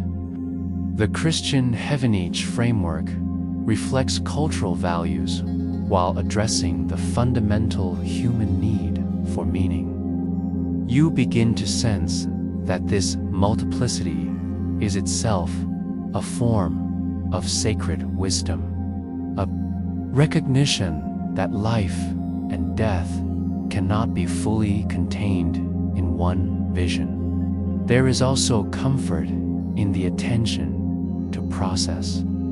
In all these visions, the soul's transition is measured, intentional, and layered.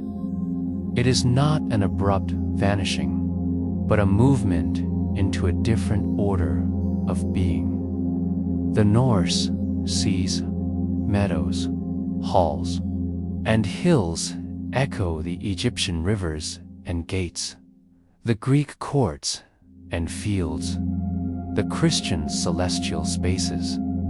They remind the living that life has continuity, that departure is a passage rather than an erasure, and that the soul carries the memory of living into the sacredness of rest. In considering these cross-cultural echoes, the listener may reflect on their own experience of endings and transitions. Sleep, for example, becomes a microcosm of the same rhythm. Each evening, the mind releases its tensions, thoughts settle, and consciousness drifts into realms of dream, restoration, and renewal. Just as Valhalla, Hades, Duat, and heaven serve to honor the soul, sleep offers a gentle framework for integration, reflection, and restoration. You begin to notice the sacredness in the everyday. The way human practices mirror the larger patterns imagined across history. The universality of this search underscores a shared human impulse. Across oceans and epochs, people have recognized that life is layered, that death is not simply absence, and that understanding these layers fosters peace. The Norse provided one lens, emphasizing multiplicity, personal alignment, and cosmic integration. Other cultures offer complementary perspectives, and together they illustrate a timeless yearning to honor the soul, to provide continuity, and to cultivate reassurance in the face of mortality. As you consider these parallels, a soft calm emerges. The afterlife, in any tradition, is not intended to terrify, but to contextualize, to guide, and to comfort. Whether through halls of warriors, fields of light, rivers of reflection, or celestial expanses, the message remains gentle. The soul's journey continues. It is observed, it is respected, and it is meaningful. You sense that the threads of human imagination across time and place have woven a subtle pattern of solace and understanding, a recognition that endings are also beginnings, and rest is itself sacred. Even the smallest details, rituals, imagery, and teachings force this universality. The Norse laid out names, places, and narratives that oriented the living to the sacredness of passing. Greek mythology did the same through delineated realms and fates. Egyptian texts guided the soul through trials and assessments, and Christian doctrine encouraged alignment with divine grace. Each system, in its own language, demonstrates care for the soul's continuity and the living's comprehension of mortality. In contemplating these systems together, you feel a quiet resonance, a reminder that across centuries, humans have sought to understand the afterlife not merely as abstract theory, but as a framework for living. Each realm, whether of light, darkness, water, or hall, functions to preserve memory, guide transition, and honor the essence of life. The Norse, alongside Greeks, Egyptians, and Christians, offer visions that celebrate the sacredness of passing and the dignity of rest. Chapter 20. The soul in the listener's dream's night deepens. The world softens, and the boundaries of waking awareness begin to dissolve.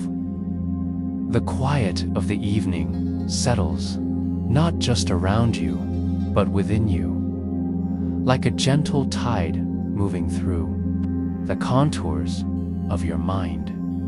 In these moments, one may consider the soul's journey, not only in the vast cosmologies of the Norse or the distant echoes of other cultures, but here in the intimate theater of personal experience. Where does your spirit drift when sleep carries you away? Sleep, in its unassuming grace, offers a form of passage. It is a nightly threshold, a quiet unraveling of the body's tension and the mind's constant motion. Like the rivers that guide souls through sea, or the halls where warriors find their place in Valhalla, your dreams provide a landscape for the soul's temporary wandering. Each evening, the self loosens its hold on the waking world and steps lightly into a space that is neither fully known nor entirely imagined.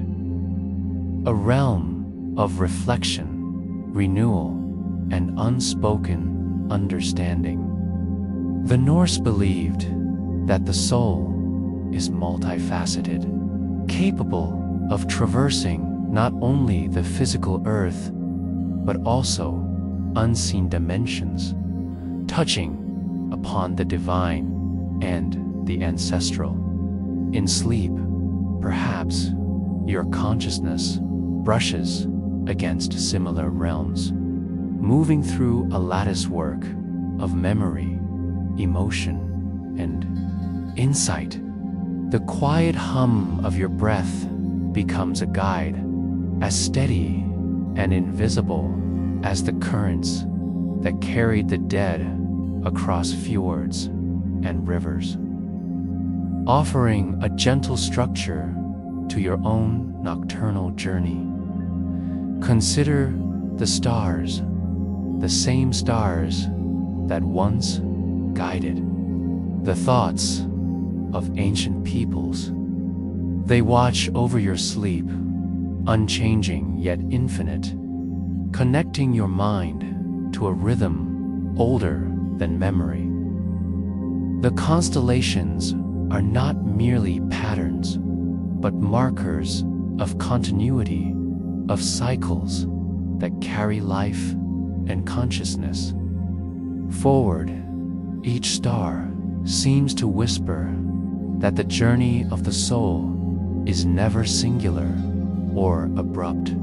It moves, bends, and unfolds according to its own nature.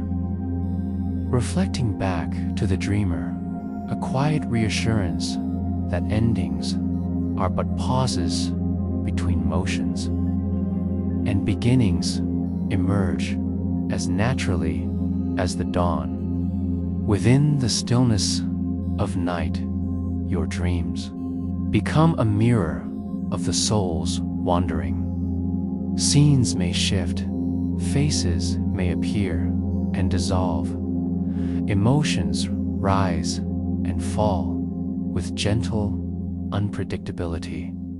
Yet, underneath these transient images, there is a subtle constancy, a guiding rhythm that keeps the soul tethered, balanced between letting go and holding on. This is the sacred work of rest. The body releases its weight. The mind releases its grasp, and the spirit discovers the soft expanses in which it can breathe, roam, and integrate. The soul's drift is also a reconciliation. It gathers fragments of the day, the moments lived and lost, the words spoken and unspoken, and folds them into a quiet continuity.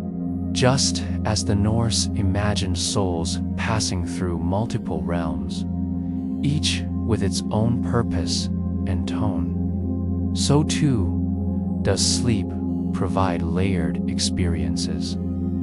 Some moments are vivid, charged with clarity and sensation. Others are subtle, almost imperceptible, yet no less meaningful. Your spirit moves through these layers, learning the soft art of presence, the tender rhythm of becoming, and the gentle release of what no longer serves.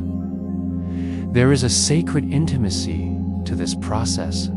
In sleep, you are both observer and participant, witnessing the ebb and flow of consciousness while simultaneously surrendering to it. The Norse concept of the soul's multiplicity finds resonance here. You are not a single, static self, but a constellation of awareness, memory, and sensation, each component finding space to express and rest. The dreamscape becomes an echo of the cosmic order, a microcosm in which the universe and your inner world intersect as the body lies still, the mind quiets, and the breath deepens. You may sense a soft illumination within the darkness. This is the quiet light of awareness, the recognition that the soul is always moving, even when the world seems paused. Like the rivers leading to distant seas, the currents of your inner life flow continuously, guiding you through unseen channels. Each thought, emotion, and fragment of memory becomes part of a larger tapestry woven silently in the background of awareness. Unnoticed but essential. The rhythm of sleep mirrors the cycles found in myth and nature alike. Just as the Norse witnessed the rise and fall of worlds, the seasonal turning of seasons, and the movement of celestial bodies, your nightly rest follows a pattern both personal and universal. There is a dissolution, a quiet release, and a rebirth.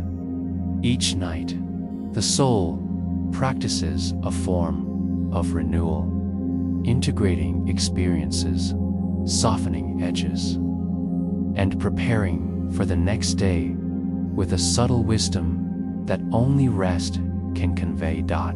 In this final reflection, you may sense a merging of inner and outer cosmos, the echoes of Valhalla's halls, Hell's quiet, Fólkvangr meadows, and Rand's sea blend with the stillness of your own room. the gentle rhythm of your breathing, and the quiet pulse of the night. The listener's dream becomes a sacred space, a liminal threshold where the self may explore, release, and reconnect. There is no need to impose order or expectation. The soul's journey is guided by its own innate intelligence, moving in harmony with the deeper currents of life. The soft unfolding of night encourages an intimate trust. The body relaxes further into the bed, the heart beats slow, and the mind allows itself to drift, buoyed by a sense of safety and belonging. You are reminded that rest is itself a sacred act. The release of conscious control is not abandonment, but participation in a subtle, eternal pattern as natural and steady as the tides. Sleep becomes a microcosm of the cycles you have traced through myth. The letting go, the movement through unseen realms, and the gentle arrival at a place of calm. Every breath now resonates with quiet continuity. The soul drifts effortlessly, carried by currents that are invisible but perceptible in their effects. Thoughts soften into shadows. Emotions settle like leaves on a still pond. And the mind's vigilant gaze gives way to a gentle surrender. In this space, the listener is both observer and participant, merging with the rhythm of night, the pulse of the universe, and the subtle guidance of the inner self as the dream deepens. There is a recognition that the journey of the soul is ongoing, intimate, and uniquely yours. You touch upon realms both familiar and unknown, not with urgency, but with gentle curiosity. The Norse understanding of multiplicity and continuity becomes a lens through which to perceive your own nocturnal voyage. Each movement of consciousness, each subtle awareness is part of a sacred choreography, unfolding quietly beneath the surface of ordinary perception. There is no conclusion, no final verdict, only the ongoing flow. The spirit moves, rests, and integrates, ever part of a larger pattern that transcends conscious understanding. The cycles traced in myth across cultures and within personal experience converge here in the quiet, in the stillness, and in the gentle surrender of sleep. The listener is enveloped in a space where the ordinary and the extraordinary coexist seamlessly, where the soul can wander freely, and where the deepest rest is both guidance and reward. In this sacred night, the body, mind, and soul align in subtle harmony. The narratives of ancient peoples, the cycles of nature, and the quiet rhythms of your own inner life converge, offering reassurance that rest is not mere cessation, but active engagement with life's deeper currents. The dreamscape becomes a vessel, a sanctuary, a place where consciousness may explore without fear, touch without resistance, and integrate without effort. The final moments of wakefulness dissolve gently, leaving only the soft rhythm of breath, the tender weight of the body, and the expansive freedom of the soul. There is an intimate quiet that speaks without words, a recognition that you are always carried, always observed, and always guided. The echoes of myth and the patterns of your own mind converge into a single, quiet continuum, a seamless experience of presence, release, and continuity. Sleep embraces you fully now. The awareness of the room, of the day, and of conscious thought fades into the soft expanse of timeless rest. The Norse realms, the echoes of other cultures, and the subtle landscapes of your own mind all recede, leaving only the essential motion of spirit and breath. In this quiet, you are both held and untethered, secure in the knowledge that the soul's journey continues gently, endlessly, and with infinite grace. Here, the narration fades, as if tucking the listener into the deepest rest. There is no need for words beyond the rhythm of night and the soft guidance of the self.